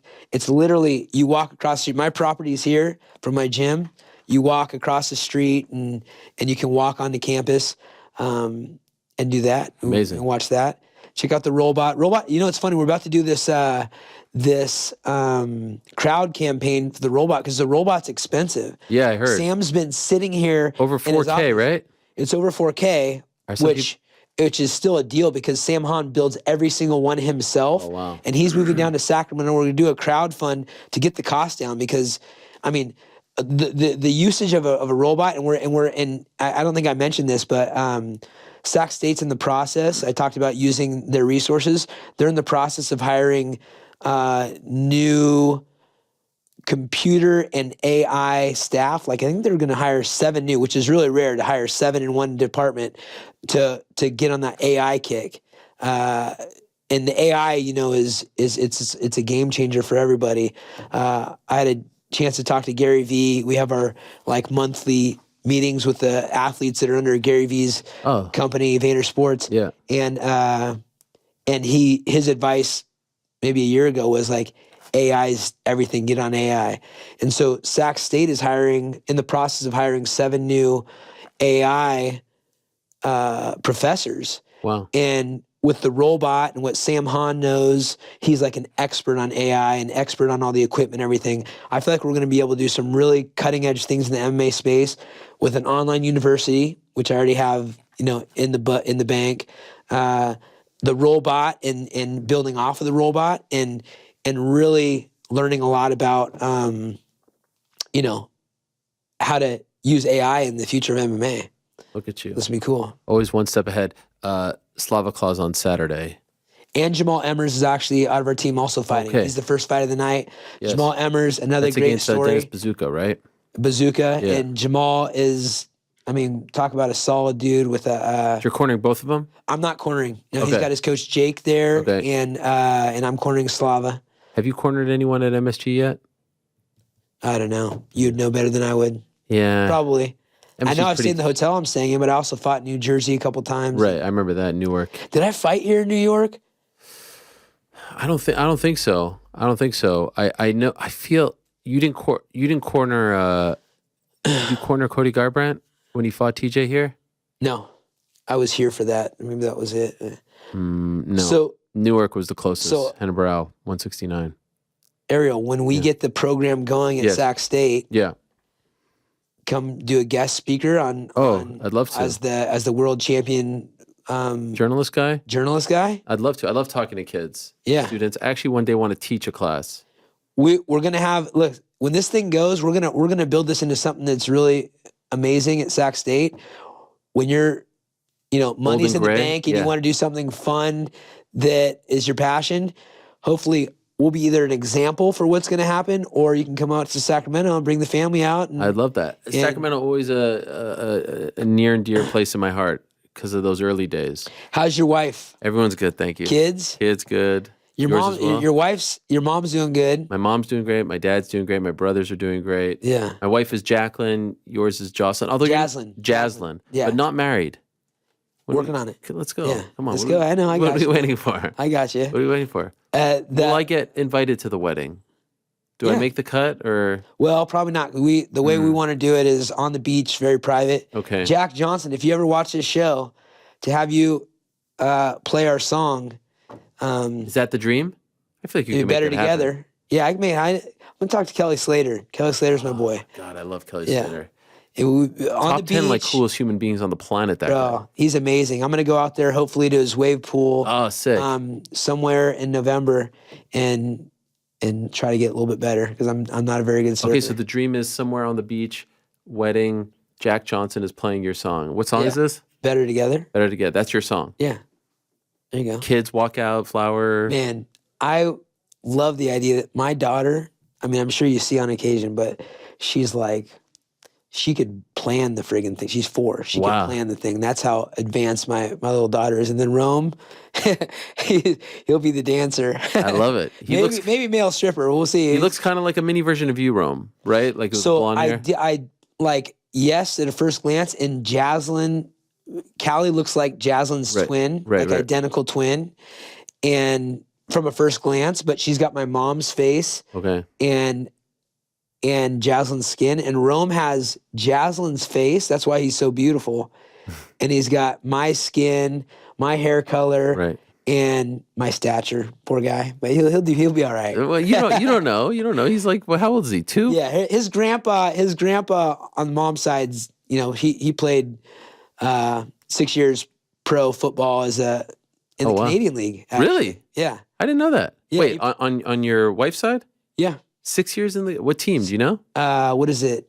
Edmonton. They were the Eskimos at the time. Eskimos, and there's also the one. What's Orange? Orange. Edmonton Eskimos. He played on a couple of. He was the rookie of the year Wow. his first year, and so he's 6'1". He could do a full flip with pads on at 6'1", 210 pounds. So maybe Rome will get a little bit of that. Callie's got his speed already, I think. If they want to be fighters, would you let them? I think Callie's gonna want to do it. I got to show you these videos. I'll make a reel of it. But I went to her kindergarten. She's in not kindergarten, her preschool, Spanish immersion preschool, to talk about what I do for a living. And so I talked to him about that I was a prize fighter, and I'm also a mentor and a coach, and this and that. And I had all the kids get up and show her stuff. Oh, sick. And so the other day at breakfast, I'm making breakfast, and she's in the kitchen. She's like, "Dad, you think you're a teacher? You teach people how to fight?" And I said, "Yeah, kind of. I do." And I go, "I need to work with you a little bit more." And she goes, "You forgot, Dad? I know how to fight." And then she jumps into her stance that I showed her once in her class and puts her hands right up to her face. I'm gonna post this probably today now. And she starts throwing these straight punches, and I'm like coaching her through it. And then she goes. And then she says, and then she makes up her own punch with a double punch, and then a double punch with the kick. Yeah. And then I said, she's like, "I could teach my friend." I said, "Who are you going to teach?" She names off all her friends, and then she, little sneaky Tommy, his son's Dash. She wants to marry Dash. Okay. And she's like, Sloan and Dash, "You think Dash knows how to fight?" And I said, "Not like you." And then it's this great video. I'll show you after. So if she does want to do it, you're cool with that? I'm cool with it. I'm not going to encourage it. I like tennis. Sure, yeah. Golf. Right. But you won't She wants to deter be a her. doctor, a fighter, a police officer. You won't stop her from doing it, but you won't say like, if she decides to do it Right. on her own, yeah. I will go all in and be the Floyd Mayweather family. Right. Absolutely. I'm not. Sure. I'm open-minded. Like your we're pops. hippies. Yeah, my pop, my mom. Yeah, Your dad's the same thing. man. He's Thank doing you. well? Oh man, he's gonna love to hear. He's gonna He's the freaking man. Oh, he's the best. No one has had my back more than your dad That's right. over the years. My dad is a diehard fan of yours. Love that guy. Love him. Yeah, he's great. He'll be watching, and we're gonna also do on top of everything else, Faber and Sons Construction. I always remember as a kid he had his little business card, Faber and Sons Construction, and so he's done my gym, my Victorian, my building on the northern coast. He's done, a lot of stuff for me when it comes to construction. So he built my house. Yeah. Good guy to have. This has been And tremendous. with my brother Ryan, Uncle course, Ryan, yes. Okay. the best uncle on the planet, who also is a manager at my gym and runs the whole department of fixing up the gym and keeping it running tip top. He's awesome. Well, much love to the Fabers. This has been great. Yeah. I do have to thank, he may not be watching, but I have to thank Lloyd Pearson, who told me you were in town and told me to hit you up. That's how I remember to do so. So thank you to Lloyd, who I know you work with as well. Later Sports. For the recommendation. So great to see you. Yeah, was there another thing?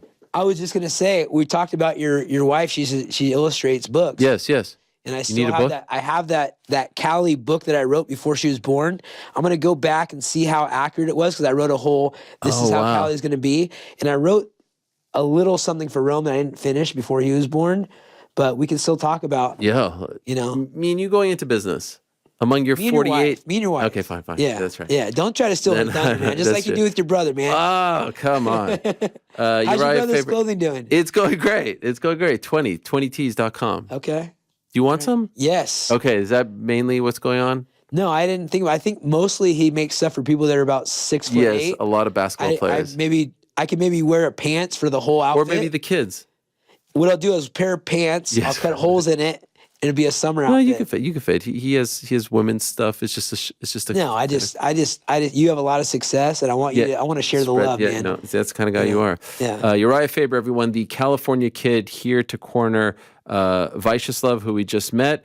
We're going to take a quick break. Thank you for coming in. This was great. First guest ever in the history of the program, June of 2009, with the broken hand. In the bed. You tweeted the picture. You said, I'm about to do an interview with Ariel Helwani on his podcast, and it was you in a hotel room in Los Angeles, and you had a cast on your hand. You have no recollection of this. I will find that tweet. Okay, yeah. I'm going to send it to you. Yeah, X. It's not an X. Excuse me. I'll find that post. We'll take a quick break. Here's my conversation with Francis Ngannou from last week, and we'll be back to answer your questions on the nose. Don't go anywhere. This is a crazy, crazy sport and a crazy time and a crazy show, but everyone's watching it. Let's go to the man right now. Let us stand up and pay homage to the man, who shocked the world on Saturday, Francis. And I can't believe he's in front. Francis, I'm going to come up to the screen right now and give you a big old hug. You did it, Francis. You did it. You did it. Oh, my God. It's unbelievable. Thank you, Ariel. Thank you. Francis, you see what I put up on the wall here? Look what I put up. Immortalized forever. The moment. Awesome. You see that? Oh, that's cool. On the wall. You stole my idea. I don't know about your idea, but I put it up there, my friend, so we never forget it. We never forget it. Francis, we just had also my friend. His Excellency just called into our show. Crazy. What a time, Francis. I don't know if you heard any of that, but we're going to get to you.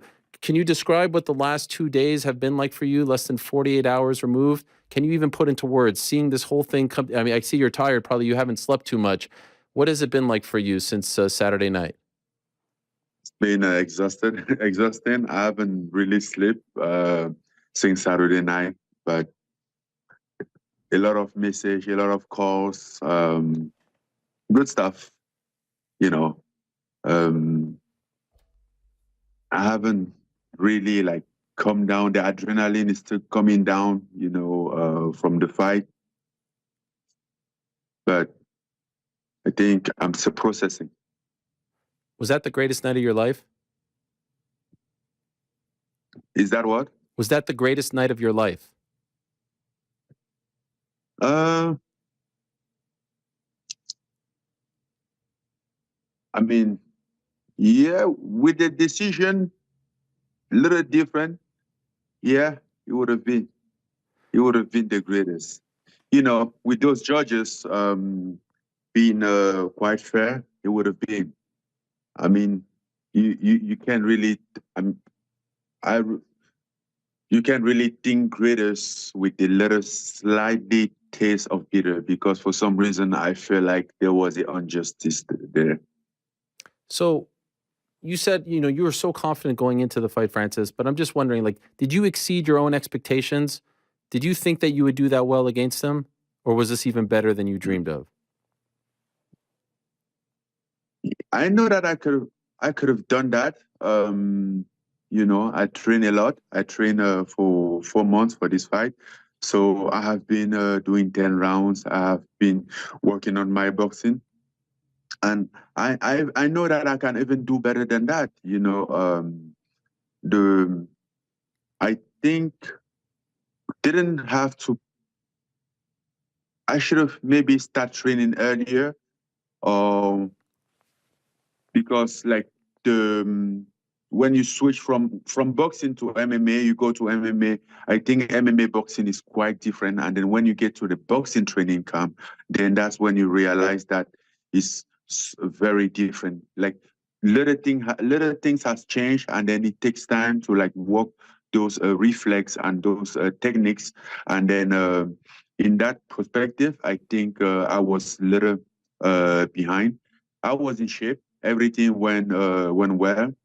Had a little injuries along the way, but not a big deal, right? So I was in shape physically, but you know, I think like technically, I think I could have been better if I have trained more. But that will help me for the next fight, because now I gain this experience, and then I will get when I have another fight, I will get in this another training camp, and then just have to add on what I have had in this fight. But at the same time, was so a little nervous though, because you question yourself about like, okay, regardless, I never been in the fight, in the actual boxing fight. Like, how would it feel? How would I handle this with the pressure and everything? You know, with the lights, how would it be? It was good. It was good. You're so, what blows me away is you're so like relaxed about it all. It was good. Like, Francis, you're the most talked about fighter in the world right now. Everyone wants to be in business with you. For the past year, I just did a whole thing on the show talking about everyone who was shitting on you the whole year. Everyone was saying you're screwing up, BKFC, one championship, no one, and now you're on top of the mountain and you're just like, yeah, it was good. It was all good. You recognize this, right? You're the most talked about, sought after fighter on the planet right now, more so than anyone else. Francis, they're all talking about you, and they're talking about you in glowing terms. All right, that was my conversation with Francis Ngannou from last week, of course, following his magical and thrilling fight against one Tyson Fury. That was Urijah Faber. Earlier, we had Viacheslav Borshchev, a.k.a. Slava Claus. Earlier, we had Anthony Smith, and we started off the day with Steve-O. Amazing to have the in-studio guests. It's just a whole different ballgame. It's really a lot of fun and a different connection. And truthfully, because I don't travel as much these days, like I don't even remember the last time I saw Urijah in person. Having Anthony Smith here, seeing fighters come in is just really amazing. So I appreciate them taking the time, and our fun week will continue on Friday with our live show, which, as I said at the top of the program, will air on the YouTube channel on Friday evening, beginning at 6:30 p.m. Eastern Time, and that, of course, is 3:30 p.m. Pacific. I want to remind you that support for today's show comes from Cash App. You can get your paycheck up to, and there's a bit of a echo, Frank. I think it's because of this, maybe, or something like that. Support for this show comes from Cash App, and you can get your paycheck up to 2 days early when you deposit it into your Cash App account. So even if you are always picked last for dodgeball, you can be the first to get paid with Cash App. And you could do a lot in 2 days. So while other people are waiting for their money, I would suggest perhaps you can go to the movies 2 days early and see the movies that the other people can't afford to attend. Perhaps you want to get those concert tickets that are about to go, go off the shelves like hotcakes, as they said back in the day. Perhaps you want to go to a personal trainer. Perhaps you want to treat your coworkers to a lunch. Perhaps you want to pay your electric bill early. There's a litany of things that you can do by getting things done early, and Cash App helps you do so. Basically, what I'm trying to say is when you set up a direct deposit on Cash App, you can get paid up to 2 full days early, and that's kind of like living in the future. So why wait until Friday when you can get paid on Wednesday? That's money. That's Cash App. Download Cash App from the App Store or Google Play Store and set up direct deposit today. All right. Thank you very much to our good friends. A little bit less. Copy. But it has definitely, I think, gone away. So Frank worked hard to pick out questions. What is this? Okay, let me go to the questions. Some St. Viateur bagels and coffee were delivered. What is going on? What is that all about? We were hoping you knew. No. All right. How would they know where the office is? That's the same question we had. By the way, St. Viateur bagels, I don't know if you know this, is like the that is like the cathedral of bagels in Montreal. Oh, so we should eat these. I mean, they're the best. I don't know if someone trying to poison us? Stop. No? Anyway, you worked hard to pick out questions, and so we will get to the questions, and I'll try to get to them all very quickly. So time now for everyone's favorite segment of the week. It is time. It's time for a good old-fashioned Q&A, MMA fans. Yes. I guess it's just a little bit hot in the ears. How's that? Yeah, I think that's good. Live from the box yeah. Beautiful New York City. It's a nice water bottle we got there. Oh yeah, here it is. Now, what do you think? I mean, we're very late. We don't usually get to questions at 4:50. Late for what? I know you guys got to set up for Saturday, and I know Andy's back. Saturday. Yeah, you've got the watch party. Yeah, Are we going Friday through? comes before Saturday. We're going through all these things. I think you should take it as far as you can. DC2, Shalom Ariel, seeing the glimpse of action Action Bronson on the broadcast Monday with Cheeto got me wondering about him coming on as a guest again. Maybe it would be possible for him to perform next time he's in studio, somewhat like his acclaimed NPR Tiny Desk performance. That was great. I love that. Would you be welcome to inviting a musical guest like Action on and possibly having them perform? Absolutely. Can we pull that off, Frank? You're the audio expert. Yeah, let me just reach out to him. No, I mean, can we pull off having someone perform? Do like a Tiny Desk? Yeah. Definitely. Or like Howard Stern. Howard Stern would have like, Red Hot Chili Peppers. Can't stop addicted to the ding ding. We're gonna get dinged for that. What? You can't sing songs. Oh, come on. Would you be welcome to inviting? Yes. We've seen Vo cook on the show. It's time to let Action Cook as well. As always, have a great weekend. I will tell you this. Great suggestion. There's a very good chance you hear from Action on the show in the near future. So if you're a big fan of Action Bronson, and aren't we all, of course, right now? Where is it? I'm wearing my Action Bronsons right now. There they are. I get so many compliments when I wear these. Oh my God, you know yourself. They are a hot commodity, and I think that they're almost impossible to find. So I always feel very cool when I wear these. Action Bronson, top 5 coolest human beings I've ever met. I would say top 5. With GC, Rick, and I. Yeah, as 1 through 4, and then Action. Troy, my old friend TST, aka LST. I've seen you ask Sean O'Malley for meditation advice and Tim Welch for morning routine advice, and also how to manage screen time better. My question, have you taken any of the advice and given it a shot? It's a great question. I'm compiling all my information. I have been working on the screen time, especially the social media time. I've really been working on that. Work in progress. I would like to get into meditation. I do pray every morning, and that's some form of meditation, but I think this is a little bit different. Morning routine, I've been working on it. In fact, like this morning, believe it or not, I think GC and I were talking about this on Monday, either on air or off air. Didn't look at my phone when I woke up. I looked at my phone to turn off the alarm, but I didn't check everything like I usually do. Feels like a victory. You know, Rome wasn't built in a day, so we're going slowly but surely. How long did you go? I woke up at 6:30, and I think I went to around 7:30 when I was... Wow. Yeah. An hour. Yeah. But, you know, 6:30 to 7:30 is like prime time, hectic time in our house, waking everyone up, making lunch, this and that. So you're occupied. You're not just sitting around. The key is going to be like before bed or when I'm walking the dog. So like yesterday I was walking the dog, and usually I'll look at social media when I'm walking the dog. This time, podcast, pocket, didn't touch the phone. So I'm trying, because I don't want to. I mean, there's a lot of things that are very depressing out there. And Anxiety would be through the roof if you walked the dog without the phone? Okay, so this is a great question. It wouldn't be through the roof at all, because I have no fear of missing out. In the past, I was always afraid of missing out on like a scoop. I'm sort of divorced from that life. I guess not the fear is like I would be bored.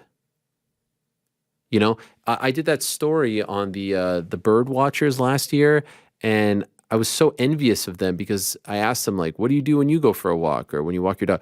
And they say like, we have a whole symphony around us. They just listen to the birds and they're like, oh, this is that. This is the warbler. This is the. And I wish I could do that. But I feel like, here's the thing. I enjoy going for a walk with my dog and I enjoy listening to something. I will say though, I am very uninterested in everything that like. There are very few podcasts where I'm like, new episode. Can't wait to dig in. Is there any podcast that's like a must listen to you? I find myself very uninterested in all the offerings out there right now. Oh, yeah. Maybe Rick is, what is oh, yeah? He says while he's doing a podcast. Who, me? Yeah. I mean, I'm doing a show, yeah. Do you listen to your own shows? I'm not saying I hate podcasts. I just find that there's nothing that is enticing me right now. No, do I listen to my own shows? Absolutely not. Are you crazy? I don't listen to anything. I've told the story of where, I listen to podcasts when I go to sleep, and sometimes I'll forget to set the timer, and it'll just keep rolling, and it'll roll into like an episode of the MMA Hour, and I'll wake up in the middle of the night and it'll be playing, and it's like a nightmare. Yeah. Oh, why? Why would that be a nightmare? Do you hate your job? Yeah, I'm just like, oh my God, what is this? What is going on right now? By the way, what about that clip from Travis Barker? He was on a show saying that he goes to sleep to this show. If you're listening right now and if you're dozing off, hello, Travis. That was a huge honor because I've always said, and it's not because it's Travis Barker, who I actually grew up loving Blink-182. All the small things. I mean, just legendary band. But anytime someone says that we are an escape, you can listen, watch, read a million things while falling asleep, right? A gazillion things. and they choose to listen to us is the greatest compliment. So of course, when you hear someone super famous and successful say they choose to listen, but like if Joe Schmo sent me an email and it has happened, and they say, oh yeah, my wife is always like, why are you listening to that guy? Or can you stop? It's just an amazing compliment. Cool. You got to say hey to Kourtney Kardashian as well while you're at it. Kourtney, yes, of course. Well, I'm assuming he's not like letting it play, You think he's playing it in the house? You think he's playing it for everyone to listen to, or in the bedroom? You don't know. Yeah, you don't know. If he's going to sleep, you never know. That's my sleep routine. I play it out. You just play it out? That's my what I wife's do too. Wife's okay with that? My wife's a loud snorer. First of all, my wife's asleep before me, but she's also a loud snorer, so I think that the trade is fair. Wait, you actually play it? I deal with her snore. Yeah. It's just on next to me. Wow, that's crazy. No earbuds? I do the exact same thing. Really? You fall asleep with earbuds in? I don't like the comfort of the earbuds in. Can't do it. Because I'm not like a back sleeper and I don't stay still. Like I'm on my body, my wife my would chest, kill me. Like I'm just. Yeah, sorry. Wow. What are you listening to at night? There's some good ones. Like most of them are like old favorites. Like I really like a lot of the Ringers. Shout out to the Ringer. They're pop culture podcast. The Midnight Boys are great. They've got a new series called The Wedding Scammer that comes out every week. Nice. Which I'm really vibing with. I got nothing right now. Simmons, like the usuals that I've been listening to for a bit. So can I tell you what's my favorite? As you know, huge podcast guy. No, I know. That's why I was like, oh, I should ask Eric this. Yeah.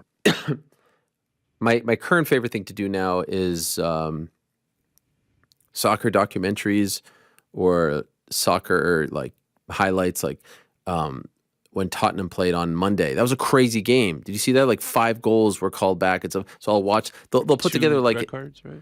Yes, they'll put together like yes. Good shout, Frank. How did you know that? I talked to a coworker yesterday. Yes, they had 9 men. They'll put together like these 18-minute compilation videos, and so I'll watch that sometimes. Soccer has really become like my favorite escape, even more so than the NBA and all that at the moment. I don't know. So you're laying in bed watching the TV? You're a watcher? No, phone. But you're okay. So you got the phone and you're like watching it as you doze off? Yes, and it usually lasts like 4 minutes. As we've discussed, it takes me forever to finish anything. Yeah. No, we have. I'm a listener, but I mean, so you have the headphones in while you're watching it. Yeah. Nah, you're not living. You're not living life. Blare out. Yeah. I can't do that. Wow. All So of my us. wife puts I am the a little earbuds surprised in. that all of us do it. I guess I'm just not that selfish. I mean, I don't want to wake other people up. So Sounds like you're not having a great experience either, though. Sounds like you're a little bit. I mean, the idea of sitting in bed and listening to something without any headphones on is like, I feel like it's an incredibly insensitive thing to do to the person sitting next to you. Good sleeper. My wife is snoring next to me like a chainsaw. What if she's like, okay? between the two of us? It's that bad, Rick. She's just like she's just ripping it. Man. I mean, then you actually you are owed playing the podcast. Sure. I'm owed. What if she owes me back pay? What if on she's the noise? trying to fall asleep? Oh, I mean, She's already try asleep. harder. Okay, but would you do it if you're We just had a baby.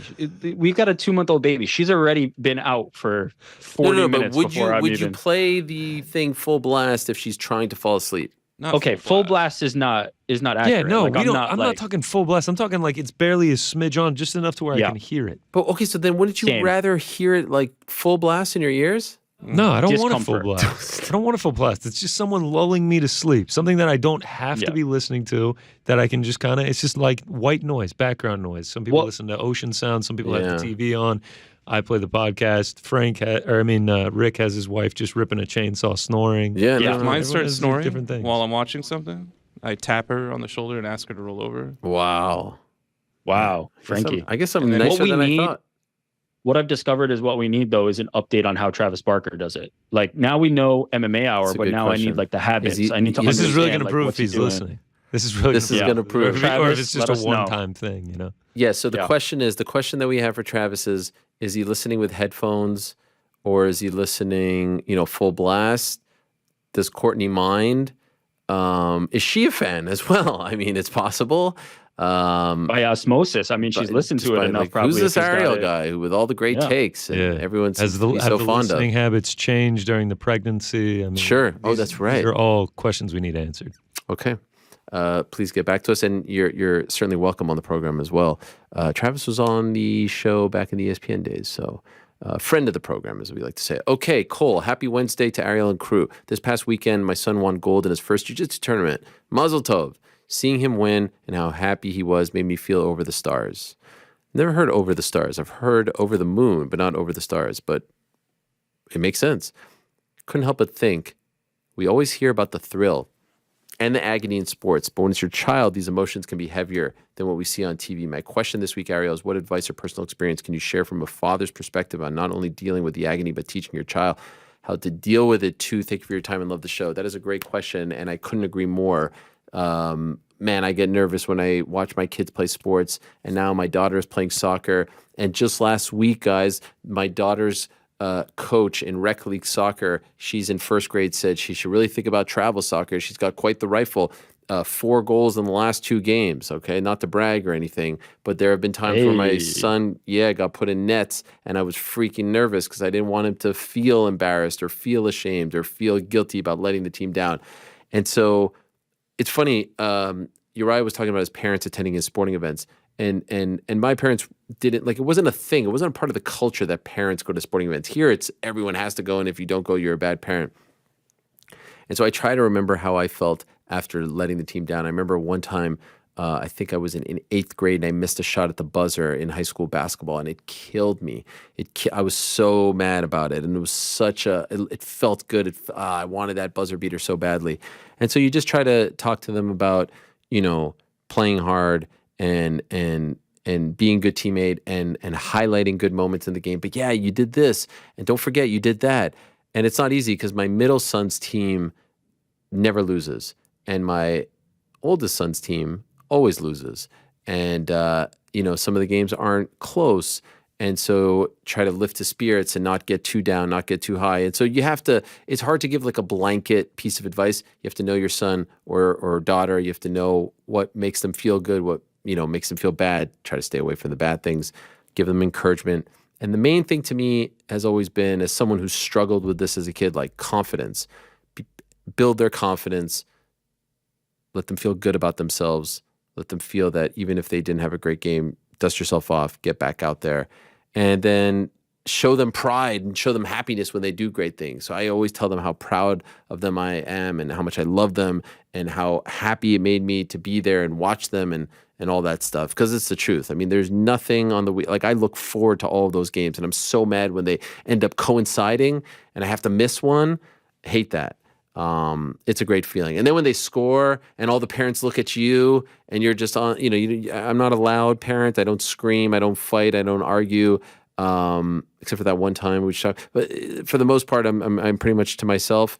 It's a fantastic feeling. So I wish your son the best in his jiu-jitsu journey, and hopefully you'll be by his side to be there for the ups and the downs. Logan, greetings, Mr. Hilwani. Given the 3 title fight announcement we got Monday, what do you think the long-term plan is with Conor McGregor? All signs point to a UFC headliner with Michael Chandler, but given he wins or loses, what do you think the direction the UFC goes, given both outcomes? I see no fight beyond this that makes sense if he loses. Come on, that's crazy. There'll always be a fight for Conor that makes sense. Is it a Diaz fight? Is it a Gaethje fight? There's always a fight for him that makes sense. Even another Poirier fight, for goodness sakes. I think let's just get to this fight. I don't know how many he has left. It could be less than 5. It could be less than 3. Conor McGregor at UFC 300 is the move, especially given what they've laid out. And it would just make that event gigantic. So hopefully it happens. And it sounds like he's in a really good place, training currently in the UAE. So let's see. But all signs, I don't know about 300 specifically, but it seems to be all, pointing to the direction of, that April-ish return, if all things continue to go this way. Thomas, what's up, Ariel and crew? Is Frank the reason why you no longer do the dart segment with in-person guests? Did he get sick of making sure their audio was good? Whatever the reason, I hope it comes back soon. Thanks for all you do. I couldn't make it through my work week without you all. I appreciate that.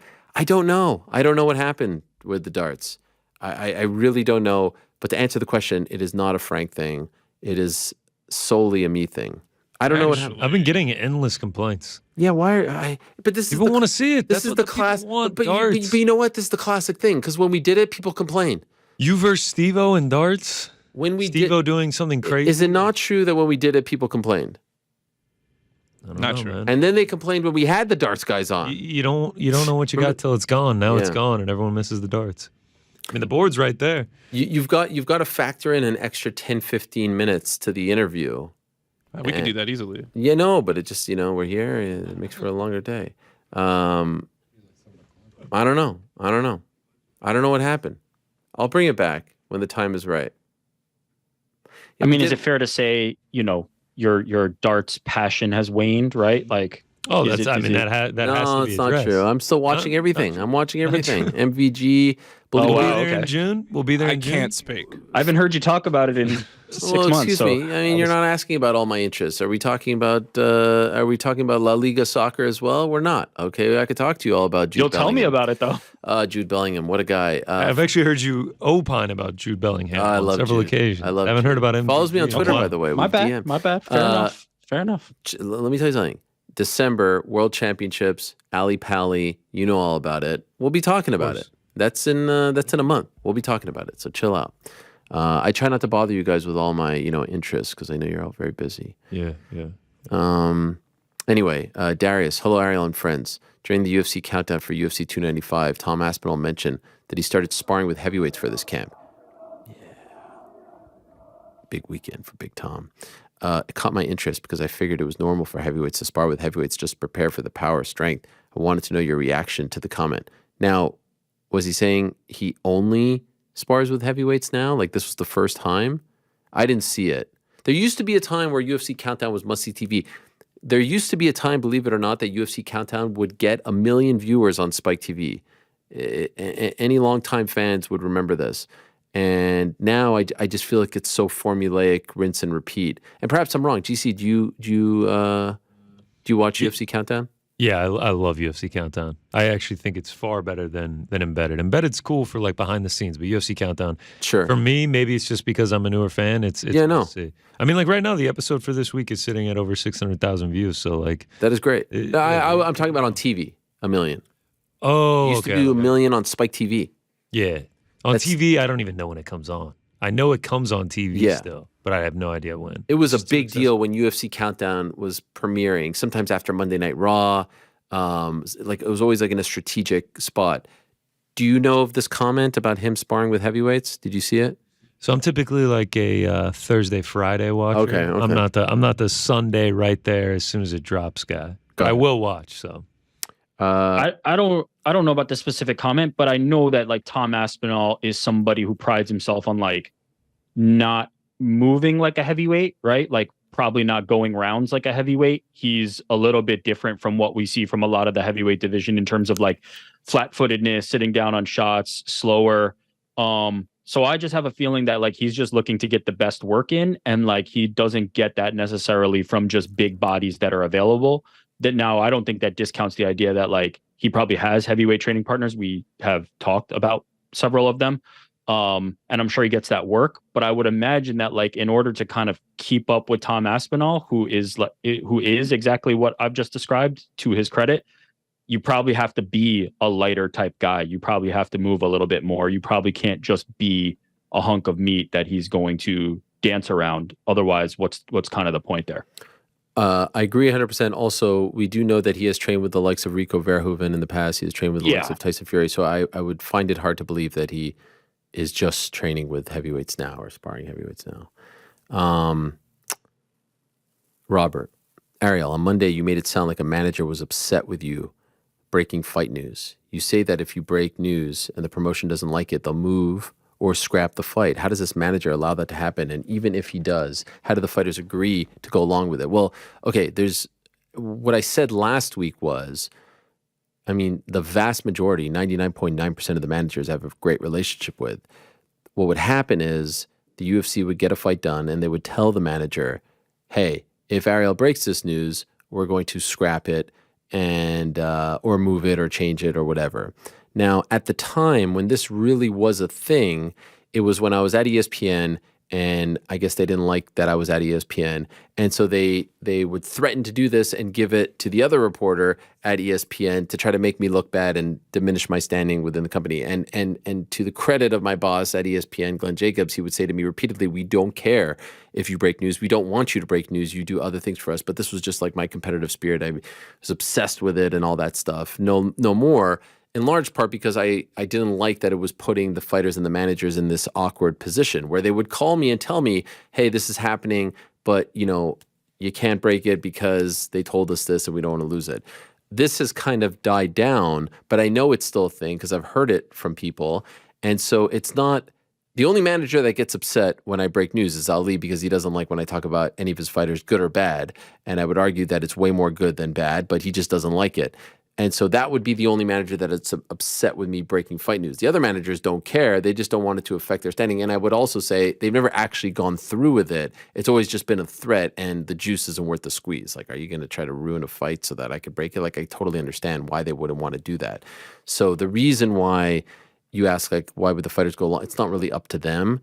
And the managers are like, "Hey, man, like, we love you, and you could come interview our fighters, or they could come on the show, this and that, like, just this one, you got to keep it under your hat."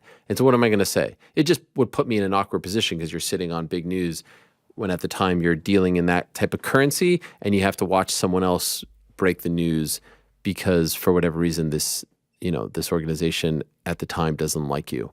It's all very silly. I want nothing to do with it. And I mainly don't want to put I love these fighters. I love these people as human beings, and I don't want to put them in any kind of awkward spot.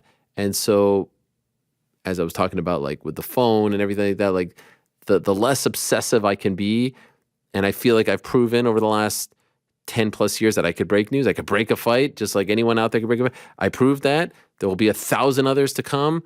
I'm totally fine with letting someone else do it. Again, if something gets dropped in my lap, if I hear yeah, sure. But there's really no, like, I don't work for an outlet that is requiring me to break news. I don't write for anyone at the moment. So I don't really have to do it. And there's again, it doesn't really matter. No one is asking me to do it. Sometimes I just do it out of habit or history. You right in there? Yeah, I dropped my pencil. But to answer the question specifically, it's really up to the UFC. So the manager or the fighter don't really have a say. If the UFC says they're going to do something, they're going to do it. And we've seen this. I mean, let's just say, when they announced those fights on Monday, some people heard it for the first time the way you heard it for the first time. And that's just the way, that's just the way the business is run. Peter, hey, Ariel, Monday was an all-time great show, but throughout the O'Malley interview, he reminded me of a character named Ziggy from The Wire. Wondering if anyone agrees, or am I way off? Have I ever told you guys that I've never actually seen The Wire? Yeah. I thought you were a big fan. No, I like saying that line. But I've never actually you love seen the it. "we're back." You love the "we're back." I like up that meme. one. I also like the "Come at the King, Best Not Miss." Oh yes, Omar. Does anyone know about this Ziggy character, and does Sean O'Malley remind you of him? If so, I understand, but no. But I understand why. okay. Like, what, just specifically in looks? I don't know. It's what the guy said. I mean, What was the question? Does he remind you of he Ziggy? reminded me of Ziggy. Yeah. I don't know. Ziggy was season 2. Not my favorite season. All right. Well, that was. I mean, This is a good one. Nobody's favorite season. Let's be real. How many seasons were there? 5. 5? Oh wow. And I two mean, two is up. 2 is one of those that like everybody hates, but there will be people who will pretend it's their favorite one so that they can have the 'cause hipster it's so take on different from the rest of the show, and then it doesn't really have any impact on the later episodes. Yeah. Shout out to the Sabakas, though. Yeah. Yeah. Have you ever watched like a full series, Ariel? I mean, it's a bit disrespectful question. What are you talking about? Of course I have. Seinfeld. Oh, yeah. Good. The Wonder Years. I've probably watched 1,000 Wonder times. Years, okay. Anything that isn't like a sitcom. Wonder Years was not a sitcom. Yes, that is true. Friday Night Lights. I binged one weekend. Oh. Coach Taylor? Love it. Love it. Okay, all right. Respect. Huge Dog, fan. former UGA student. Mm-hmm. Entourage is comedy. Yeah, but Entourage, yeah, that's a little more like show-esque. But yeah, I mean, I'm doing a lot of things. What do you want me to say? I'm a very busy guy. There's a ton that I've loved to, like, I've always wanted to watch The Sopranos, but I've never had the time. Oh, it's great stuff. That's why I moved to New Jersey. Yeah.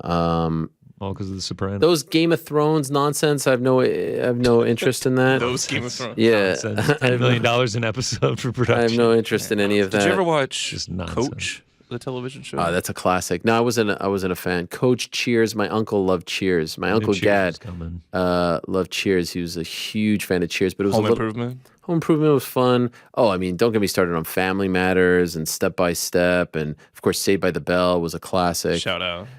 Hang Time, Hanging with Mr. Cooper. Remember that one on Saturday mornings? Welcome No, back, it was. Carter. Welcome back. Yeah. What else? Oh, Happy Days, amazing. Happy Days like the Fonz? Hell yeah. yeah. We were big into the Fonz back in the day. 1, 2, 3 o'clock, happy days. 4, 6, 7 o'clock, happy days. Na, na. There was also these days. Anything after 1985 or no? Wait. What was the one? Oh, Family Ties was so good with Michael J. Fox. I repeat. That was a great one. The episode with Tom Yes. Hanks. Anything this century. Fresh Prince of Bel-Air. That was Okay. So Quality good. shows. I mean, we're quality catching television program. Yeah. 90210. Seinfeld Just ended saying, right no. before the The turn OC. of the. Entourage was the century. You know what I really liked? The Hills. Wow. Okay, That's fair enough. That was kind of like The Hills and Real World. At one point, were kind of like my guilty pleasure TV watching. Favorite Same. Real World season? There was one in Two for Chicago me. that was good. There was one in Chicago Chicago. was good. New York, I think, was a good one. There was one on some The Miz, island. the birth of the Miz, Yeah. or are you talking about the original New York? 'Cause No, even I think that that's- was a little bit before my time. How about the Jersey Shore poll by Steve-O? Jersey Shore was a good one. It was that was kind of great. It was kind of surreal to see Steve-O, like a product of late '90s MTV, give a Jersey Shore example. Right? I was like, wow, I think he had Snooki I was on curious his if podcast a couple weeks ago. wow. That is I was We get curious if he Tom was going to Green do in his studio. own financial. Sorry, Frank. I'm just going to keep going. Do it. I was wondering if he was going to give his own finance, because his example was basically like, you prove your worth and then you're worth so much more. I'm sure all those Jackass guys were getting like $50 to, tase each other in the nuts and stuff. yeah. And then all of a sudden they're like millionaires. That's true. It's pretty crazy. It's pretty crazy, but What about him? product of the time. I wonder if that could happen today. Yeah, that is true. I mean, that's why I asked him that question about like the platform and all that. But I'm blown away by his knowledge of MMA and like how deeply he cares about the minutia and the thumbnails and the time code and the first fight and like We got tweets I love it. that were like, preach, brother, like Steve-O for president. Like Yeah. people are feeling the same way as he is. So he's speaking for the people. Honestly, I wish I spent more time on MMA with him, but I wanted to give props to his show. But he, I mean, it's incredible. It's incredible how he's much mentioning like these aggregator sites. Yeah. And he's Oh, like, yeah. He's the one keeping them in business. They owe it all to Steve-O, to be honest. unbelievable. Oh, that's great. Chris, what the heck happened with Tyler Santos? She was on her way to being a champ. Literally, I mean, she may have even won that fight. Someone or some fumbled something, letting her go. Any info? No, I saw yesterday. I think this is a question for our boy Guilherme, the Brazilian beast, Guilherme Cruz, but I did not inquire on that one. Yeah, I don't know. That was a weird one. Surprising, it's happened. But yes, that close to beating Valentina Shevchenko before Alexa Grasso beat her, of course. And we'll see. Maybe someone picks her up, PFL. Obviously not a huge, passionate following, but someone who's very good and, again, has the credentials because of what she did against Valentina and others. Ryan, hello, Ariel and crew. Other than stacking the card for $295, is there really any reason why they couldn't have Pavlovich versus Aspinall at another date with both guys under full training camp? I mean, could we talk about $295 is very top heavy. So you drop that fight off the card. I don't know. I don't know if that's Madison Square Garden worthy. So I think you needed that second title fight. Maybe hope that some British people come over. A lot of Russians live in the New York area. I mean, do you guys disagree? Like, GC, I know you did the deep dive for the podcast. Like, it's not a very deep card. Am I unfair in saying that? I think the top 2 fights are unbelievable. Standing, but then talk about MSG top to bottom. I think the main card is fantastic, but it's funny that you say that. Yeah, we recorded No Bets Barred this morning, and we were so energetic, we were so hyped up at the start of the podcast, and we go top down. And by the end, I did mention, I was like, man, I feel like we're kind of losing some steam here because it's a build up card. It's like you're gonna be hyped. We're at MSG, and as the fights go along, once you hit that featured prelim, that's when it's gonna pop off. Yeah, and sometimes the MSG cards have been great. There's been a couple the DC Derek Lewis one. They were scrambling for a main event 3 weeks notice. It's hard for everything to align. There was that legendary 217 card. Remember that? Those 3 title fights back to back to back might have been the greatest 90 minutes in UFC history. Rose, Joanna, Cody, TJ, GSP, Bisping, all finishes. Title changing hands. That was just amazing. That was at the Mecca. But sometimes, the stars don't necessarily align. Last one, OCO. Howdy, Ariel.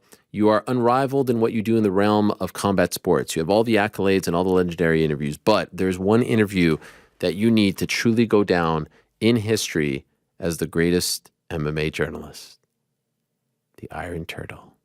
The people want, nay, the people need, nay, the people require a Park Jun-young interview.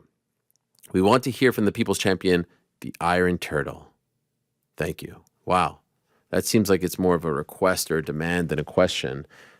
Do you guys share this sentiment? No, your legacy is on the line, it sounds like. I don't think it's a question or a request at all. Well, are you as great as you say you are, or are you not? That is what has been presented. So line has been drawn. I will say people are absolutely clamoring. They love the Iron Turtle. This man. I will find him for you. During the Chael Sonnen interview last week, as things were getting very heated, I tried to get a temperature on the chat, and someone was like, "I hate to change the subject here, guys, but are we getting an Iron Turtle interview anytime soon?" It was the people want what the people want, and we got to give it to them. Well, shout out to the chat. We love the chat. Hello, everyone on the chat. Quietly 7-1 in his last 8. Don't sleep. Okay. Don't sleep. Making a little run. I do not know who represents Iron Turtle, but I'm going to find him, and I hope that when we book him on the show, people aren't like, "Who? Who's that?" They're going to complain. I dare people to do that. Yeah. That, by the way, was the That's Money question of the week. And I want to remind you that support for this show comes from Cash App. So thanks to Cash App for their support. Download Cash App from the App Store or Google Play Store to start saving today. You can get your paycheck 2 days in advance. Thank you to everyone for the questions. Thank you. There's actually one more question. It was the first question asked. It said, this is from Alec Tomlinson. Shout out. Mm-hmm. Thoughts on Sean O'Malley leaking a video of Frank's face on the Snapchat story? Let me answer this one for you, all right, if you don't mind. Mm-hmm. Look, just because some random PA walks in front of my board that happens to be caught on camera doesn't mean that it's me. So I appreciate the flattery of saying that I've been doxxed or whatever, but it's just not true. Okay. There's nothing. There's no proof. That was actually, he took a video. I think he took a picture, and that was of, I think it was Alex, right, in the corner over there. Yeah. That was the people think that it was you, but you sit on the other side of the room, so I don't know what they're talking about, right? Crazy pills. Yeah. Thanks for bringing that up. I meant to bring that up. Appreciate it. All right. Thank you very much to everyone for the questions. Now we will close out today's show with the picks for the weekend. Before I get to that, I do want to remind you that November 11th is a massive event for the UFC. It's UFC 295. It's Urijah Faber against Alex Pereira, and they will face off for the vacant light heavyweight title. And you could secure your victory with unbeatable offers on DraftKings Sportsbook. New customers, strike now to get $200 instantly in bonus bets when you bet $5 right now. Not only that, we've got the return of Mackenzie Dern against Jessica Andrade. Looking forward to that. What about Matt Favola against Benoit Saint Denis? Dennis Bazooka on the card. Shout out to Long Island. And many others as well. Get in on all the UFC 295 action with DraftKings Sportsbook, the official sports betting partner of the UFC. Download the app now. Use code the MMA Hour. New customers get $200 instantly in bonus bets when you bet $5 right now. The code is the MMA Hour. Only at DraftKings Sportsbook. The crown is yours. Gambling problem, call 1-800-GAMBLER or visit www.100gambler.net. In New York, call 877-8-HOPENY or text HOPENY 467-369. In Connecticut, help is available for problem gambling. Call 888-789-7777 or visit ccpg.org. Or please play responsibly on behalf of Boot Hill and Casino Resorts. 21 and older. Age varies by jurisdiction. Void in Ontario. Bonus bets expire 168 hours after issuance. See sportsbook.draftkings.com/MMA terms for eligibility and deposit restrictions. Terms and responsible gaming resources. Yeah. Thank you very much to DraftKings for their support. Gentlemen, take it away. All right. Guys, I've already got Juliana Pena's pick in the holster. Love it. Do we go right now? I mean, we have one more show this week. Do we make the picks right now? Yeah, I'd say you run through them relatively quickly, no? Or what do you think? No. I meant the Parlay Pals picks. I say you do it. All right. Juliana Pena's pick will be the over 2.5 in Ricci and Godinez. Okay. Nice. And that takes us to the randomizer. Go ahead and fire that bad boy up. See what we got. And Frank, you'll actually be going first. Rick second, and I will be bringing up the rear this week. All right. Well, I think there's only one pick that interests me. Let's hear it, man. Tommy Aspinall. I love that. Look at that. Wow. Look at that. What is it? Multitasking right there. Also, shout out to the OG Brian Tucker in the control room. Got a shot on camera. There he is. Yeah, I don't think he noticed. I thought that was Frank. He probably doesn't notice. There he is. The OG of MMA. Right on the bench back here with me. I love it. I mean, in the trenches. That might be his debut on the show. Yeah, it's good stuff. After all these years. 2009. Shout out MMA. I think he desperately wanted to avoid this moment, but I just saw it. I mean, I'm he sure just slagged. people are going to Get say the camera off of it. People are going to say that's Frank now. There's going to be a whole thing about that. It could be Frank. We don't know. Yeah, we don't know. We don't know. It's a good point. It could be Frank. Was it Frank on Sean O'Malley's Snap Story? It was not. I say no. No. All right. That sends us over to you there, Rick. Yeah, I'm going to stick with the money line. I'm going to take Jared Gordon, money line. Wow. Not a bad pick. That's a big one.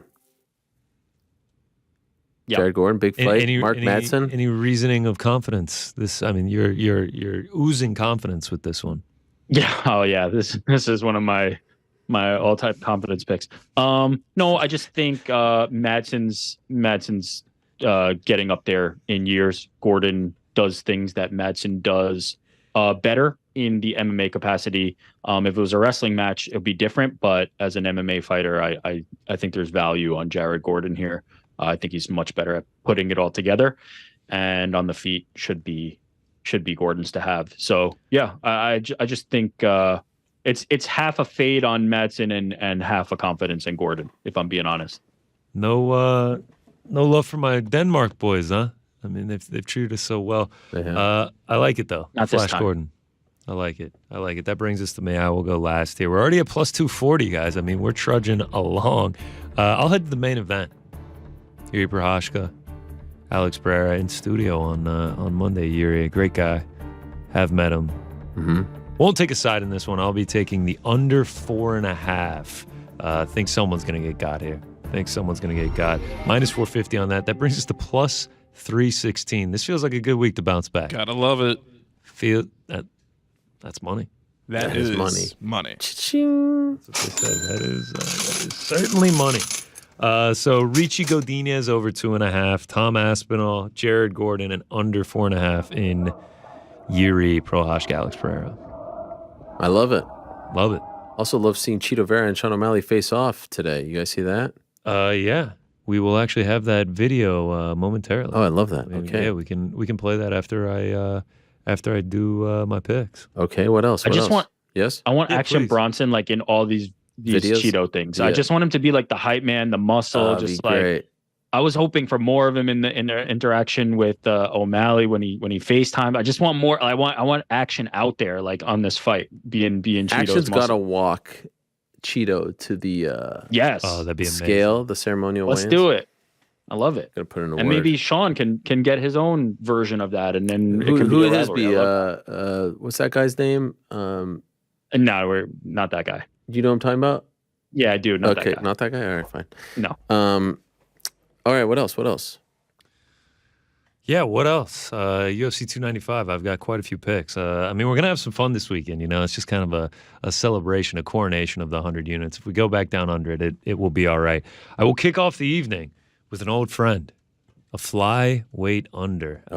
I mean, it's good to be back. You know, we're near that holiday season. We're near that Thanksgiving time. It's like you're back home. You're seeing old friends. You're seeing old family. That's how I feel with the flyweight under here. I mean, both these dudes, finishers. Yes, both their last fights, they did go to a decision, but before that, they had never been to decisions.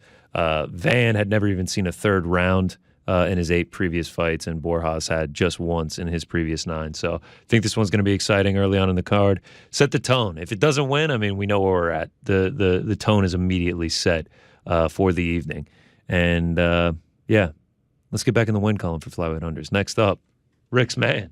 Jared Gordon. I mean, he did all the explaining that I was going to do. I mean, he said it perfectly, so we can just keep rolling right along. Next up, our man, Slava Sadykhov. I'm going to take this one under 2.5. I mean, if you watch the Slava fight, if it stays standing, he's probably going to knock his opponent out. I mean, the dude is crisp. He is fluid on the feet. And then on the flip side, Sadykhov has finishing capabilities himself. 9 of his 10 fights have not gone the distance. And when it comes to the wrestling itself, I mean, Sadykhov, he's got 1 takedown in the UFC, and in that fight, he racked up 19 seconds of control time. I know Slava doesn't have the greatest takedown defense, but I don't know if Sadykhov's just going to come in here and lay and pray. So I like this one to stay standing, and I think someone's going to get put out. And that leads us to our next pick, our man, Slava Claus, by KO TKO, plus 250. Like I said, if it stays standing, you're more than likely going to get knocked out by this man. The striking is crisp. It is nice. So at this number, I like to take him by the KO. We keep it rolling.